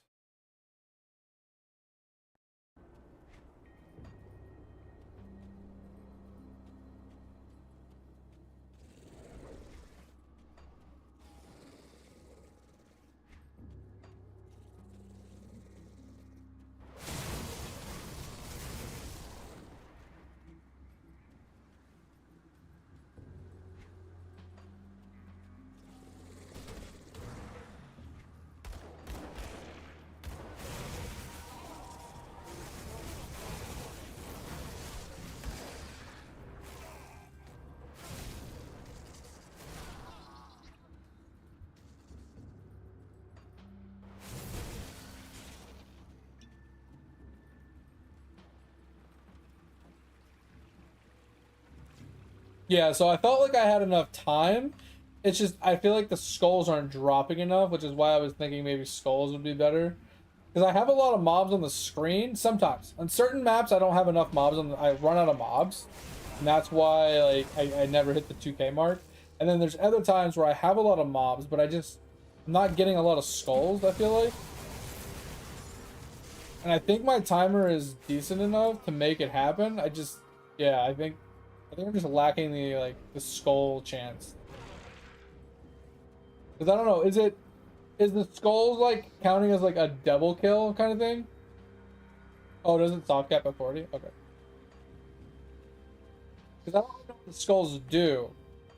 But I feel like when the skulls drop, I get more kills or something like that. Or at least they count for more kills or something. Not sure if that's true or not, though.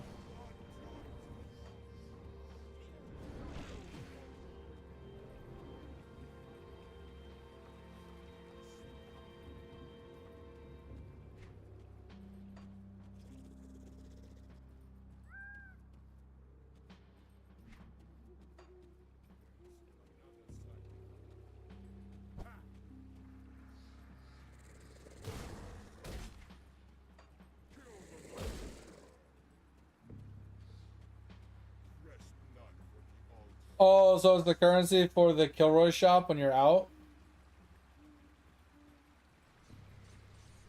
Okay.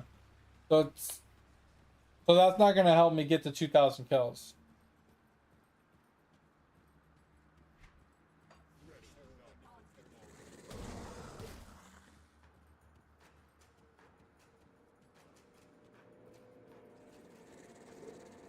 Okay. So I guess I'll just keep working on the timer, I guess. Until I can get my 2K kills. I don't know what more to do.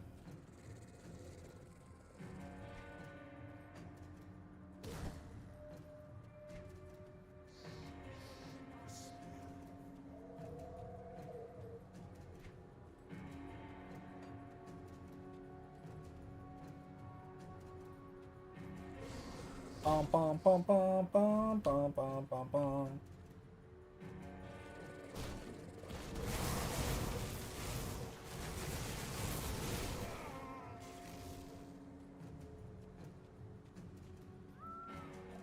I need to find out if there's a way for when I go live on YouTube to default the latency to low latency, because for some reason every time I hit the start button and I go and check the dashboard, it tells me it's in normal latency mode, which is like a good 20-second delay.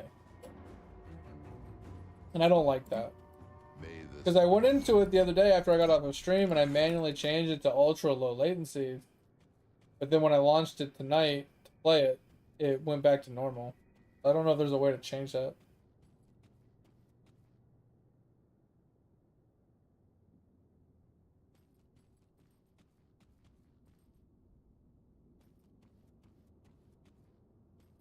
Yeah, because if you have too much time, you're just going to be like, ugh, Can't open that. this is take up forever. You know what I mean? Yeah, you're just going to struggle bust yourself. Gotcha.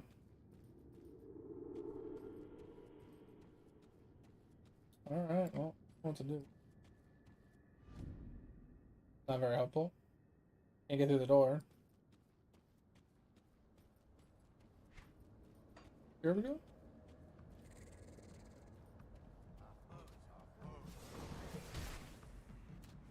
Yeah, and then from there it would be skulls. So you can get more currency for the shop.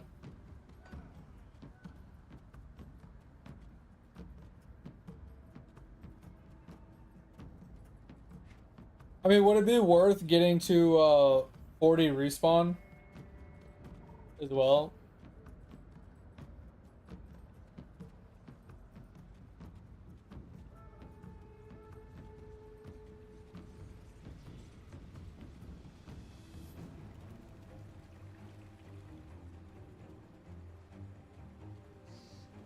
Getting farming flashbacks. Oh no.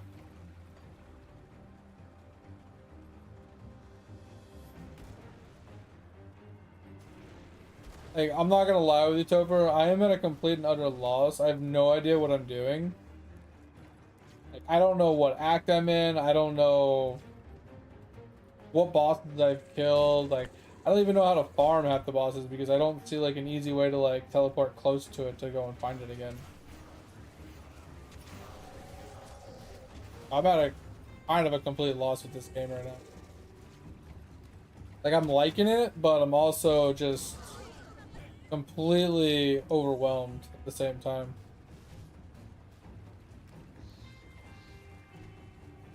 I'm not really in a good safe spot, so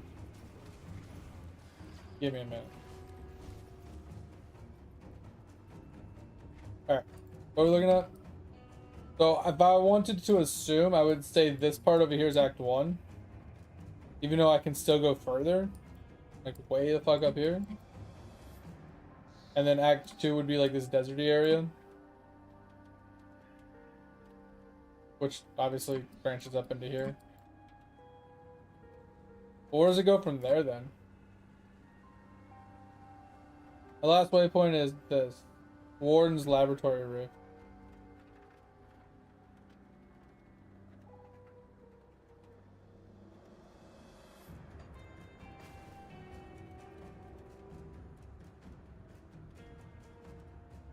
Is this the boss one, right? Oh, yeah. So then I can just run right up to here to the boss, right?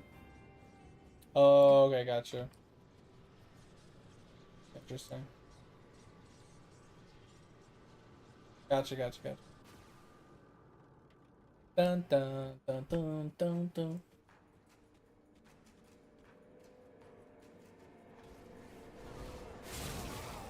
Yeah, so after you kill him, you just exit to like character screen or whatever. And then you just relaunch the game.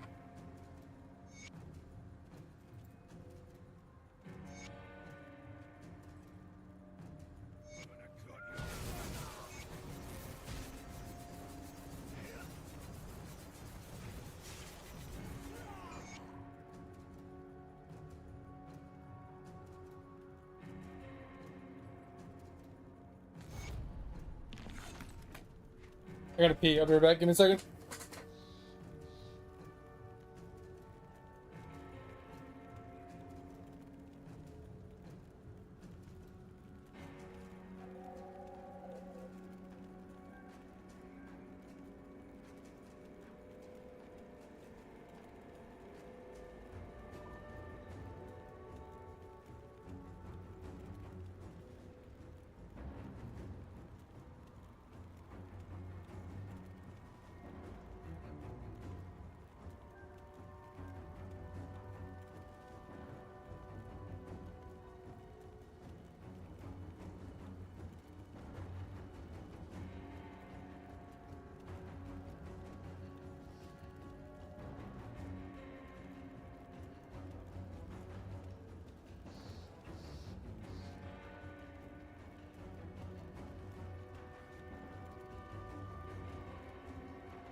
Oh.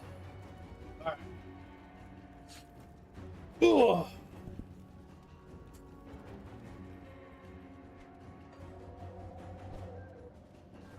Alright, so I know I asked this earlier and someone might have answered it, but what is another way to level up? Other than just doing the main campaign like I'm doing now, is there another thing I could be doing to be able to level differently?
I can't do that yet.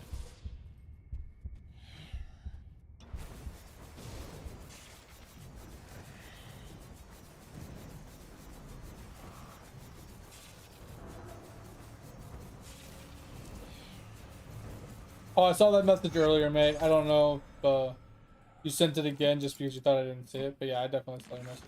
Appreciate it. So yeah, yeah, I'll get the spawn rate up because, like I said, the problem I'm running into, mate, isn't that I don't have enough mobs. It's just I feel like I'm just not killing them fast enough. Like even though I one tap them, I just feel like maybe my attack speed is too slow, or my skills aren't proccing often enough because like I don't have like level 400 skills or something. Like I don't know what the exact problem is.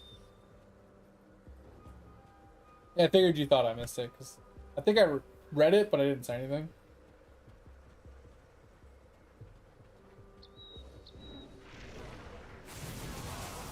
Oh, so you don't know if there's another way to level? Yeah, 'cause I'm just curious because, like, Diablo, for example, running the campaign to level is not very efficient. Like, running the campaign once is always really good, just, you know, learning the game and experiencing the game in general. It's pretty cool. And then you unlock adventure mode, so you can just level via adventure mode instead, which is much more efficient and much more enjoyable. I wasn't sure if this game had like a similar like leveling aspect, where you can instead level the like dungeons or something like that.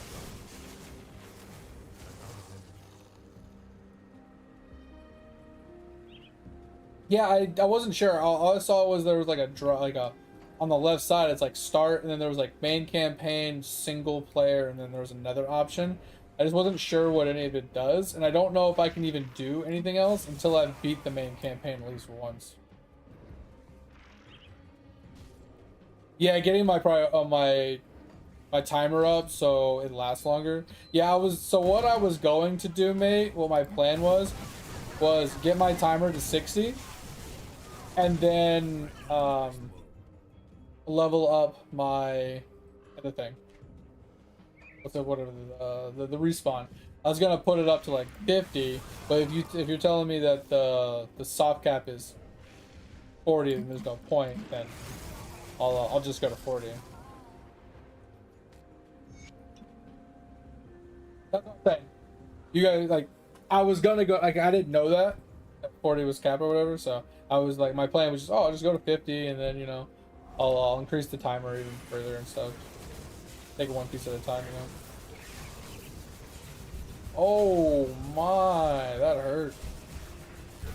Oh my face! Leave me alone! Leave me alone!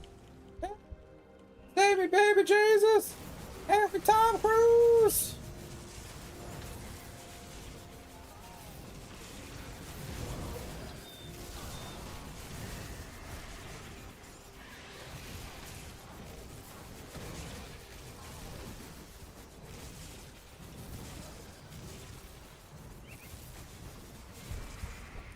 my face! Oh, my face!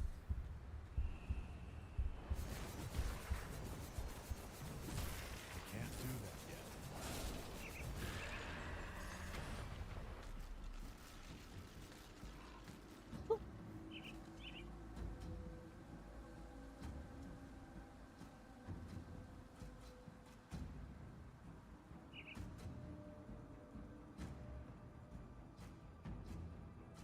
He has not redeemed the sound alert, Topher, so if you want to do it yourself, give me one. You know, I can just do that.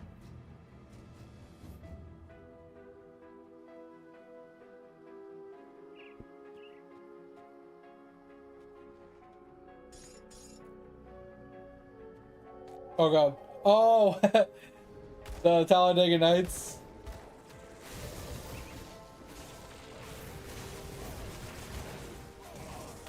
Yeah, I'm down. I do say that a lot. Let's see if we can find it.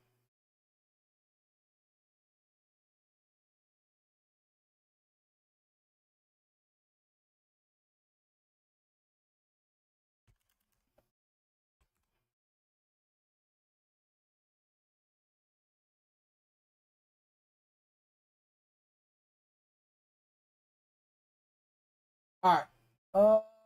Library.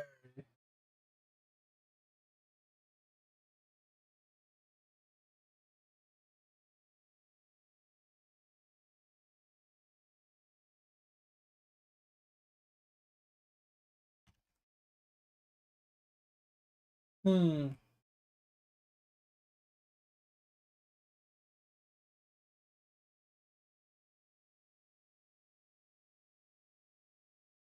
I know I say that shit all the time. I'm not seeing it.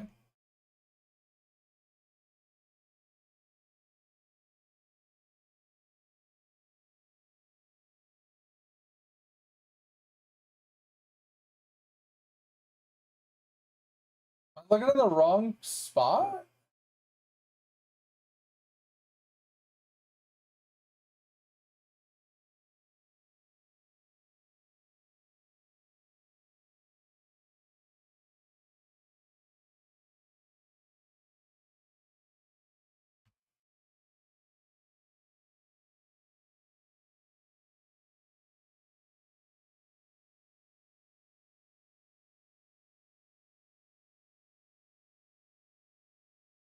You're not first, you're last.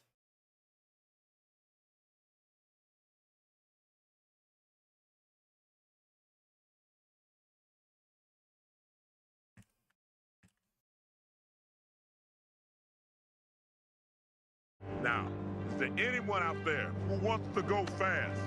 Anybody? I want to go fast. I want to go fast. I know. I just piss excellent. Oh my god, one of my favorite ones is actually the Anarchy. I don't know what it is, but I like it. Mr. Bobby, come on down here. Help me, Jesus! Help me, Jewish God! Help me, Allah! Ah! Help me, Tom Cruise!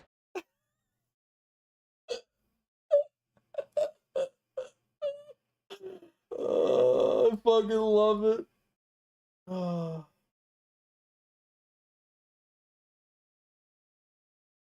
That's so good. Why do you want to listen to the TV with the stereo on? Because I like to party.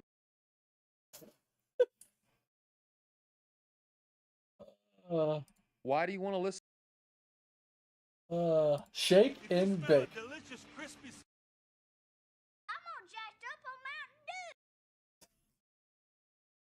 Alright, so this is the only one I found, so we'll add this one, the Help Me Tom Cruise one. It's not exactly what I would hope for, but it's tolerable.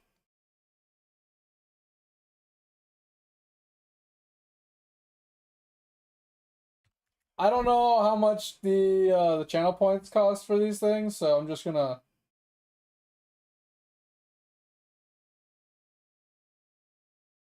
add it.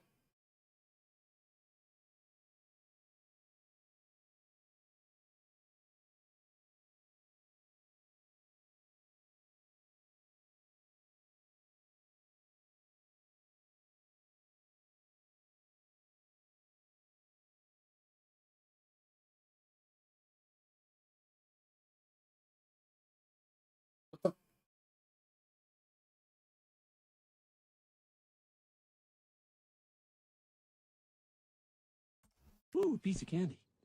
Ooh, Mr. Bobby, come on down here. Piece of Help candy. me, Jesus! Every time I click add, it just says an error occurred.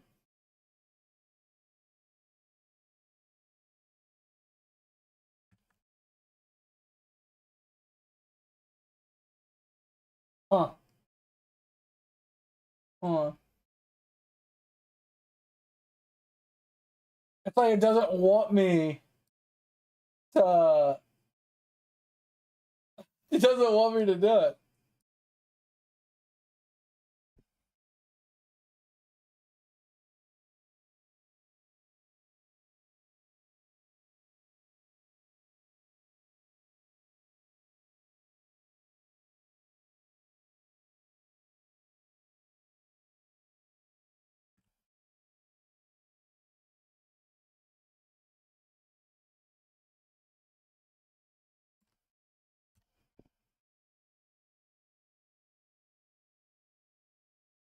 Yeah, why does it keep saying an error occurred? I don't understand.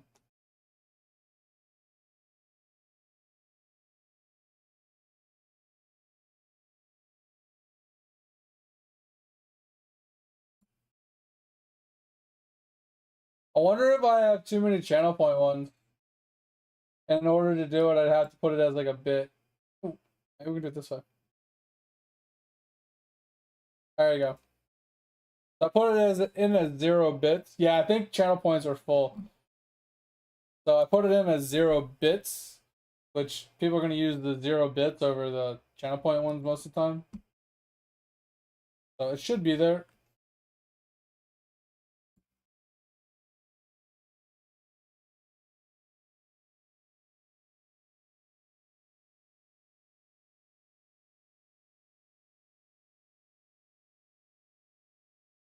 Might have to restart refresh the game or the stream to see it. But it should technically be there. Alright.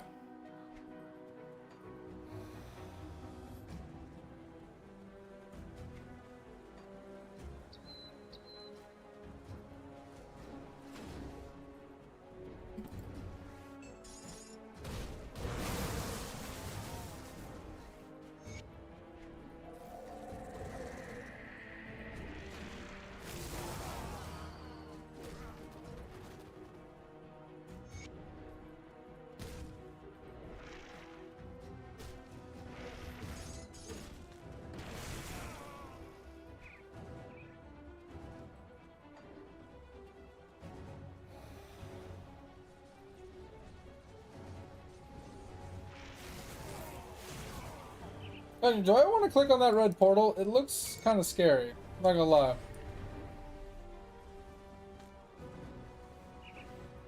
That looks scary. How do I get over there? I gotta go all the way around, it looks like.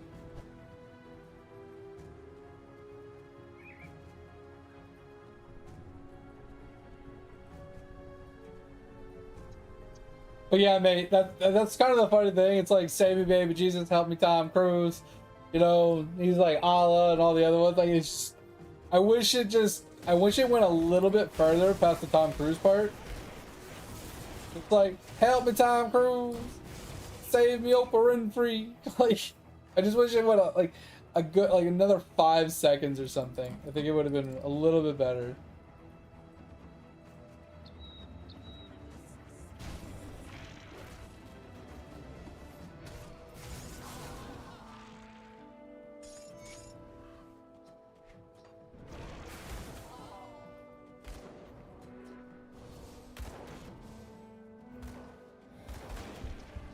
Oh! Ow! Ow! That hurt? What the hell was that?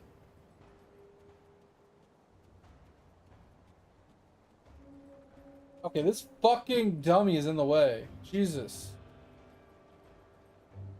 I am told that Lasai could not when the Legion was forced to abandon the. Alright, so that's done. Okay.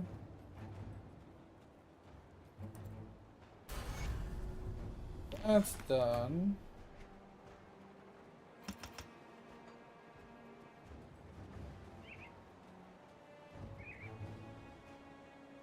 Yeah, so the problem, mate, is I think it has to do with the amount of subs you have.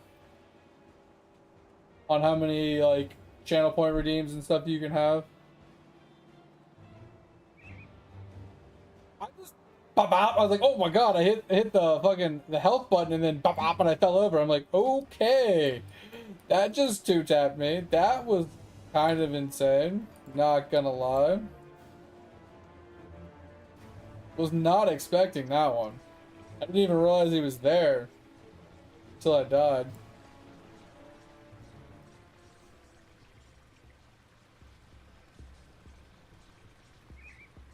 Man.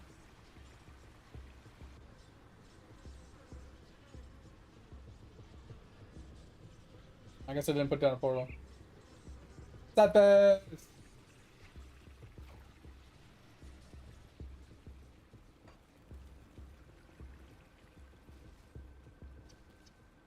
Yeah, it definitely doesn't help that I have no like resist. Cause like, I don't know where I even got the 40 poison, but we have 80 piercing, we have 67 bleed, but then like our vitality is 10, our ether's 0, chaos is 9, physical is 15, which is physical being 15 is a really bad thing. Since we are a fizz based build, we're gonna be point blank on people. We should probably not have 15 fizz. Since that's the main thing that's killing us. Granted, acid was killing us as well, so. Yeah, I'm gonna assume the reason why it's full, because it let me do it as like a bit redeem. Like a 0-bit redeem, but it wouldn't let me do it as a channel point redeem. And it's probably because I only have five subs. So the more subs you get, the more emotes you get, and the more channel point redemptions you get, and stuff like that. So you get more, you know, redemptions and stuff, the more people you have. So that's probably why. Not a big deal. Like I said, I can just put them in at 0 bits.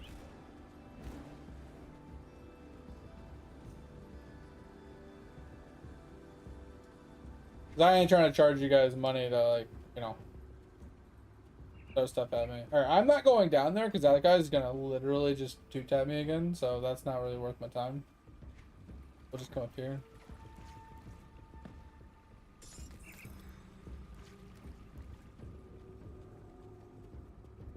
I'm on fire! You're not on fire!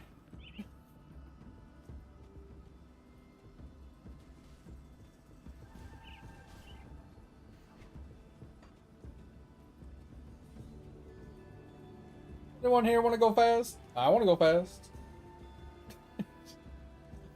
Oh, that movie's too good, man. I'm all hopped up on Mountain Dew. Shake and bake.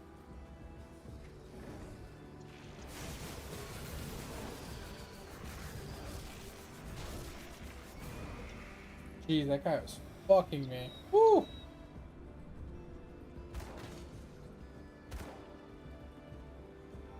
Ugh.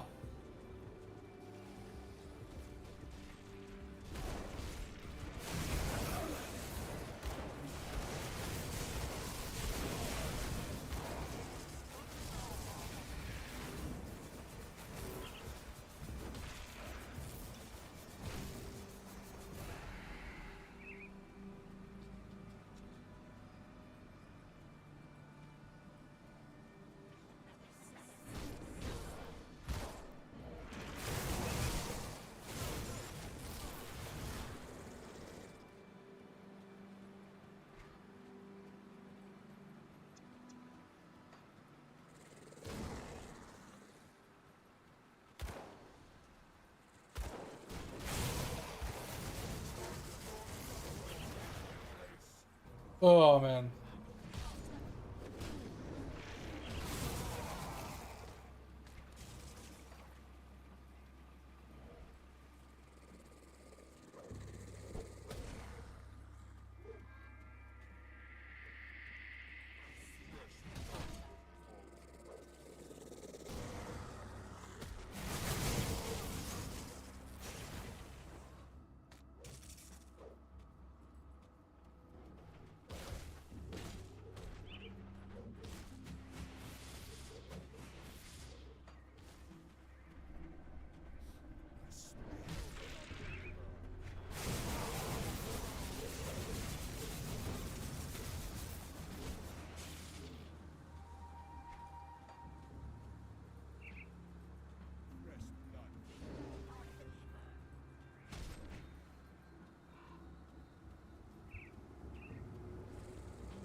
Alrighty then.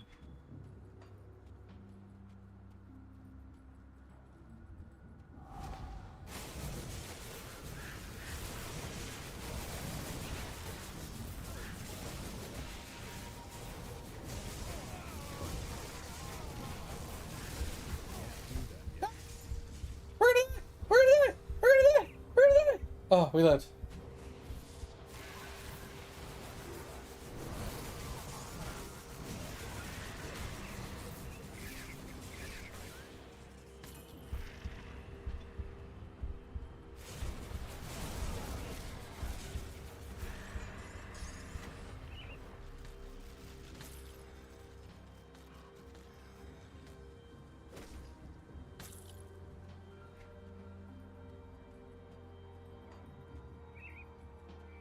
Oh man.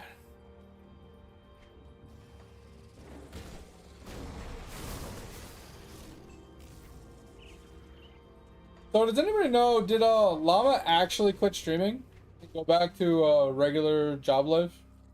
I remember he was talking about how, you know, he was going to change his content up, and if it didn't work, then he was going to have to go back to regular work. And after that stream, I haven't seen him. So I'm assuming he just said fuck it, threw in the towel. Oh, he's just straight YouTubing now? Oh, okay. So no more live streaming? Well, I knew he quit Eidolon. And he was going to focus on different content.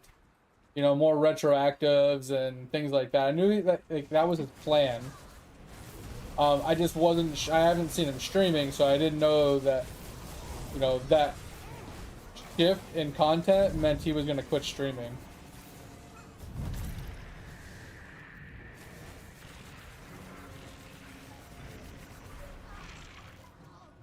So that's kind of what I was curious on.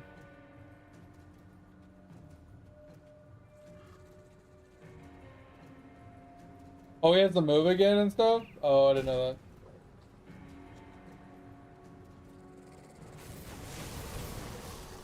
Well, I mean, I'm not gonna lie, man. Being a full-time streamer and trying to put out full-time YouTube content is too much work. It's literally 2 full-time jobs. Right? The only way you can pull that off is if you have editors doing the work for you from your live streams. Taking the content from your live streams and making YouTube content for you.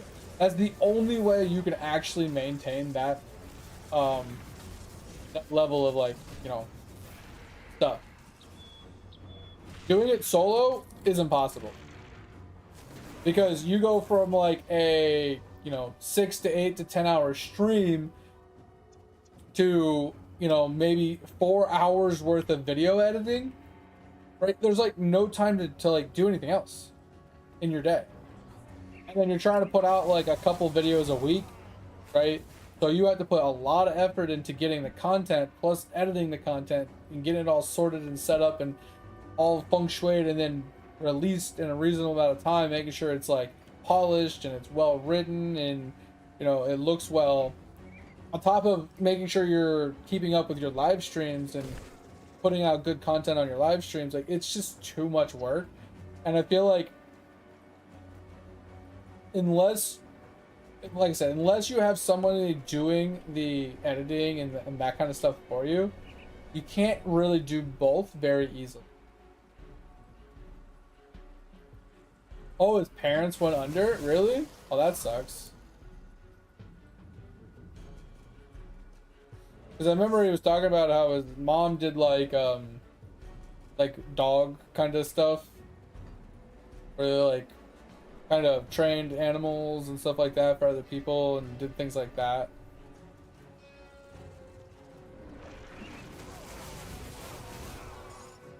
I didn't really keep up with his like full-on personal life or anything, but that sucks. That can be stressful, that's for sure.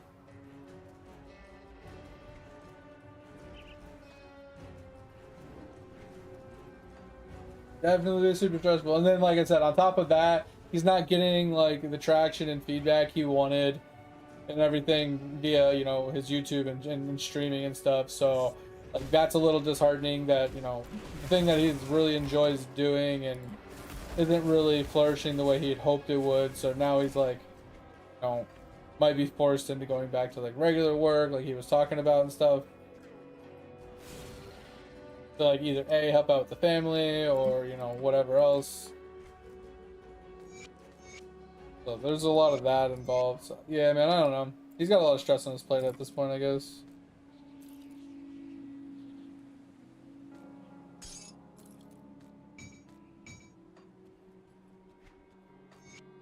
Oh, man.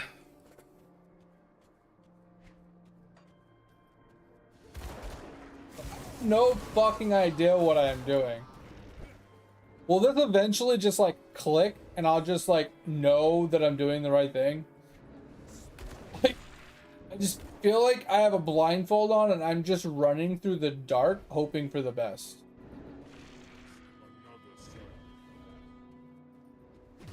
Like, I'm just hoping I'm not gonna run face first into a fucking wall at this point. Like, I am so completely and utterly lost, it's not even funny.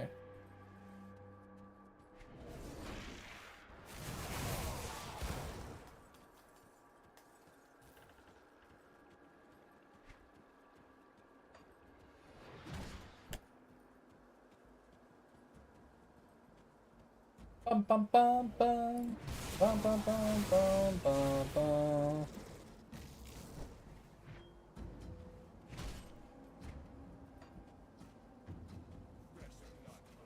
We find the next teleporter. I'm gonna back out of the game and see if there's like another way to like play the character or something. Cause this campaign and it ain't it. It's hurting my soul. I am not enjoying the campaign at all. The only problem I can see is like if I don't do the campaign, how am I gonna unlock all the Paragon point or the devotion points and, you know, the extra backpacks and whatever the else is that comes along with like doing these campaign things. Like I don't know how any of that works. If you don't run the campaign on the character and you play it like you level it a different way, like, how do you obtain all that stuff?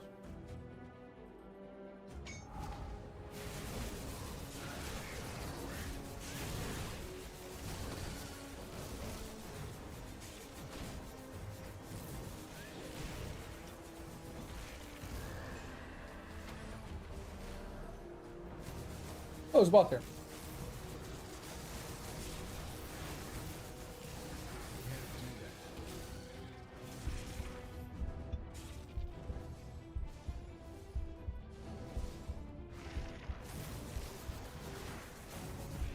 Oh my god, he deleted me.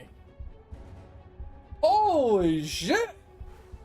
I had like 60% HP and he just straight up deleted my ass. That's crazy. That's fucking nuts. The fuck? Alright, well, since I died, should we, if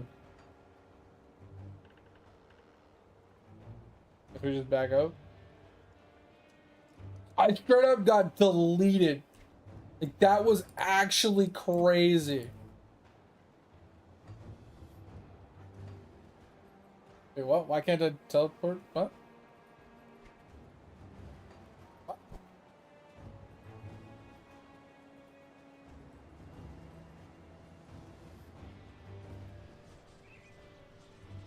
That was weird.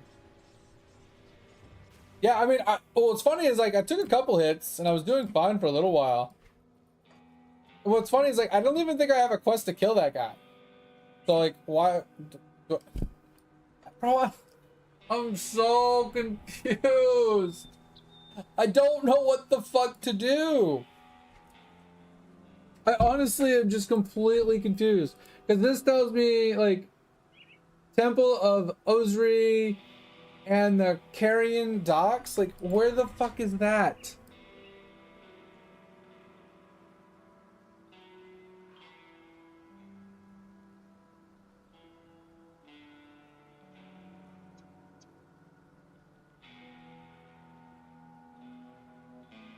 Can't see.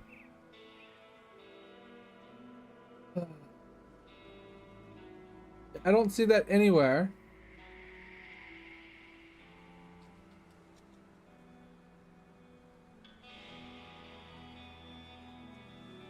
Then this one, the request that you speak with so and so in the Bismiel camp and assist in preparing for combat. Bismiel camp? Where the fuck is Bismiel camp?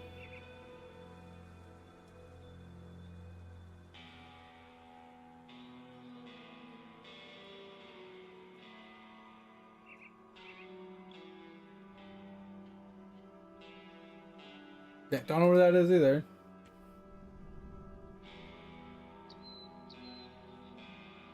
I don't even know what DLC content means. I'm just trying to like do the quests and like to push along, you know what I mean? Like I have so many flipping quests, man. It's driving me insane. Sorrow's Bastion. Okay, I guess I did this one. Where's Sorrow's Bastion? Okay. Maybe we can turn this quest up. That's the main quest? It didn't even tell me there was a quest there, though. That's the weird part. Like, there was no star or anything.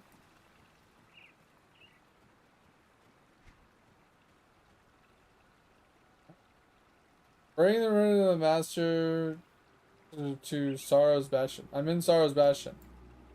Where do I take it? Sorrow's Bastion is kind of large, game.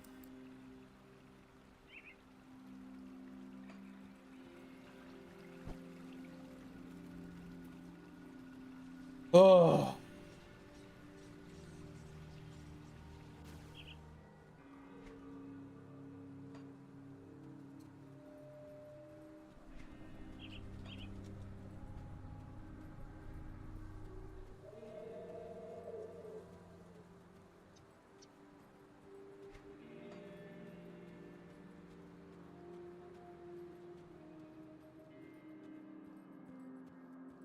Wait, did you figure it out, Kat?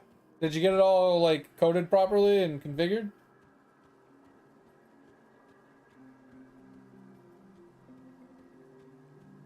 Yeah, I know, Kat, but, like I said, it's not that I don't... It's not that I want to be handed everything and I want it to be spoon-fed to me or whatever, but I also want it to be very easy and intuitive to understand, like, where you gotta go, how you're gonna do it. Like, visually, not, okay, I gotta read every single fucking word. I have to, you know, read all of these fucking backstories and all this. Like, you know what I'm saying? Like, I don't want to have to sit here and read every single word for every single quest and understand the backstory and the lore to the game to understand where I'm going and what I'm doing and why I'm doing it. That's just a lot. That's actually a lot. I want to have fun. I want to just jump in. I want to murder some stuff. You know, it's an action RPG. It's meant to come in and just fucking face roll mobs and kill stuff. It's not meant to be like an MMORPG where you're sitting there supposed to be taking hours and hours reading quests, discovering zones, and, you know, exploring terrain, finding secrets. Like, it's not what an ARPG is supposed to be.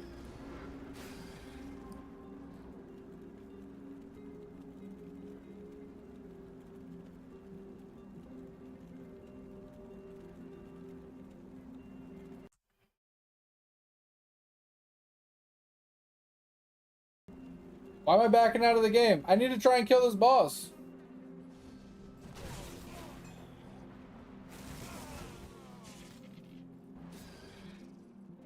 I mean, after I kill this boss, like, that's the end of this, like, section, and yeah, I'm done. I was gonna check it out, but I wanted to get to, like, the next zone before I did that. Alright.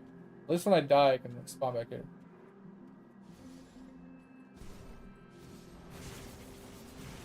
It's crazy, like, I was doing well, I was doing fine, like right there. And then boom, he's just like, fucking... That? What the? I just exploded!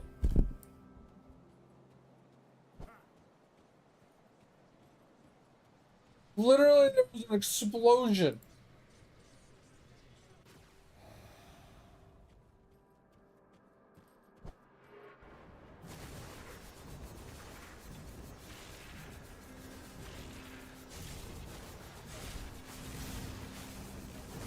I don't think it was the totem though, because one of these like demon guys walked up to me and he like punched me and I just fell over.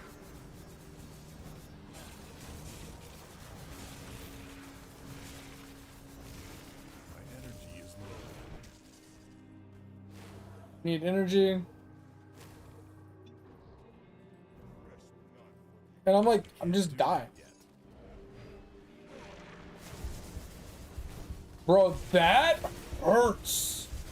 What in the actual fuck is that? I can't do that yet. Bro, that's crazy. Those totems, bro. What the fuck? They hit like 7 times harder than the boss does. And they're easy to kill. It's just I gotta get to him. Bro, and now he's like high on HP again. Literally, the reason I died is because I ran out of energy. Since I ran out of energy, I couldn't keep hitting the boss.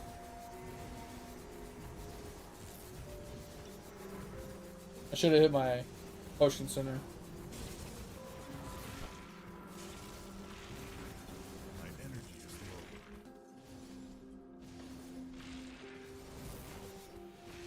low. Bro, we are gonna die again because I don't have energy. I can't do that yet. God damn it! For the love of God!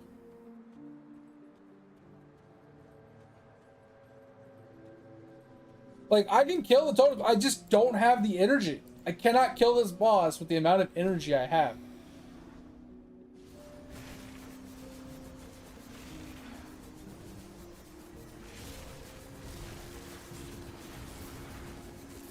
Literally why I've died like, the last couple times is I'm out of energy and I'm sitting here just punching this guy.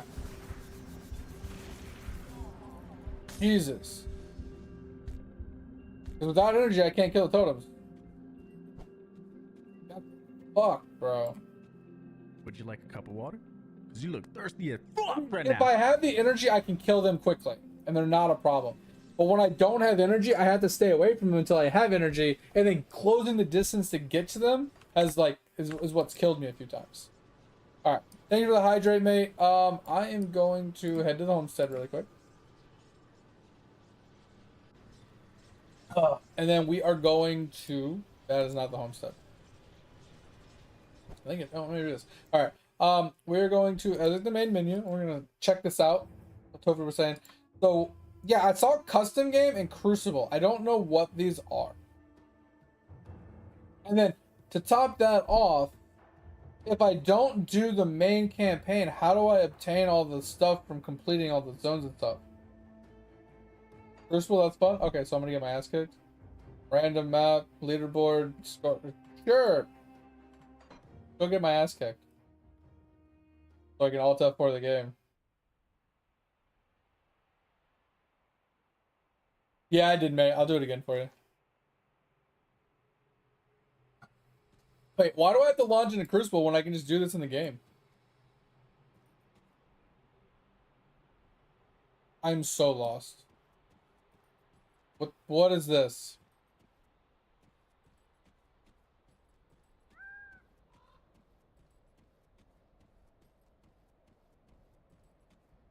Huh?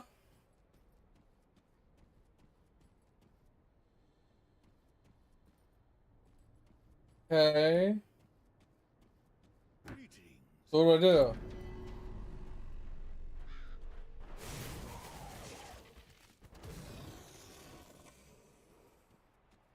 How do I like put like stuff in place?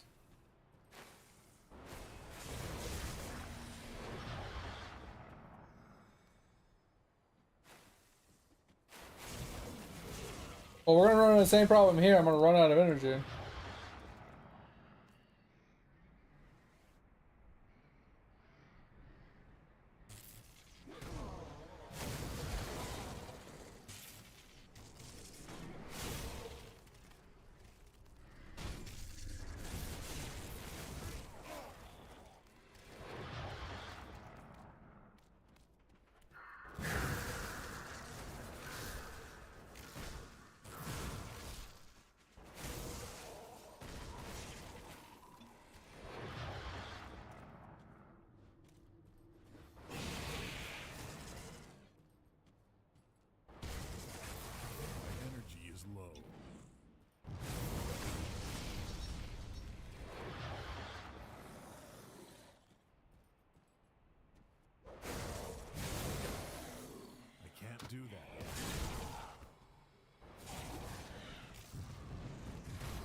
I got one tribute?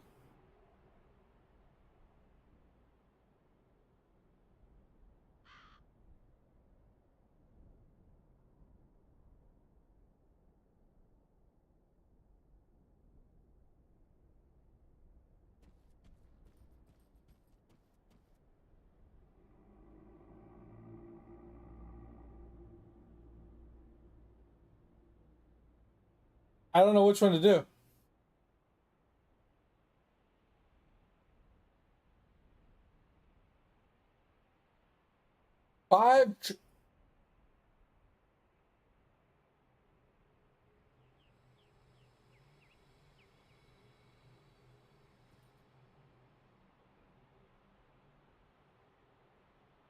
I'll take 5 and 2,500 shit. Well, fuck you, Gabe. Did I even get any XP for any of this? You've done well.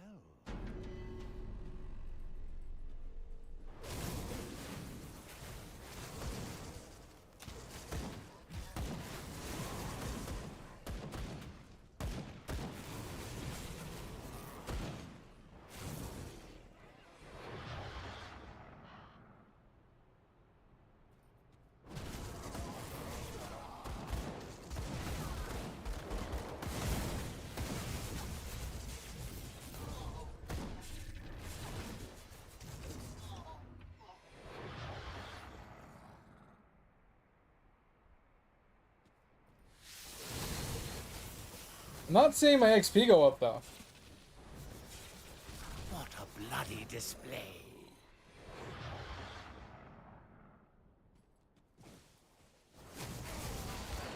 Do I only get XP after I've like finished the whole like 10 waves or whatever?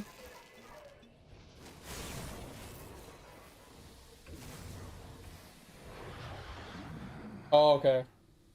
After I kill like the boss, basically.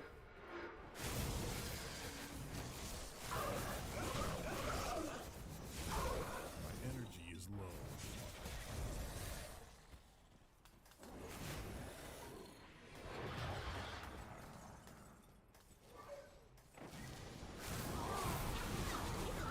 energy.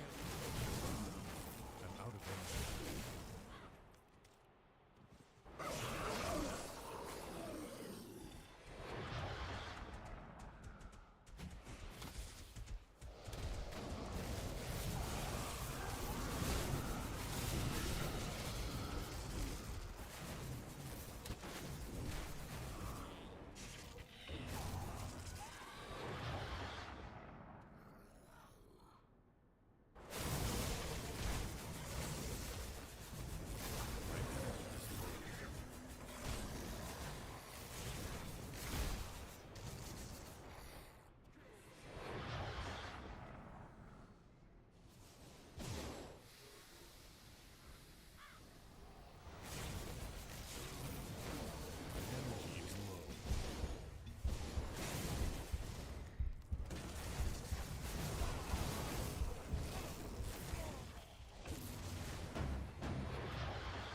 I have no energy.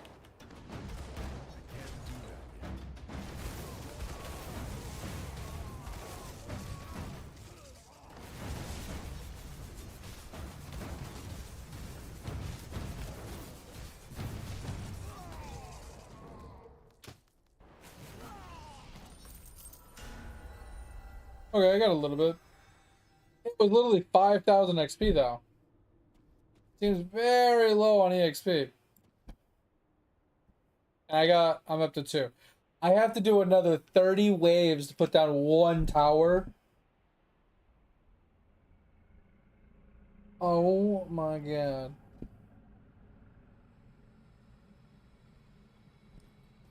How do I stop? Impressive. But you don't.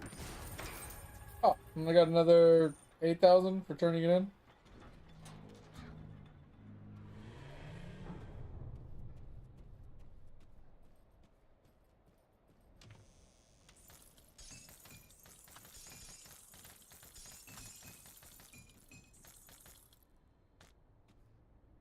Oh, now I got 4 though. Interesting.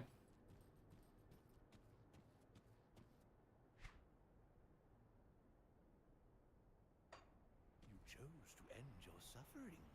Understandable. Perhaps you will. It's not great XP. Oh, but I keep the. Ooh, I do keep the tribute though. Greetings and welcome Okay. to my crucible. I have seen your.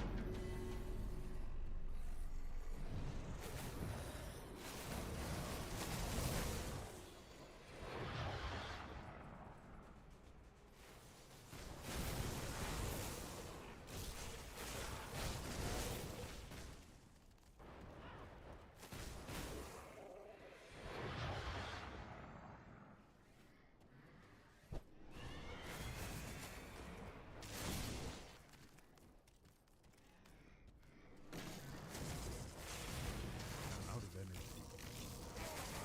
This is driving me insane, never having energy.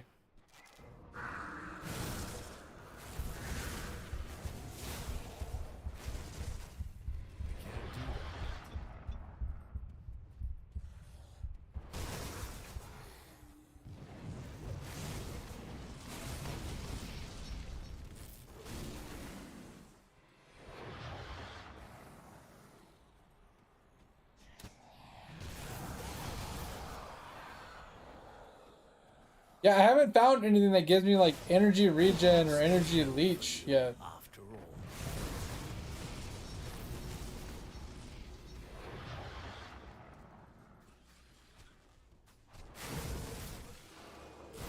Like I said, that's why somebody recommended I did Arcanist because it had leech built into it, and the leech just isn't enough. It does 50 leech, and I'm spending 80. So it's just not strong enough.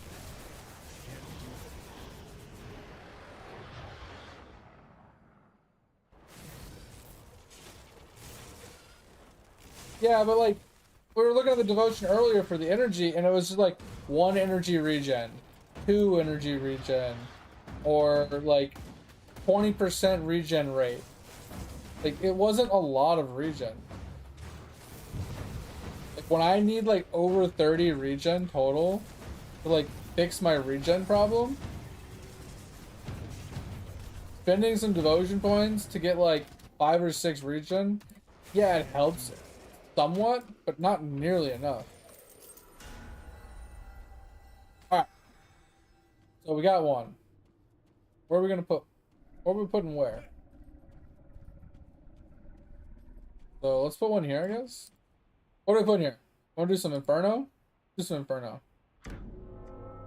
I don't know what it does.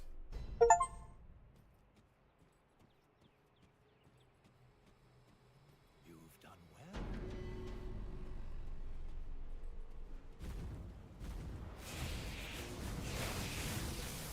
well. So my whirlwind is costing me like 85 per second. My leech is roughly 55 per second.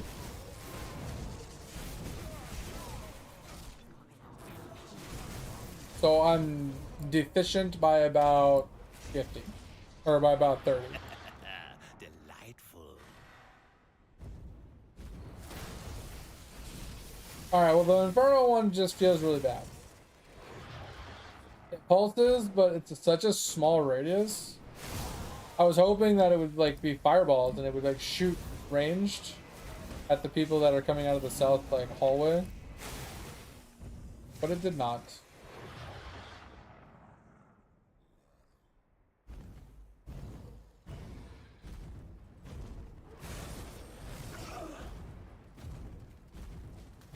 Like, it only does something if they walk right up to the tower.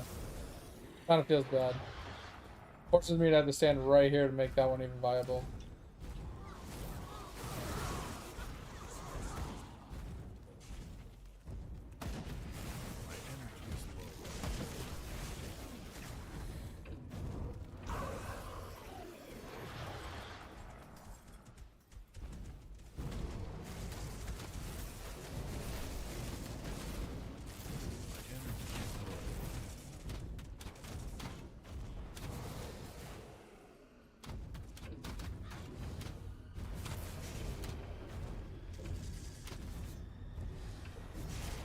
What happens if you don't clear it in the time limit?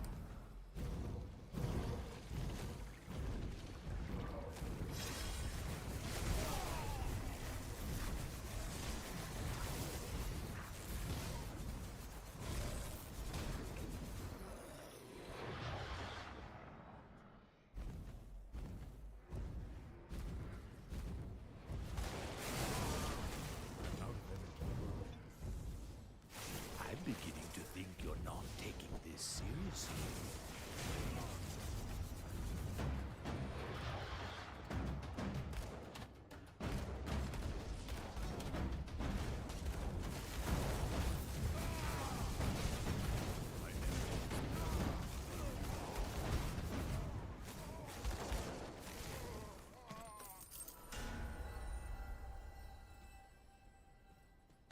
Oh. Impressive.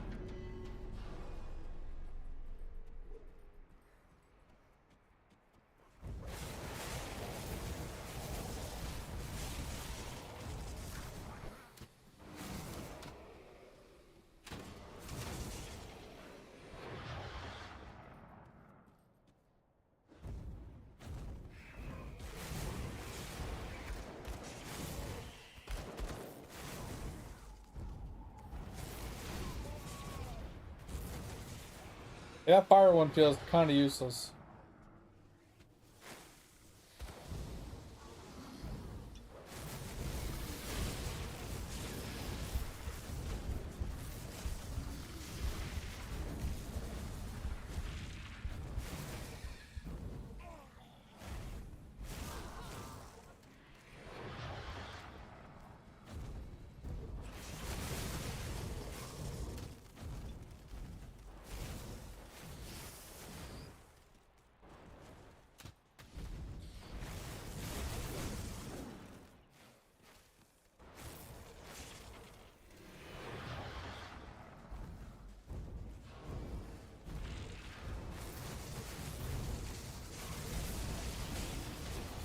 My energy is low. That looked painful.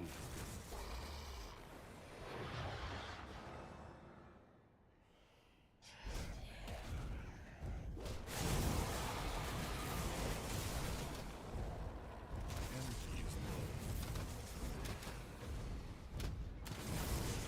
low. I removed my left click cover. I mean, I could always put it back on, but...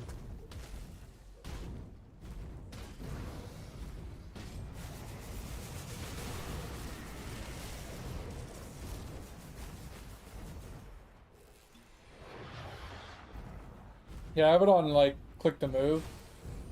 Instead.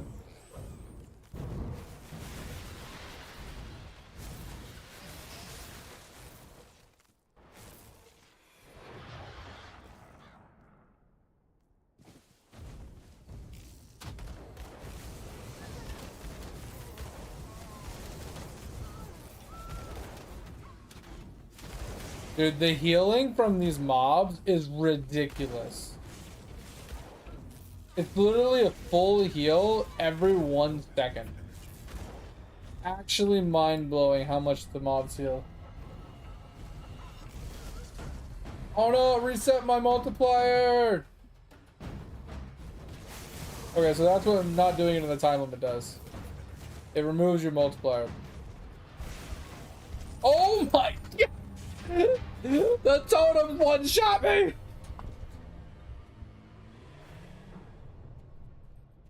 That hurt. Oh, it gave me good XP though.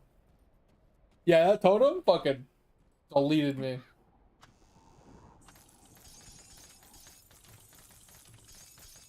That was crazy. So it's not a bad thing. It's not great leveling XP unless you go really far levels. But it's kind of cool.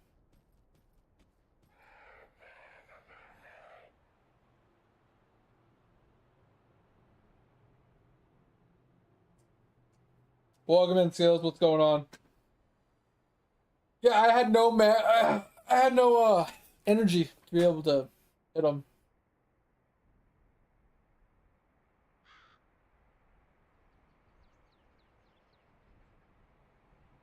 I should probably stop putting points into physique. What do you think? Like, cunning would at least give me physical damage. Yeah, I mean, I could do this, but then it's bonus to magic damage, so I'd be forcing myself into doing Ellie damage versus physical damage, which is fine. Yeah, he absolutely obliterated me. So you're not wrong. Like, if we went this route, we'd have more energy, but we'd be juicing into magic damage, and then we do the fizz converted to fire. Could work out pretty well. All right.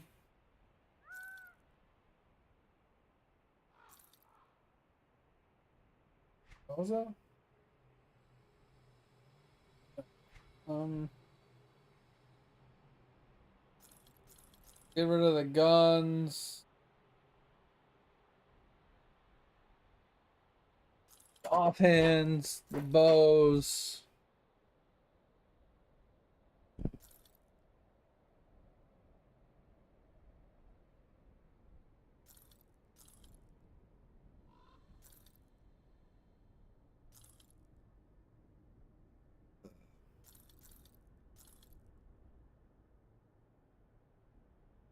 Chaos damage. I have no idea what this is.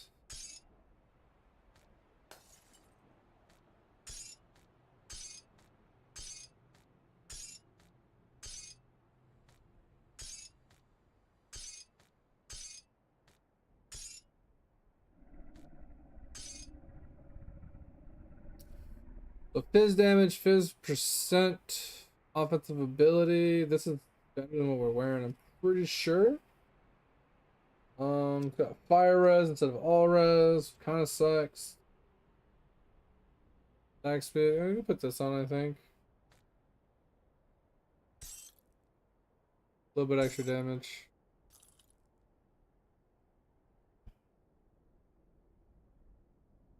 Save what ammo? This ammo? The fizz, fire, physique, cunning, armor, Ellie res one? Oh, this one right here? The one I'm currently wearing? Is it because of the brute force and +1 to all soldier abilities?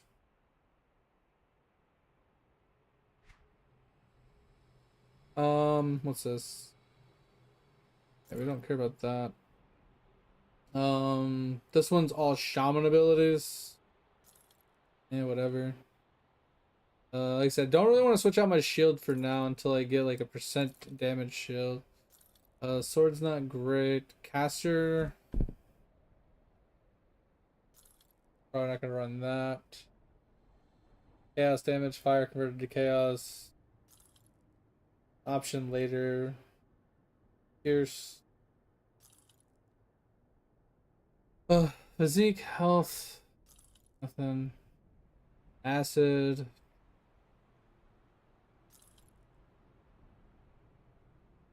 Fire, cold, attack speed. Technically, this is not bad, but not great for us. I don't think this gives us more damage. We'll check. Technically, it gives us more damage. Interesting.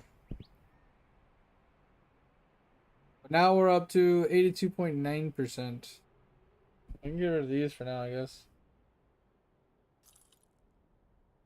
I'm gonna have to read that.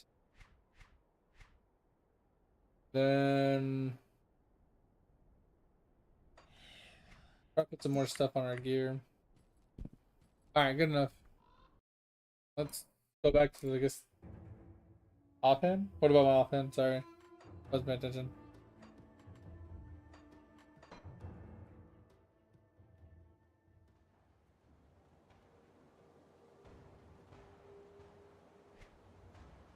Add a green bag. Oh, this thing? Oh, I didn't even see that. Oh, I think that's a component. Applies to all one-handed weapon shields, blah, blah, blah. Interesting.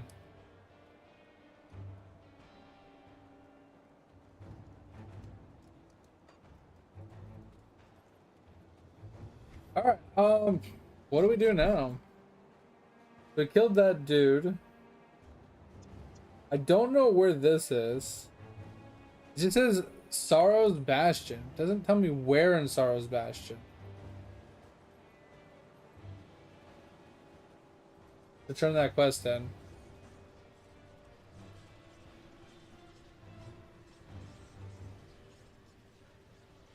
It's right here. I just don't know where in Sorrow's Bastion I'm supposed to turn this in at. It's kind of large, right? Here, here. I've already went up to this guy. Like, this looks like it's probably most of it as well.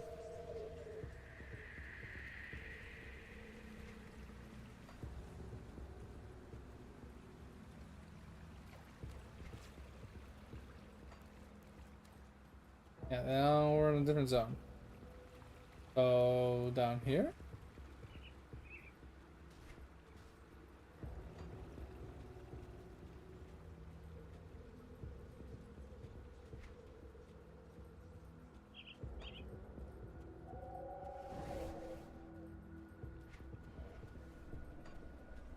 I'm completely lost.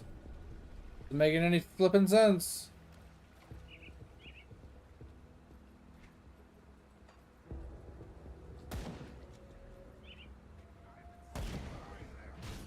Oh, I can actually go in here now? Maybe not.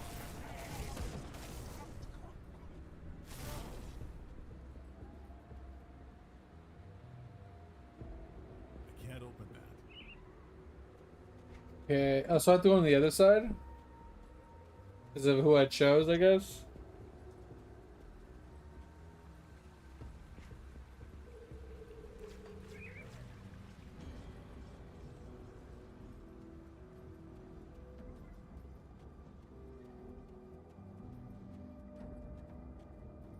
Ugh.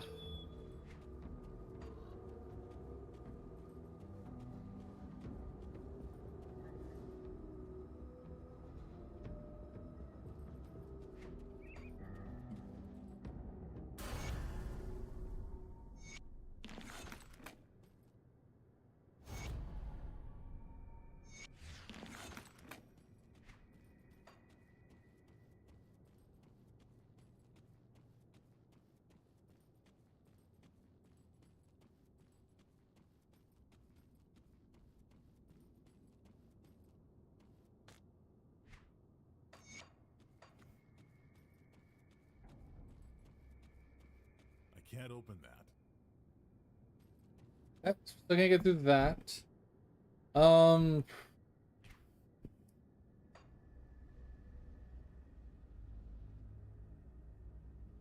So... If you're in a fiery conflagration at the Stonard Quarry to the northeast of Bloodgrove. Huh?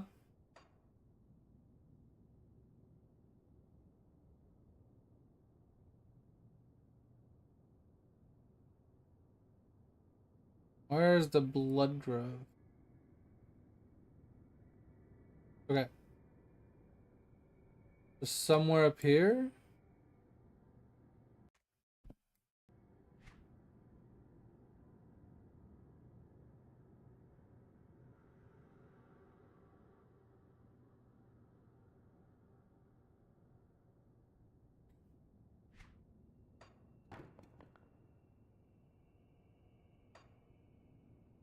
So supposedly there's something up here, I guess. Why can't I use that? What the? Why isn't it not letting me teleport now? That's so weird.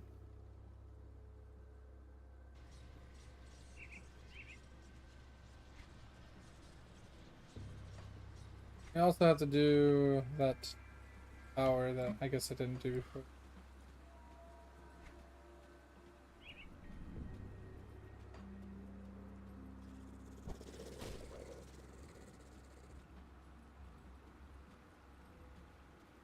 Ugh.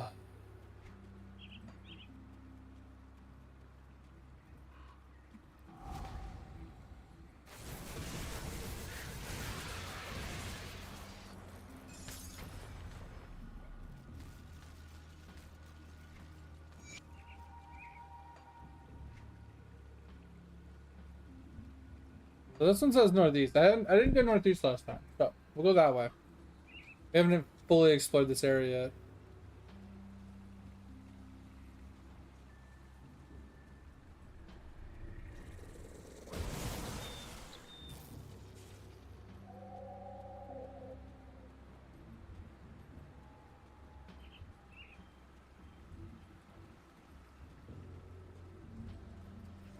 Alright, we do have more points.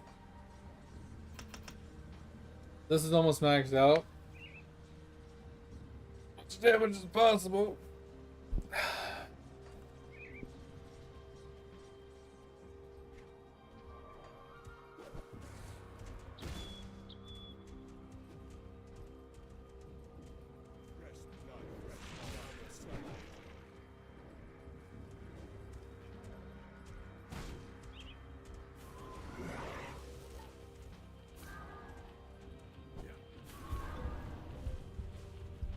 How did they expect you to get through that? What the hell? That was fucking close.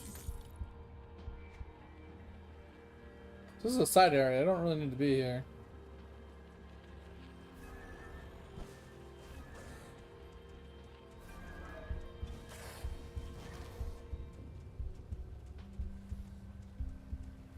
Are side areas even worth doing?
Ugh.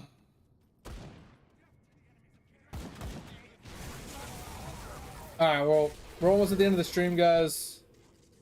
We're gonna try and get this done. This area, I guess. Kind of our goal for the night.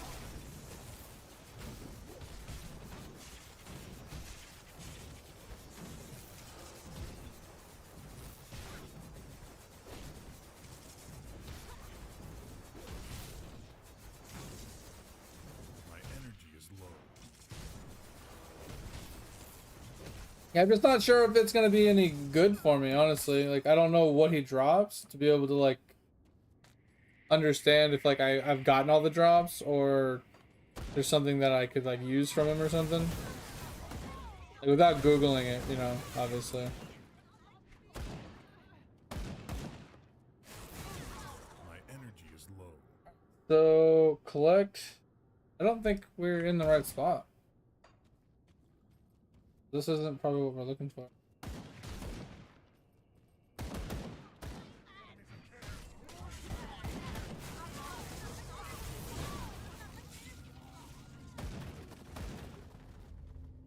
That's the thing. Like, I'm not saying he doesn't have good gear. I'm just saying I'm not sure, like, for the build that I'm going for, if it's gonna be viable. Since I can't see, like, his drop table without Googling it, you know? Right. I am so fucking lost, bro.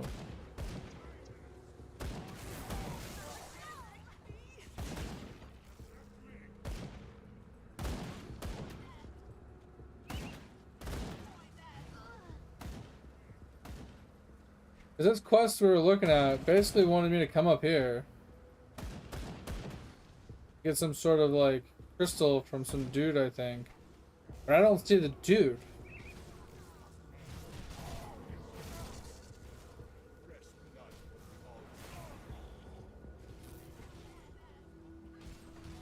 I mean, unless it's in the side area for some apparent reason.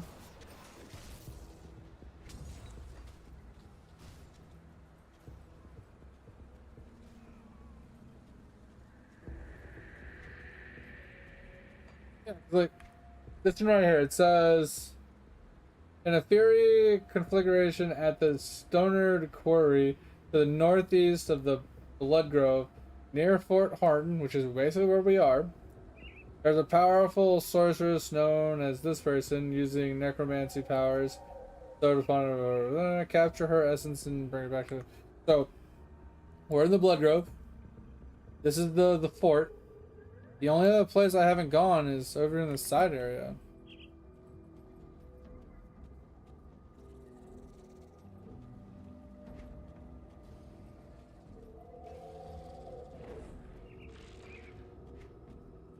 So you think she's over there?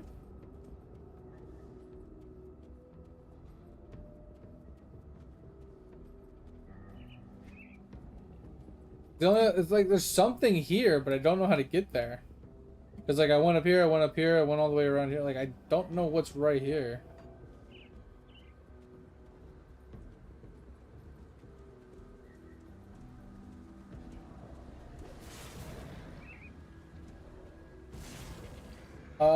It is the quest name is a catalyst, but the person I'm looking for is ethereal sorceress known as Novira Stormfire.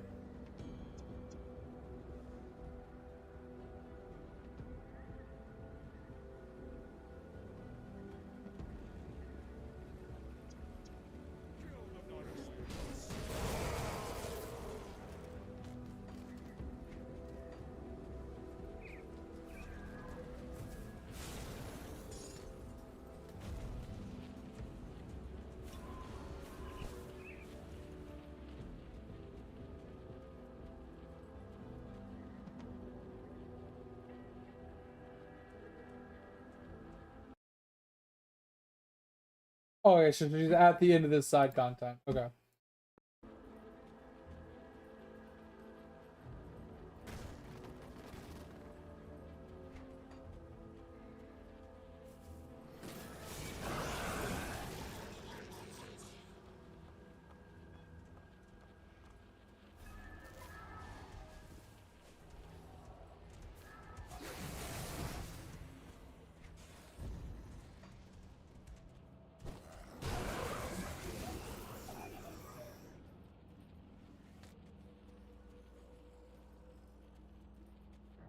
Watch, this bitch is gonna one-shot me.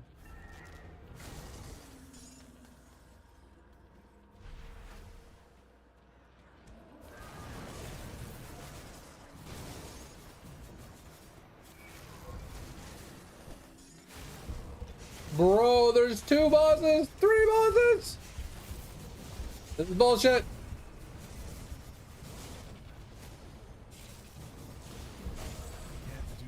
That hurt. We have 2 HP in a dream!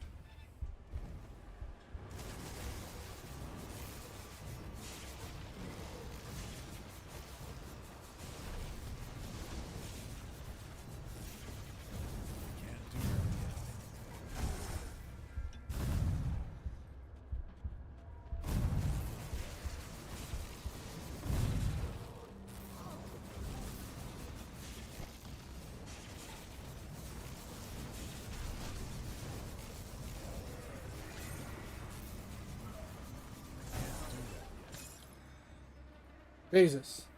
Alright, we killed it.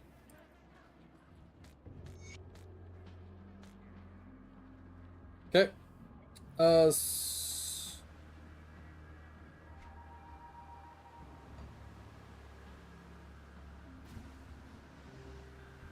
I guess we gotta go back to the guy in here to give it to him.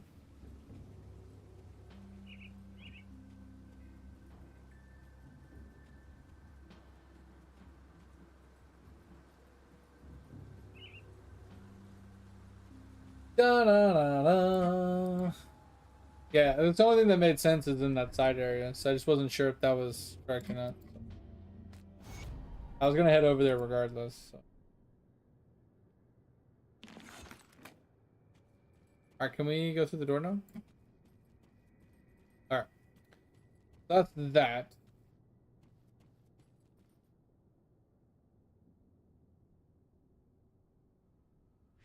Now okay, so this one we can't do. Alright, so this one. Locate stores thorn over princess stores for terrorizing farmers in homestead. Just markers tracked far as the shaded basin to the south of his camp. Linebacker. Where's their life? So this one.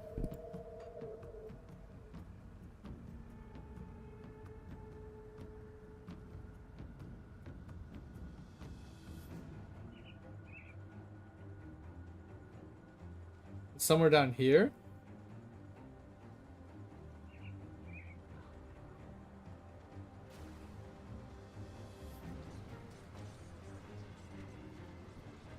So let's see here. I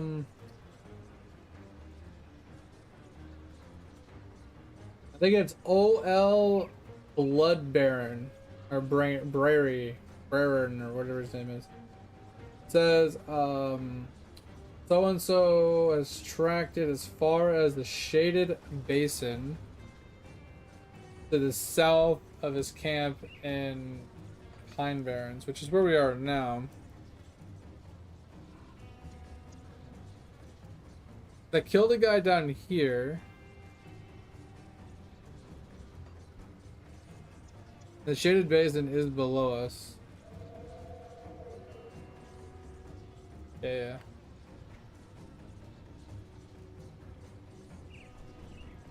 So I have to kill him in the shaded basin, which is south of where I'm at.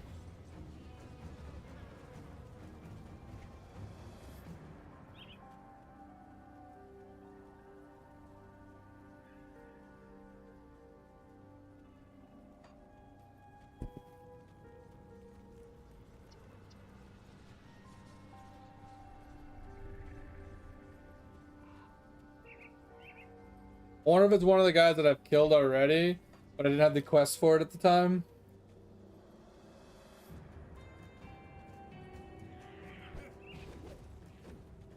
Question, do these zones scale with my level? Because I feel like I was fighting these guys earlier at like level 30s, and now they're like level 40. Feels like their level is scaled up to match mine.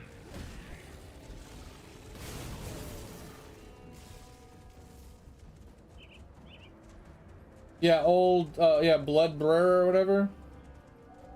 Yeah, that's the guy we're looking for.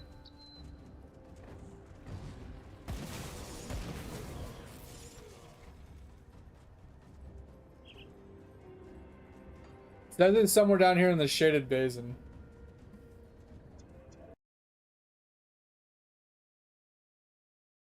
So he's inside that cave?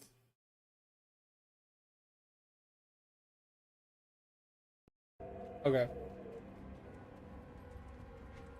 Let me do this really quick.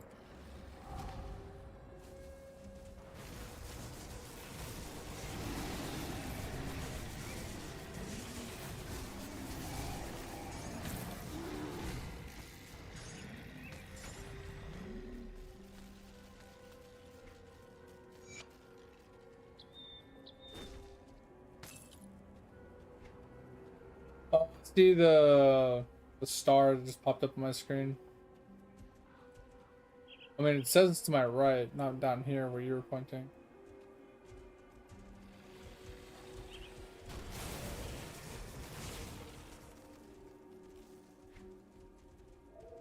I feel like yours said like right here.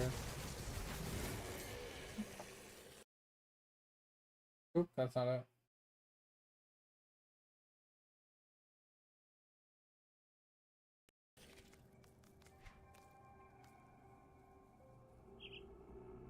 Oh, it says it's like.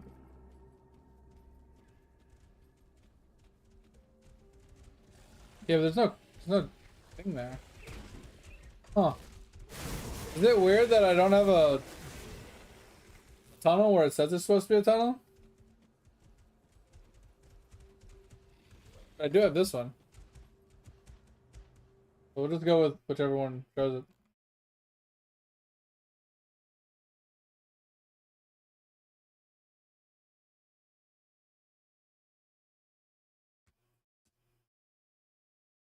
Oh, this is the wrong one? Okay. Is it gonna load? Not gonna load? Trying to get some of these quests done before the end of the night. Well. Oh, there it goes. Well, and once we're gonna do something in here anyways, so why don't we just run through it? I don't know what it wants me to do in here. Pretty sure I was in here earlier. What quest is this? Here, let's back out and see what quest this is.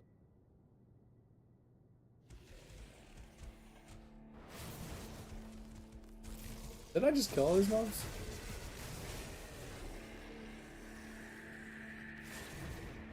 What quest is this? The Gloom Weaver.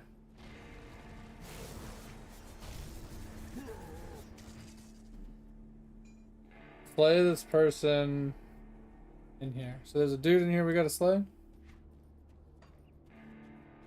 I'm pretty sure I ran through here earlier.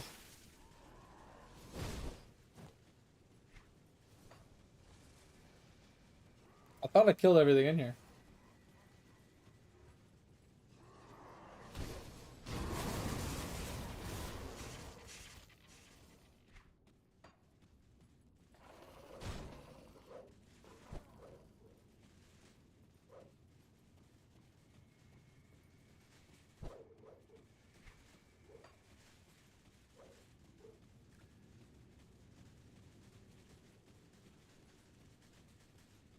Tacos.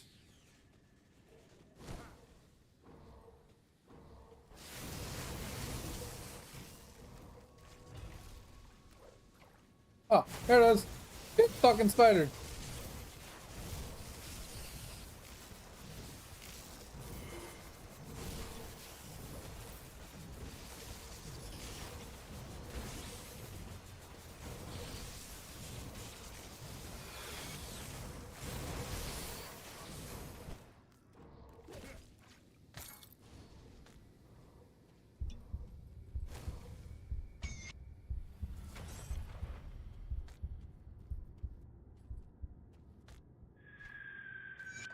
Alright, there's that.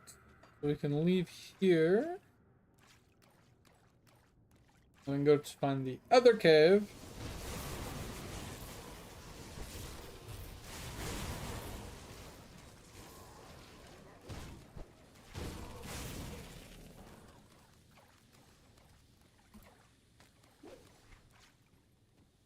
You know this cave is annoying.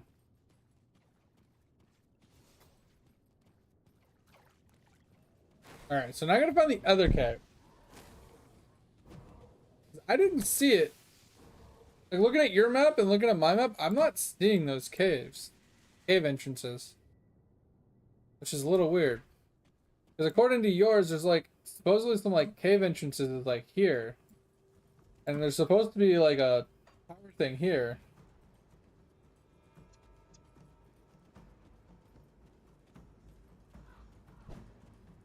Yeah, there's supposed to be a tower thing here. There's not a tower thing.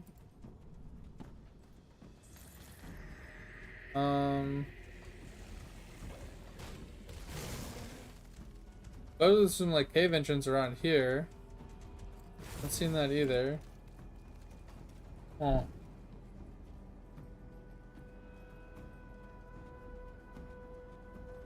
It might have changed, but I mean it's supposed to be around in here somewhere.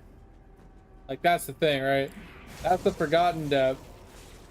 It's gotta be in the Shaded Basin somewhere.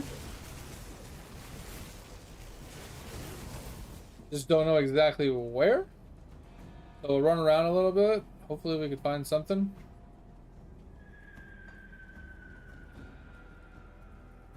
Because now we're in Tyrant's Hold. I don't know if that's where we need to be. This is back in the shaded basin. But not at the same time. Huh.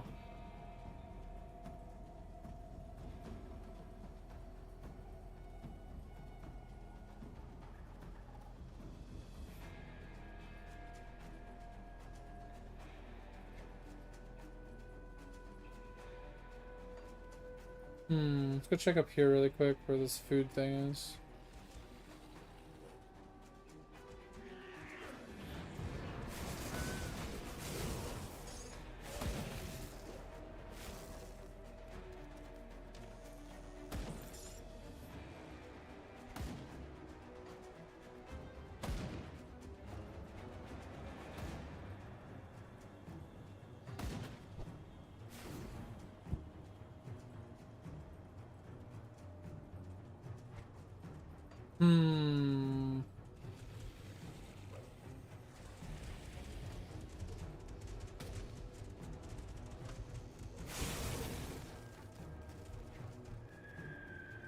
Yeah, I don't know, man. This is a little confusing.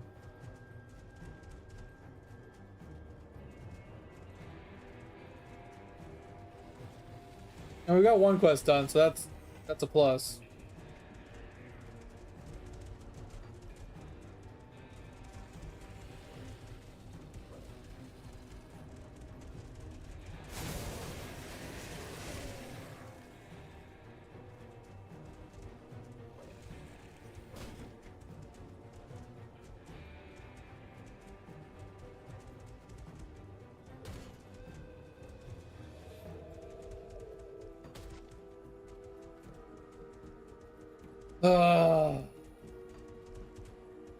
Why is it gotta be difficult? Why can't it just be where it tells me it is?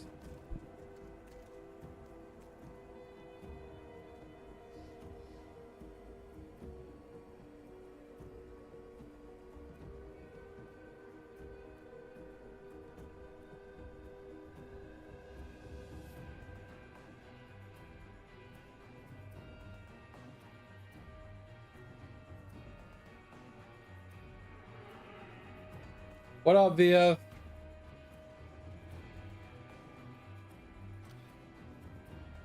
I wonder if it is actually down past Shadow Basin. Even though it says it's supposed to be here according to what you found. I wonder if it's actually past it. Because I didn't actually go... Like, I went up here a little bit, but I didn't finish up there.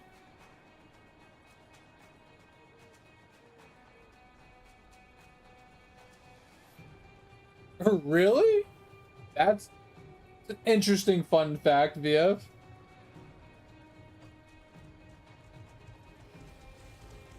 That's kind of interesting. Yeah, so here is a side zone.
Damn, that guy fucked. Can't do that yet.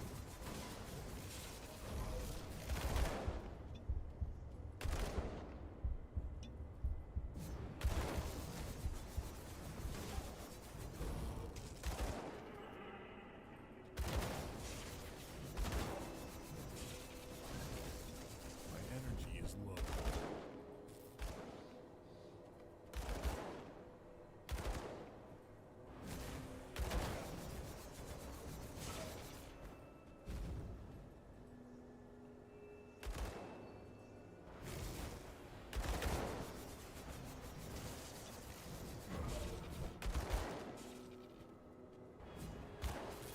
My energy is low.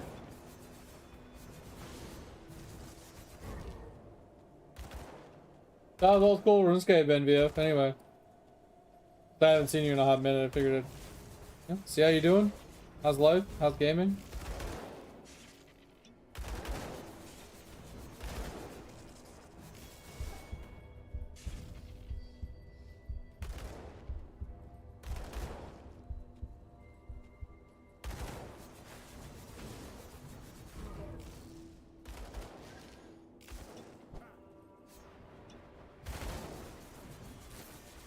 This guy constantly running from me is a real annoyance.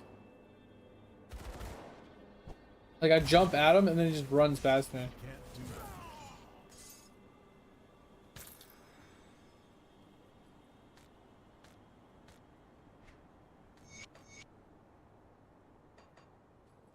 that. Alright.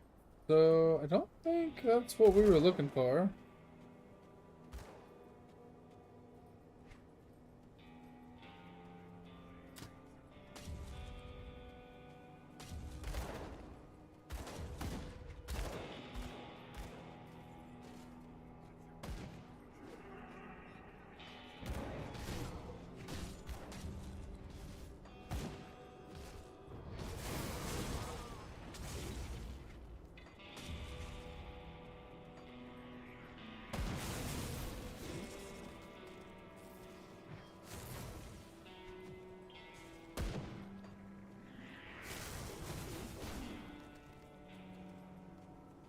Bro, you are spamming chat. Hold on, I gotta catch up on chat. What the fuck?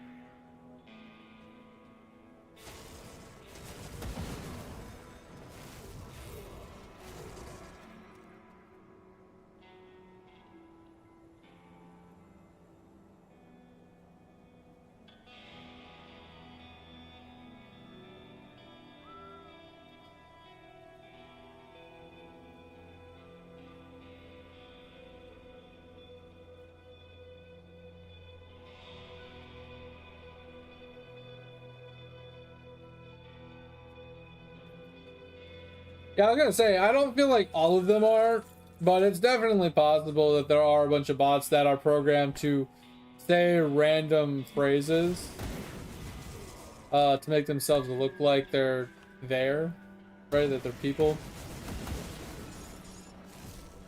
Like, it's definitely a possibility.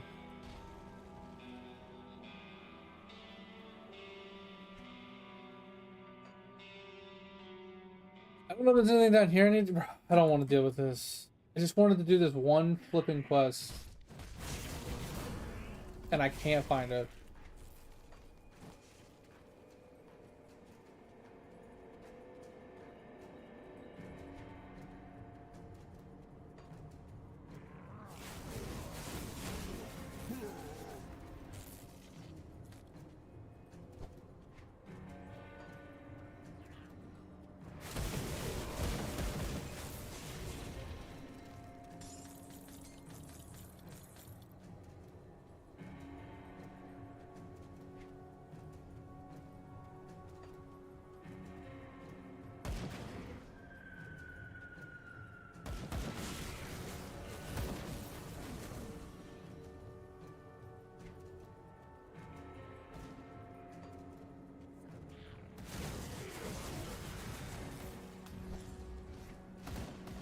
Bro, I went down.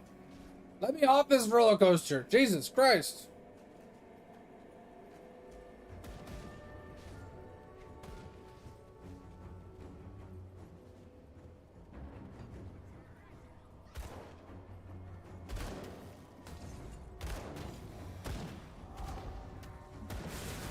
That's probably dead.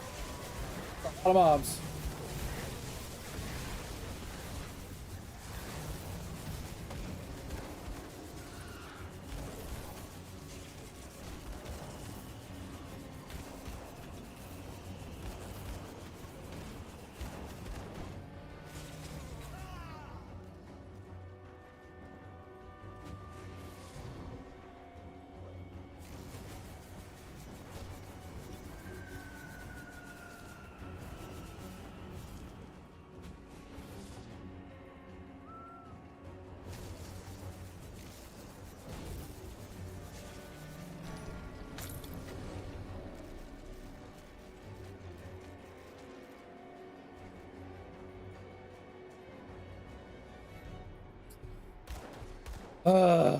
I am at a complete and utter loss here. Cover.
You know, I'm wondering if it's one of those stupid things that, like, it's not guaranteed to spawn every time you zone the map. Like the tunnel entrances. I wonder if it's something as stupid as that. I would assume it should, because why wouldn't, like, it spawn all the, you know, the spots on the map, every map? Like, it sounds stupid. I'm saying it out loud, but... Like, seriously. Like, I'm gonna pull up what you just sent me. Like, this is what you sent me, right? Like, we did this earlier. This is the blood blaring layer, the blood blaring layer, the blood blaring layer, blood blaring, like this. And then this is the forgotten depths and forgotten depths. These 5 are not on my map. This isn't even on my map.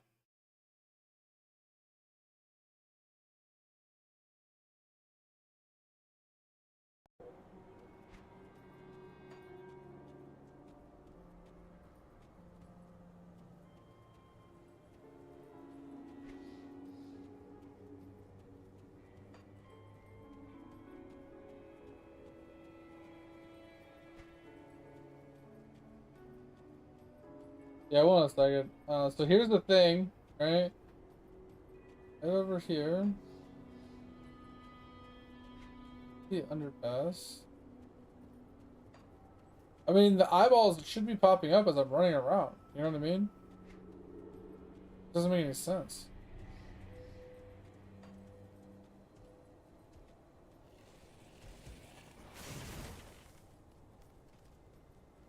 There should be caves around here.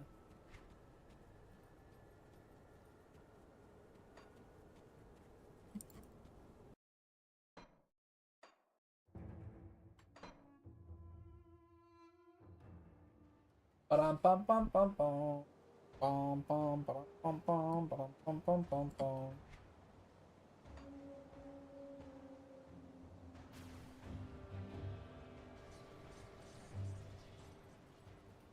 Bring this quest in over here.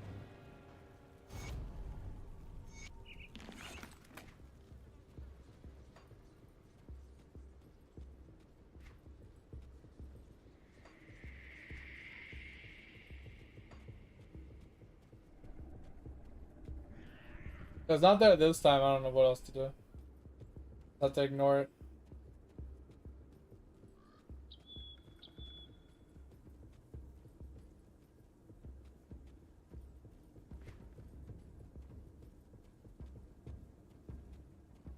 I said I wonder if they just moved it. Cause look, I can already see the Forgotten Cave before I even get any closer. I can already see it. Yo, Thor, what's going on, man? Yo, How you doing, hope you're man? having a good time. Sorry Yeah, if this so caused good. a headache. Nah, it's a little loud, but it's fine. Yeah, we're doing good. Pretty, normal day. I'm just kind of confused. Like, Tover's trying to help me out find this quest, and it doesn't make any sense. Supposedly, there's supposed to be more cave entrances, like here and here and here, but there's no cave entrances. So I think they moved them somewhere, or my game's busted, or I haven't done a prerequisite of some kind, or something. I don't know where this quest is. Bro, I found a cave entrance, and it's not on the map. I found one, Tover. I found one. I found it. I found it. Just having to look over. Just having to look over.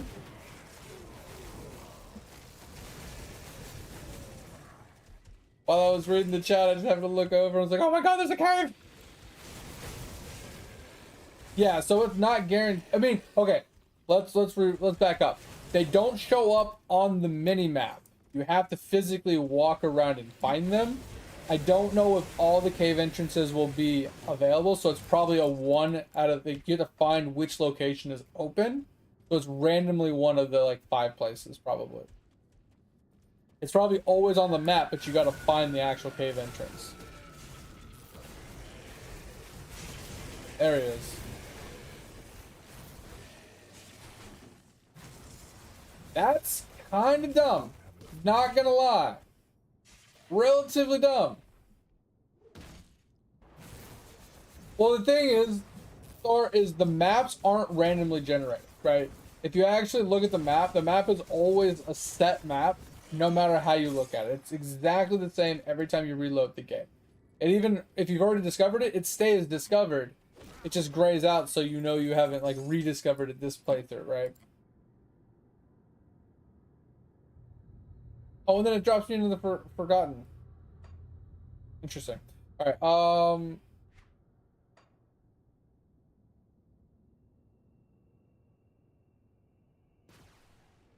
So, like, for example, I'll show you the map. Like, I've already discovered all this in another playthrough, right? All these maps. So this map is static. But I feel like what happens is like, there's static caves that are guaranteed to always be there in the same spot every time. But then, for example, there's this cave we were looking for that can spawn in like 1 of 5 locations. I thought that cave just had 5 entrances, but it wasn't showing. So I think what it means is it has 5 possible points, but since it's a random spawn location, it doesn't indicate it on the map like this one does. Which is a little obnoxious, but it is fine. Whatever. Alright. Let's see. So this one is the new one we just picked up. So if you slay Blood Feast, then the Grobles just scatter and return to the Bloodfest makes his home in a nearby ruined fort known as Tyrant Hold to the east. Yeah, so we were there earlier. So it's in here. So we'll do that one tomorrow. Shouldn't be too bad. Let's go through our inventory and then we'll call it a night. There's no one to sell to here. Let's go back to base.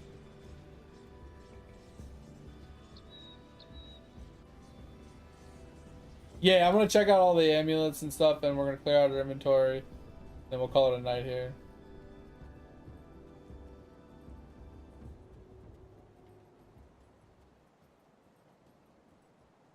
All right. This is the first thing we got earlier. It's Epic Shoulders. With Fire, Burn, Health, Ellie, Summon Guardian. I mean, I don't see this being bad, but not for our current build. Our current build is pure fizz.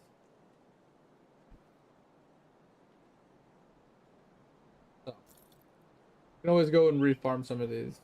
And Google them and just fucking refarm them. That's the problem with the blues, is like, I want to keep them, but I don't really want to have to hold on to everything. But I also don't want to have to Google, like, where everything is, you know what I mean? That's the annoying part. Like, oh, well, what items am I looking for? Oh, well, I found that before. Where did I find that? Oh, let's Google that. Like, I don't want to have to do that for every single fucking item.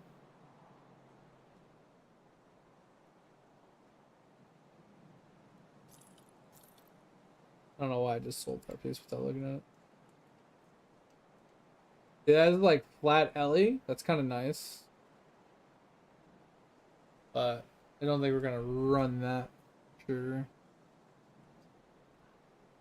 Because it's like, it's all Ellie, man. I want to stick to Fizz for now. Alright, we got a one-handed axe that's pretty solid.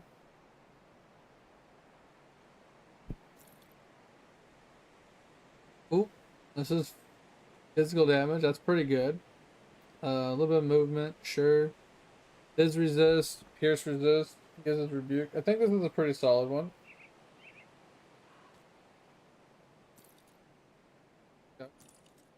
We can get rid of the fire stuff.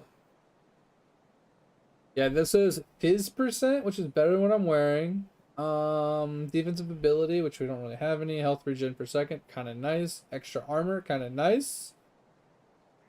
I like it. Kind of like it. Like, none of the grayed out stuff at the bottom is really gonna help us, but crit damage with Fizz, this is pretty solid. Actually lowers my damage, shockingly. I think it's because this amulet has a flat 6 Fizz damage. So we are gonna keep this one, like you said, though, because it's got the +1. Wait, is this the one? Oh, this isn't the one. This is the one. So I'm not gonna keep this one. This is the one that I didn't want to keep. Okay. But this is a new axe, at least, for more damage. This gives us added Fizz percent, Zeke, offensive ability, attack speed, and then mirror. We're not running mirror, but 182 Fizz damage and attack speed to that elemental exchange, which we are running. So that is a pretty big jump. And then we got a helmet, more fire. Not feeling it. Yeah, not really feeling it. All right, so we got this, and this to look over. All necro skills, tolerable.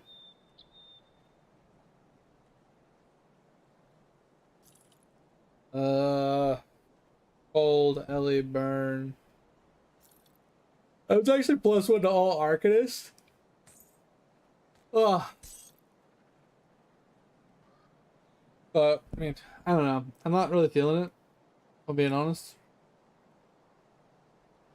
Because we're not really juicing into Arcanist all that much. Alright, whatever. Get rid of all that. Do me a favor, please. Get out of here. Get out of here, man. Yo, mate, you out of here? Shit, All right, man. I'm We're going to be getting out of here as well. I appreciate you for being here. I hope you had a good time. Hope you sleep well. We'll catch you tomorrow. If you need me in the meantime, hit me with the Discord. As always, thank you for being here.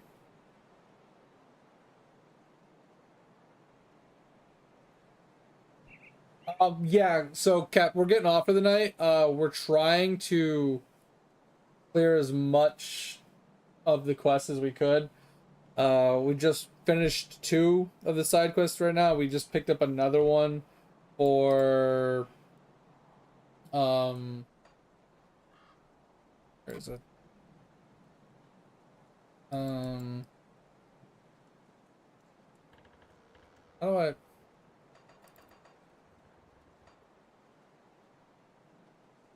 I don't know how to find it, but it's down here. So I gotta go here into the Tyrant's Hold. So.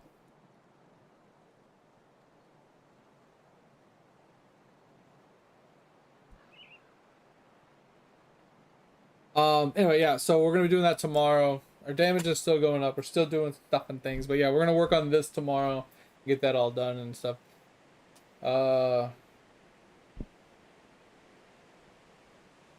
Oh, new weapon? Okay, I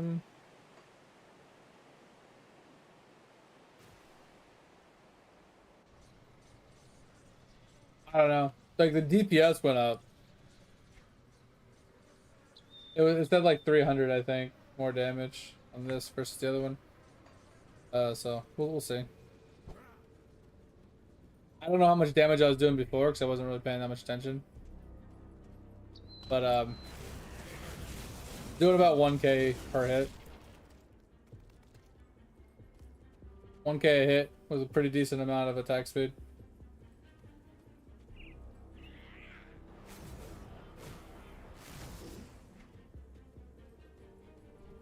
But yeah, we're gonna log out here. Anyway, I hope you guys had a good time. Hope you guys enjoyed the stream. Hope you have a good rest of your day. If you guys haven't joined the Discord and you want to join the Discord, feel free. The only thing I ask, don't be a dick. If you ever have any gaming questions, ever need any help, ever want to just chime in, share something, talk to somebody, help somebody, or whatever, feel free to chime in the Discord at any time. And if you haven't checked out my YouTube, please do. We do live stream to both YouTube and Twitch simultaneously, but we do have a couple videos as well on there, like walkthroughs, guides, and stuff like that. There's not a whole lot of content, but if you wouldn't mind checking that out and helping us out, I would appreciate it. Anything you would do, watch a video, thumbs up, comment, sub, whatever, anything would be appreciated. But I hope you guys had a good time. Hope you have a good rest of your day. We will be back on tonight, back on the Grim Dawn grind, you know, figuring it all out, having some fun. But I appreciate you guys. For all the new people here, if you haven't figured it out yet, we do kind of hodgepodge like a lot of different games. You know, we are a big variety streamer. We play tons of different things, from Minecraft to PlanetSide 2 to Counter-Strike to, you know, Lost Ark, fucking Throne of Liberty, aka Dungeons of Liberty, you know, a lot of MMORPGs, a lot of ARPGs. Very rarely we'll do like FPS games, and then sometimes we do community nights every month, which I have to set a new one up for the end of this month, but we're gonna do another community night where we do those at the end of every month. We do like a 2-day community night where you guys can come in and you guys can vote on a game to play and then play it with me, depending on who wants to play, who actually wants to play and what games they voted for and stuff. But we've been doing a lot of 7 Days to Die for the community nights and stuff. But if you guys are interested in that, feel free to join the Discord. Feel free to, you know, support me on the YouTube and here, and I appreciate you guys. But like I said, talk to you guys tonight, hopefully. Have a good rest of your day. I hope you had a good time. And yeah, I'll talk to you guys later. Bye-bye.